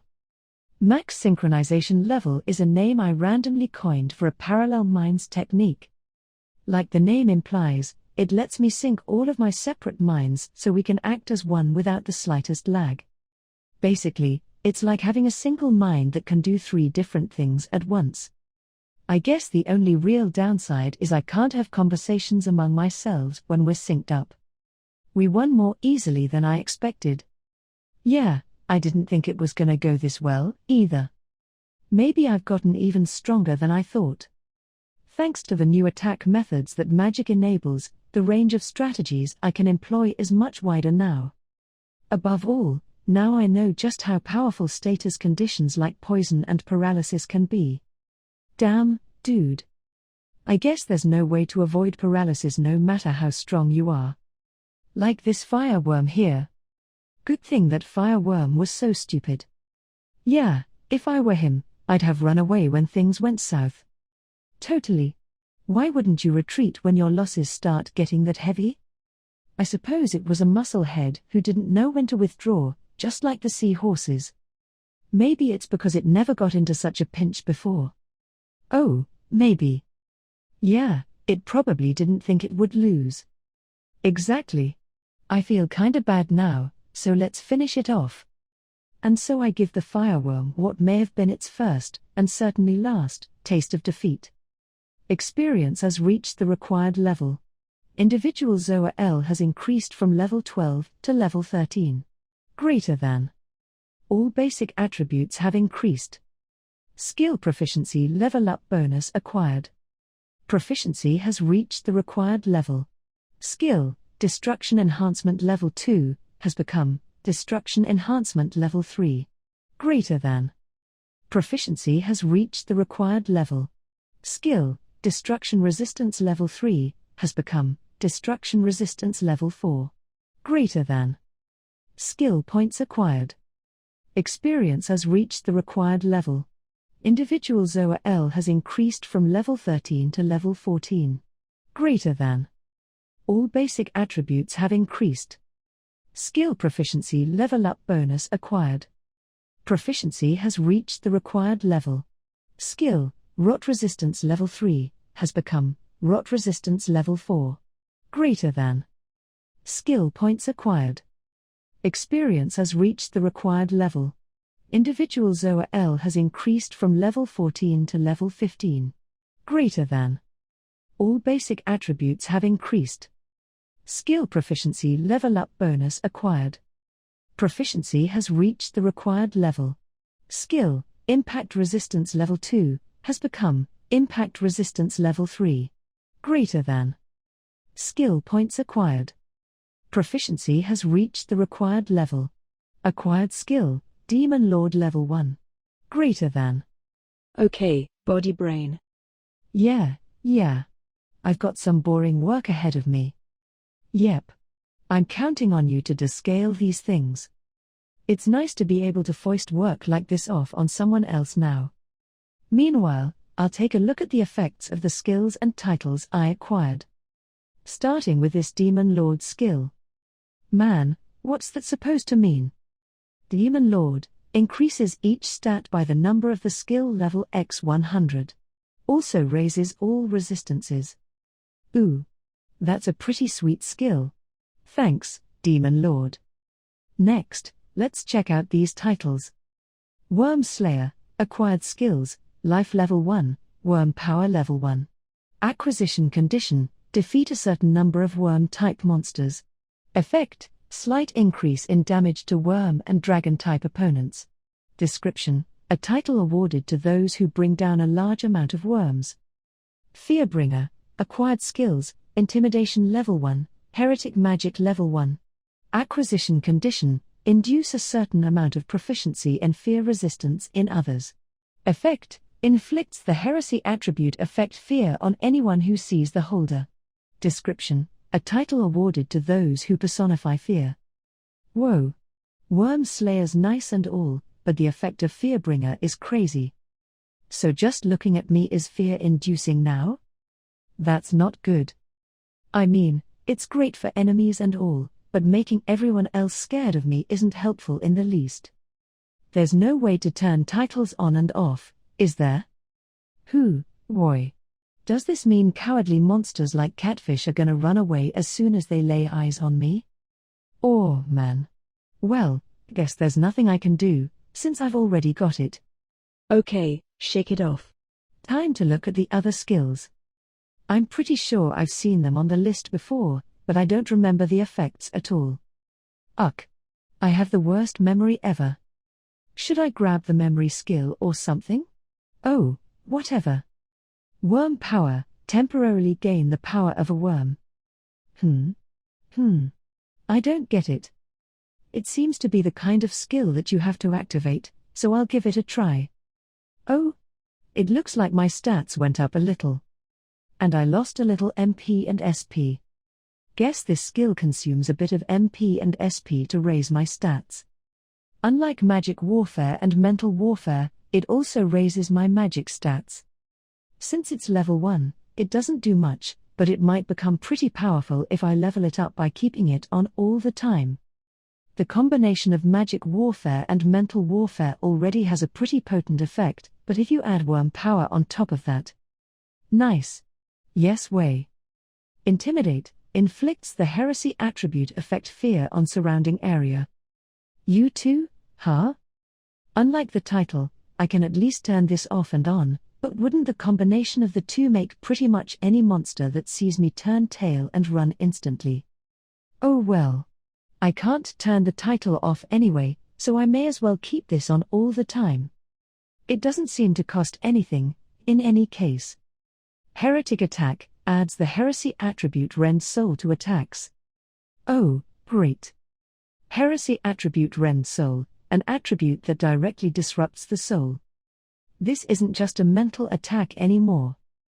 This is way creepy. I'll have to try it out soon. Yep. So Wyrm Slayer just ended up being a minor stat boost. And Fearbringer. I'm not sure whether it's a good thing or a bad thing, on the whole. It could be really good, but it could also be really bad. Well, that's it for titles. I have a bunch of skill points now. And since I leveled up so much, I have quite a few. Now I can get that skill I wanted. Hee hee. I didn't think I'd be getting it so soon. Spatial magic, 500, magic that manipulates space. There it is. Spatial magic is a staple of cheating. I'm sure I won't be able to use the kind of spells I want right away, since it'll start at level 1, but thanks to Ruler of Wisdom, my magic skills level up really quickly. If I work hard at it, it should get to a useful level in no time. Heh. I've got high expectations for you, spatial magic. I expect teleport to be on my desk by Monday. I mean, it's gotta exist, right? What's spatial magic if not stuff like teleport, item box, and hosting a villa in another dimension? There might be an item box type skill that lets you store objects in another dimension, but I'm not in the habit of carrying stuff around in the first place, so it wouldn't be much use to me.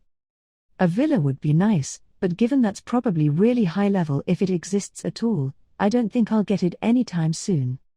But then there's teleport. A wonderful spell that moves you to a different area in an instant. If I can get teleportation, I won't need to traipse all over the middle stratum anymore. Thanks to Professor Wisdom, I have a map of the upper stratum. If I can get it to work with the map, then I bet I could use teleport to get there in a blink. Alright, divine voice, temporary. Spatial magic, please. Number of skill points currently in possession, 500. Number of skill points required to acquire skill, spatial magic level 1, 500. Acquire skill? Hell yeah. Less than spatial magic level 1, acquired. Remaining skill points, 0. Greater than. Okay. Let's try out the level 1 spell right away. Magic Brain. Aye, sir. Magic Brain activates the level 1 spatial magic spell post-haste. The level 1 spell is called Coordinate Designation. Some kind of cube made up of green lines appears. Magic Brain can make it bigger and smaller, change its shape, and move it to the left and right. Apparently, it's non-physical because it sinks into the ground as well as magma. It reminds me of selecting a range of objects on a PC. In fact, I think that's exactly what it is. Looks like all this spell does is designate a space. What good is it, then? Maybe it's a preliminary setup thing for the higher level spells? Right, that makes sense. So I guess this is another skill that won't be any use until it's a higher level, like shadow magic. Yep. Well, I wasn't expecting it to be useful in combat or anything right off the bat, so what really matters is that I got it for now. We'll just have to level it up quickly. You know what to do, right, Magic Brain? Focus on this more than other magic, right? Yeah. By the way, how many different kinds of magic can you activate at once right now? Depends on the kind of magic. But coordinate designation doesn't seem too hard, so I think I could do 2 other spells at the same time as long as they're simple ones. Gotcha. Try and stock up on proficiency while we're on the move as much as you can, then, Kay? Yes sir. Body brain is still busy with descaling. Makes sense, since there are 3 eels, and the fireworm's about twice the size of one. Looks like it'll be a while before we can do a fireworm taste test. Man, though, I can't believe I beat a whole gang of monsters led by a super strong worm. In terms of stats, the fireworm was way stronger than me. My chances didn't look very good at first. But I managed to win by paralyzing them and dousing them in poison.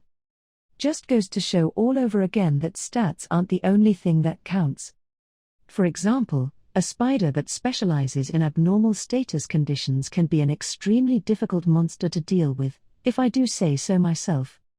If my stats keep going up and I keep getting better at magic, maybe I'll become a high-powered all-rounder mega monster. Heh. And I got the Demon Lord skill, too.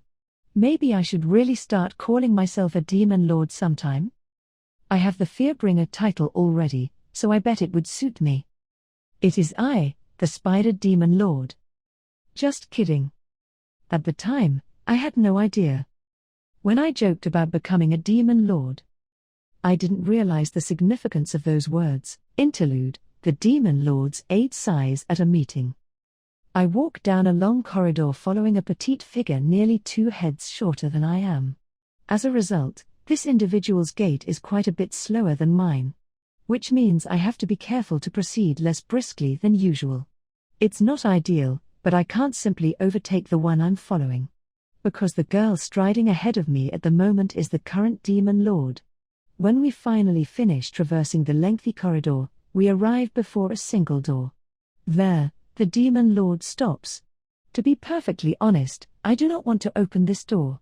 However, I have no choice but to do so. Taking care to swallow the sigh that threatens to rise unbidden from deep inside me, I open it. Then I step aside to allow the Demon Lord to enter, bowing my head reverentially. The Demon Lord doesn't so much as spare me a glance as she enters, as if she expected no less.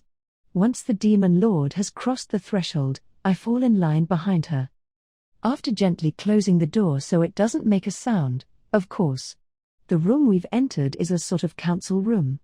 There's a circular table at its center, with a seat of honor reserved for the Demon Lord. 10 other men and women are already arrayed at the table. Half of them stand as the Demon Lord makes her appearance. The other half remain seated. The problem is that one of those who remained seated is my younger brother. Once again, I have to suppress a sigh from escaping my throat. I pull out the Demon Lord's chair so she can sit. Again, without even looking at me, the Demon Lord flops casually into the chair with an utter lack of elegance. I notice a few grimaces in response. I'm sure the Demon Lord noticed, too. She takes great pleasure in evoking that kind of reaction, after all. Personally, I think it's in rather poor taste myself, but if I were to let it show on my face as well, there's no telling what she might say to me later. The most effective way to deal with this Demon Lord is to keep a poker face at all times. Now, let's get this meeting started. Balto. Indeed. I give a brief reply to the Demon Lord's command. To be frank, once he's given the signal for the meeting to start, the Demon Lord's role here is over. All the actual work of conducting the meeting falls to me. Or rather, it's forced on me. Well then, as our first order of business, let's hear your reports. We'll start with the first army, shall we? As usual, we start the meeting with activity reports from the troops deployed in various locations. At my prompting, 1st Army Commander Augner, who's served as the general for several generations of Demon Lords, rises. Though Commander Augner would likely appear youthful by human standards, he is considered a senior even for a long-lived demon. His power and competence are such that one wonders why he has never been a Demon Lord himself. The First Army has completed its preparations to advance toward the stronghold of the Rongzant Empire, Fort Kusarayan. Supply trains have also been successfully deployed. We are ready to march on command. That is all. As usual, Commander Augner gives a straightforward report without any extraneous information. His fortitude and vigor make him the picture of a model military man. The Second Army is prepared as well. However, if granted a small amount of additional time, our shadowy dealings may bear fruit. The next person to stand and report is an alluringly beautiful woman. Second Army Commander Sanatoria. As a succubus, she's exceptionally charming and crafty, even for a demon. The shadowy dealings she refers to are probably something along those lines. How much longer will it take? As little as 2 or 3 days, perhaps. You are free to proceed, as long as it does not interfere with the advance. Thank you very much. With a bewitching smile that could make your heart skip a beat, Sanatoria returns to her seat. However, the Third Army commander makes no move to rise. Commander Kogu. Vey. So, there really is going to be a war? The giant Kogu attempts to shrink down in his seat. There's no way we can, avoid that. It is inevitable. If there were any way to avoid it, we would do so. Wah. No matter what? Before I can answer Kogu's insistent queries, a different voice echoes through the room. No matter what. But if you really want to avoid a war, Commander Kogu, there is one thing you could do. It's the Demon Lord. She has a nasty smirk on her face, as if she's thought of a cruel prank. You what is that? It's easy. You and every last member of the Third Army can become the cornerstone for the world. Kogu freezes at the Demon Lord's words. What's the matter? I thought you wanted to avoid a war? Well, that'd do it. Sorry. I won't bring it up again. So, please forgive me. Before the Demon Lord opens her mouth to bully Kogu further, I quickly cut in. Kogu, please let this be a lesson to avoid speaking out unnecessarily in the future. Do you have anything to report? Everything is going well. Good. Next, please. The Demon Lord looks a bit disgruntled, but this is for the best. The 4th, 5th, and 6th commanders give their reports without a problem. Then it's the 7th Army commander's turn. However, the commander, my younger brother Blow, makes no move to stand. Blow. I just don't get it, brother. Blow crosses his arms and slouches back in his seat disagreeably. Why is this random chick the Demon Lord when you're the one who's been coordinating and managing us demons all this time? It doesn't make sense. Blow. And I don't get you, either. Why do you serve her, brother? She don't look strong enough to keep you under her thumb like this. Fool. Don't speak of the Demon Lord that way. The 5th Army commander, Darad, erupts at Blow's temerity. Blow and Darad clash often, their personalities seem to be at odds with one another. Usually, one of their neighbors will step in, but this time no one is stopping them. Some side with Blow, some with Darad, and some prefer to watch and wait. The commanders all have varying opinions. However, it seems that this time everyone has decided to stay out of it. Have you forgotten, Blow? The providence of the world compels us demons to follow the Demon Lord no matter who it might be. Who cares about that crap? She's no leader of mine. I've never even seen her lift a finger, have you? Do you think the likes of us are permitted to doubt the Demon Lord's intentions? The inner thoughts of a Demon Lord are too complex for us to even imagine. Maybe for you, but some of us have minds of our own, pal. What kind of chump follows every order without a second thought just 'cause it comes from the Demon Lord? I don't want to hear anything from a dumbass like you. You, of all people, dare to call me such a thing? Sandwiched between the arguing pair, 6th Army Commander Huey looks very aggravated. The other officers simply look on. Among them, the only one whose thoughts I absolutely cannot guess is the 4th Army Commander. Commander Mirazofis's pallid face doesn't show the slightest twitch of emotion. Of all the villainous leaders in the demon army, this man is particularly difficult to understand. I always pay careful attention to him, but thus far, I haven't noticed anything suspicious. Fine. Let's do this, then. Finally, Blow puts a hand on his weapon. Darrett reaches for his own in turn, but his hand stops short. WH? My body. Why can't I move? Both of their bodies are frozen in place, not responding to their commands. Sorry, guys, but do you mind not fighting over such stupid shit? These acrimonious words emanate from the Demon Lord, the very cause of the quarrel. All the commanders, not just the two who are frozen in place, are overcome with astonishment. None of them know how the Demon Lord is sealing the pair's movements. Understandably so. The Demon Lord has always avoided demonstrating her powers in front of them.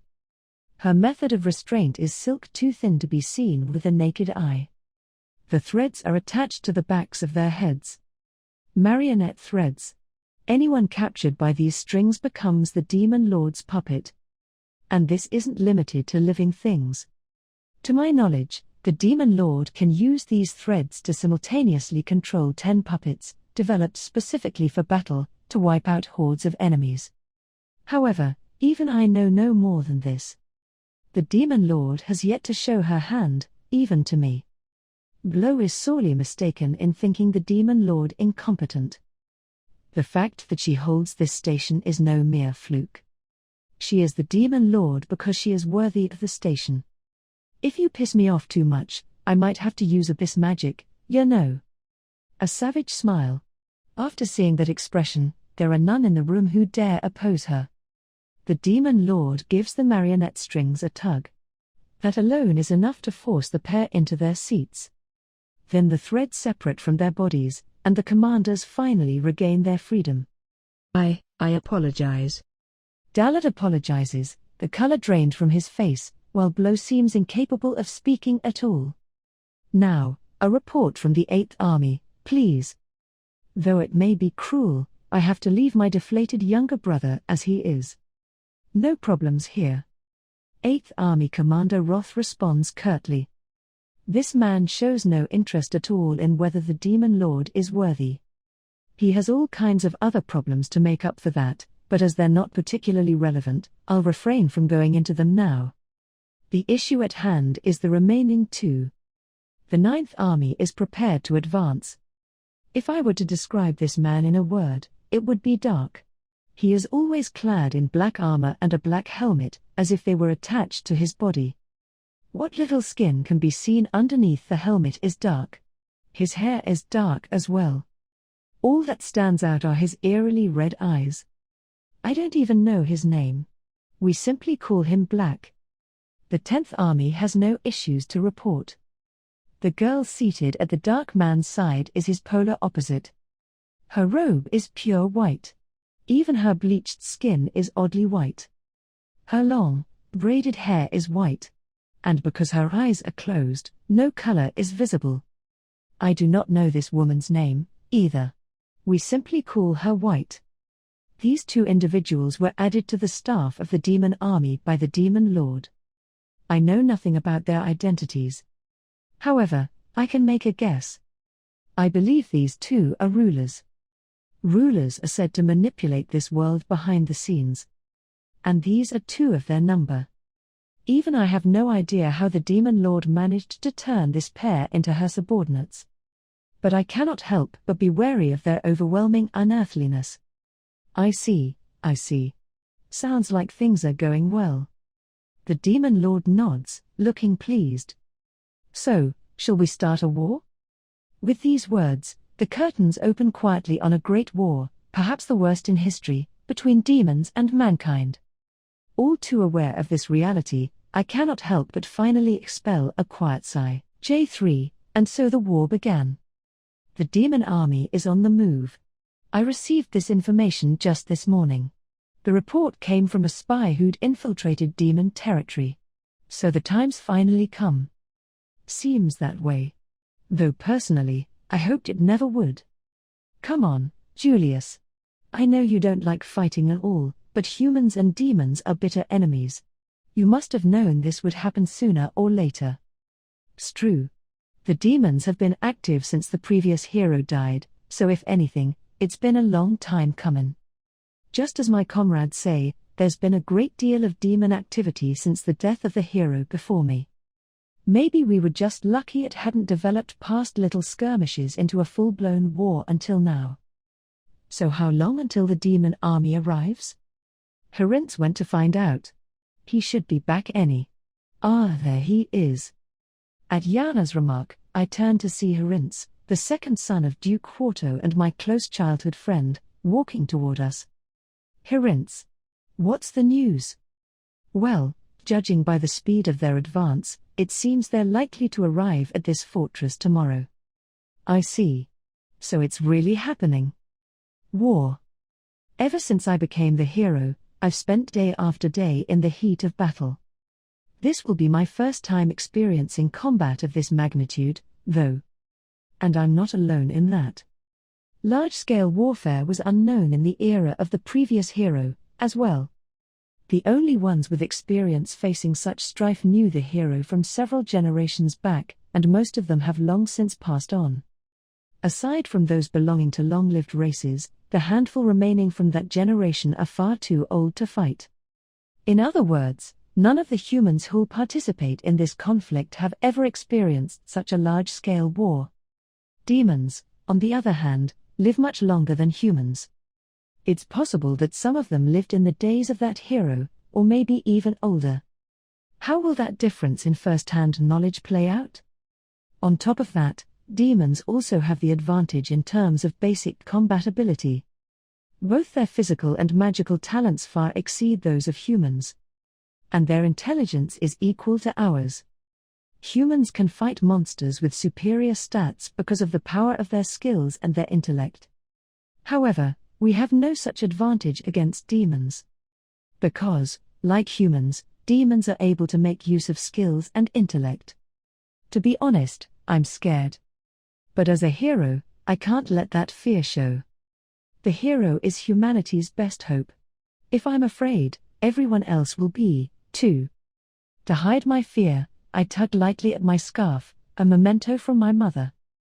I lost her around the very same time the demons became active and I became the hero.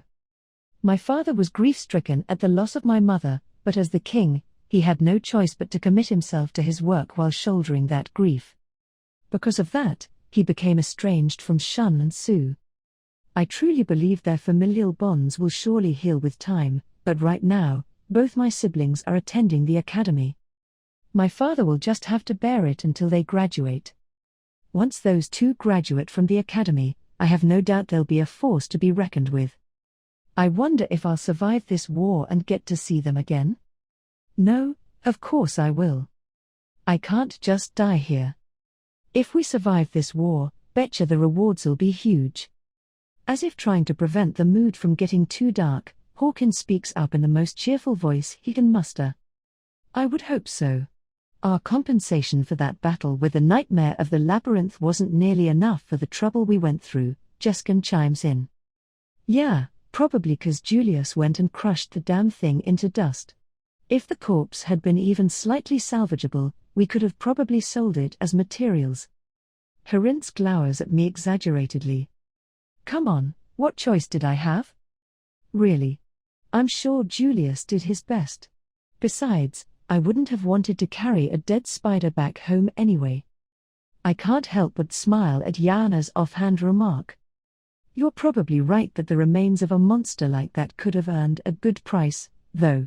Bet the silk and such could make some clothes with pretty high defense properties, don't you think? Jeskin shakes his head in response to my banter. Not likely. Taratect thread is apparently generated by a skill. Even if you dissected a corpse, you wouldn't find any. Really? I didn't know that. I instinctively reach for the scarf I always wear. Oh yeah, Taratect thread. You know, I heard there was one time some adventurers brought back some Taratect thread that weren't sticky, about 10 years back.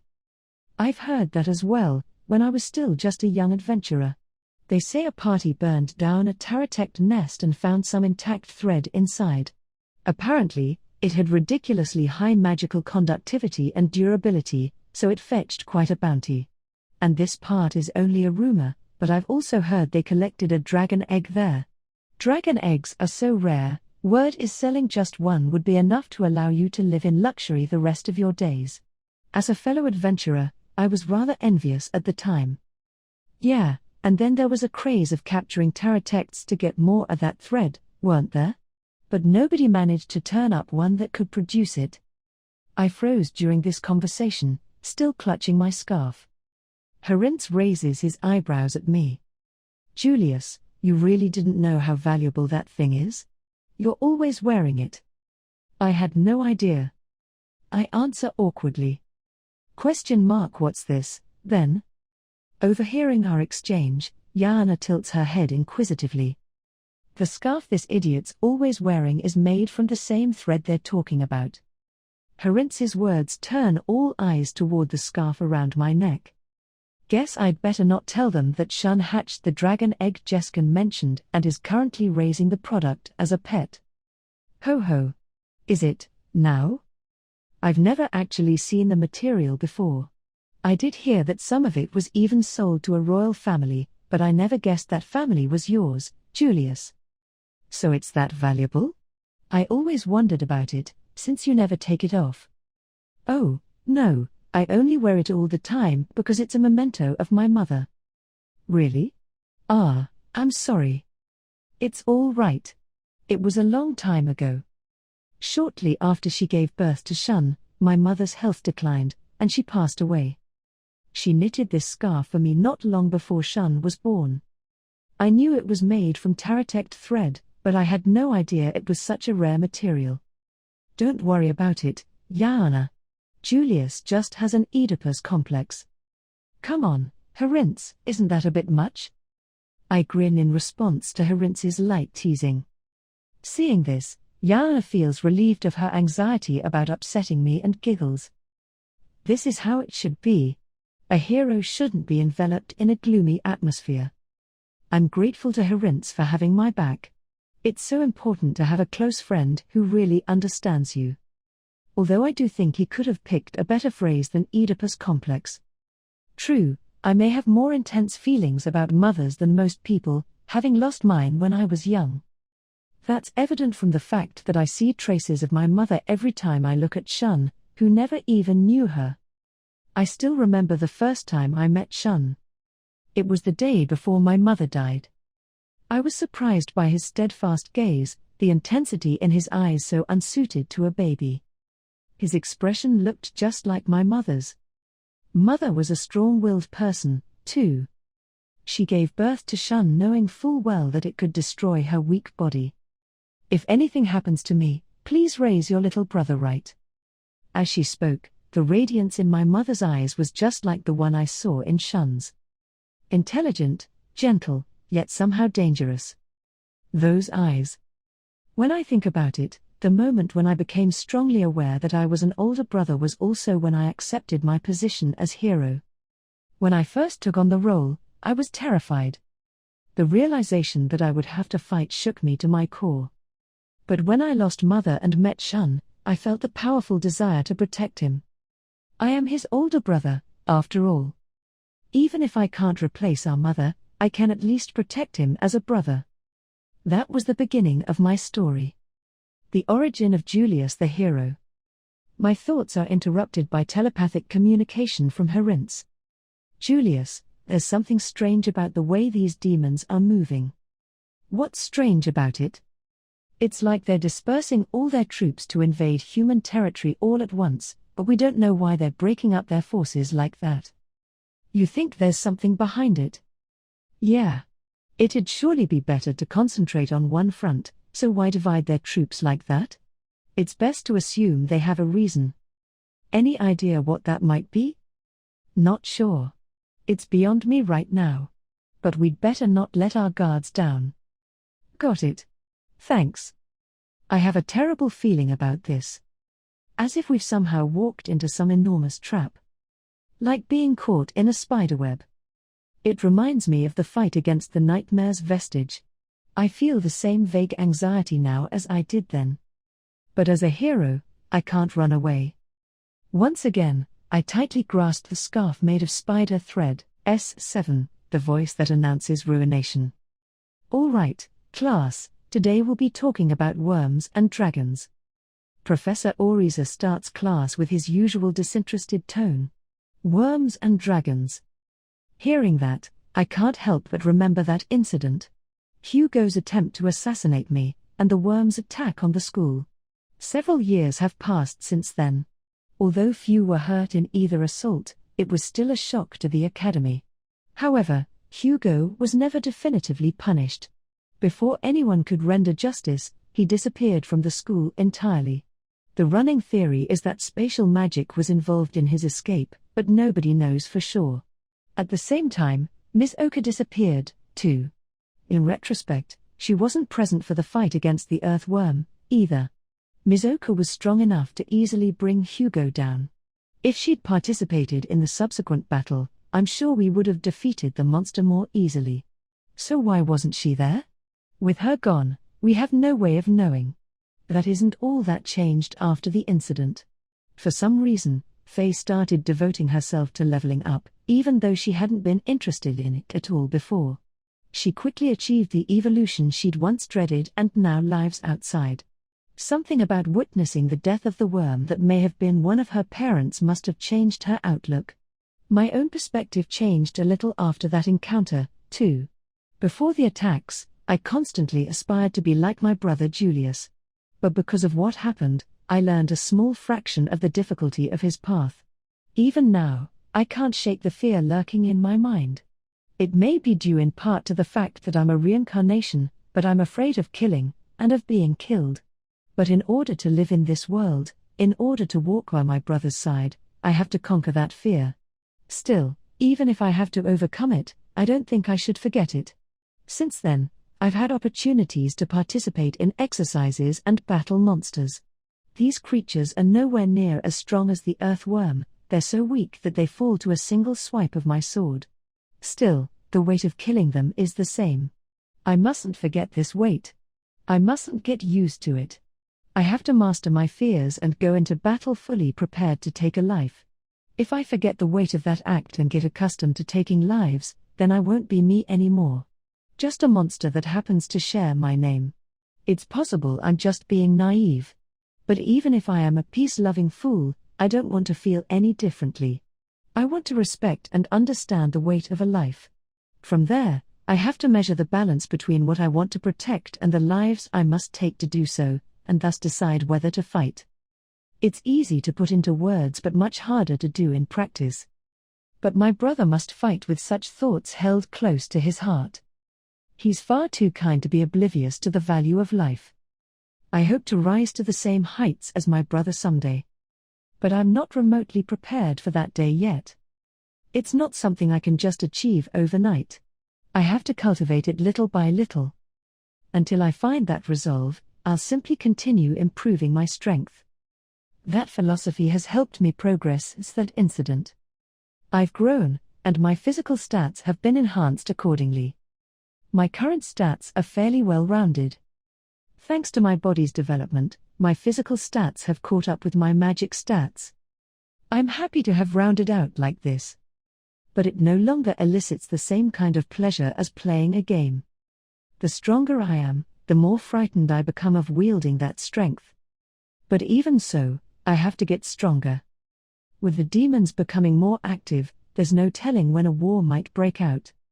If I'm not strong enough to act when that time comes, I wouldn't be able to bear it. I may not be able to fight by my older brother's side yet, but I don't want to hold him back. If possible, I want to at least get strong enough to protect Sue, Katia, and the others close to me. Sue's been acting a bit distant lately. She used to always call me brother and follow me around, but that doesn't happen very often anymore. Since she's becoming a young woman and all, it's not unusual that she'd want to distance herself from me, but it's still a little sad. Still, she hasn't pulled away completely, and I can tell she still looks up to me, so I can't complain too much just yet. My relationship with Katia has become a little strange, as well. Ever since the incident, I've gotten the sense that she's trying to put some distance between us, bit by bit. She denied it when I asked her about it. But she avoided eye contact and backed away while she did, so I'm not convinced at all. When I grabbed her arm to press the question, I was surprised by how thin it was. It was too thin. So thin that I thought it might break. On top of that, she gave an unexpectedly cute squeak of pain, so I let go instinctively. Watching her face turn red as she rubbed her arm where I'd grabbed it, I couldn't hide my distress. Sorry. I didn't know why I was so flustered as I apologized. But in that moment, even though I know Katia as well as I know myself, she looked like a total stranger to me. Things have only gotten more awkward with Katia since then. Yuri is just about the only one who hasn't changed. She's still as zealous about converting people to the Word of God as ever. If anything, she may be getting more and more intense. Whenever I see her harassing a student, I pull her away to let her prey escape, only to have her target me instead. It's become a routine for us. If Sue and Katia are around, they'll jump in to mediate, and we all get caught up in our familiar, friendly squabbling. So even if there have been a few small changes, my life remains pretty peaceful. Condition satisfied. Acquired title, Hero. Greater than. Acquired skills, Hero Level 1, Holy Light Magic Level 1, as a result of title, Hero. Greater than. Until a voice shatters that peace. Huh? Since we're still in the middle of class, my confused mutter echoes through the classroom more loudly than I expected. What is it, Schlaine? Is there some part of the lecture you don't understand? Professor Oriza eyes me politely. But his voice doesn't register through the chaos erupting in my mind. Schlaine? Schlaine? What's wrong? I'm sure the blood must have been draining from my face. But how could I not be shocked? The hero title is only held by one human in the world at any time. And I know very well who that hero is supposed to be. Once you acquire a title, you can never relinquish it for as long as you live. The title of hero is no exception. As long as you live. So that can only mean one thing. There's no other explanation. I can't believe it. I don't want to believe it. But that title has undeniably been added to my status. No. It can't be. This can't be happening. No, no, no, no, no, no, no, no, no, no, no. That could never happen to my brother. But that title obdurately reveals the reality. On this day, a hero has died. And a new hero is born. Interlude, Spider Demon Lord. The Demon Lord holds a white piece of fabric in her hand, examining it with great interest. A white scarf that, until a short time ago, was worn by a hero. White, take a look at this. Apparently, it's made of spider thread. The 10th Army commander of the Demon Army, known only as White, turns her face toward the scarf in the Demon Lord's hand. However, her eyes remain closed. I heard it traded at a high price among humans, but can you believe the hero was wearing it? The Demon Lord murmurs sardonically. Unreal. She fiddles with the white fabric absently, then suddenly becomes still. Her expression contains the innocent glee of someone who's just had a great idea. At least, that's how she sees it. To anyone else, it looks like a wicked smile. Wasn't the hero's younger brother a reincarnation? Let's give this back to him, then. As she speaks, she imbues magic into the scarf in her hand. Yep. A little present for the hero's little brother, full of the Demon Lord's divine protection. Pretty slick, don't you think? White remains silent, offering no consensus. I'd love to see the look on Yamada's face when he gets this. Picturing it, a malicious grin spreads over the Spider Demon Lord's face. Final act, God loves spiders. Looks like she's taken a liking to wisdom. It's so nice seeing a present well received. One can't help but be pleased by such a dramatic reaction. We'll definitely have to save the image of her setting herself on fire and flying into a panic. Surely, our special little spider will put wisdom to good use. Even with your mind divided, you can stay surprisingly calm. Since you have 2 ruler skills, pride and perseverance, I'm sure you can manage one more. And someday, I hope you'll learn of my existence. I have high hopes for you. I'm sure you can entertain me for a long time. For I am an administrator and an evil god. Now then, what will you show me next? How will you interact with this world? How will you change it? I'm very much looking forward to finding out.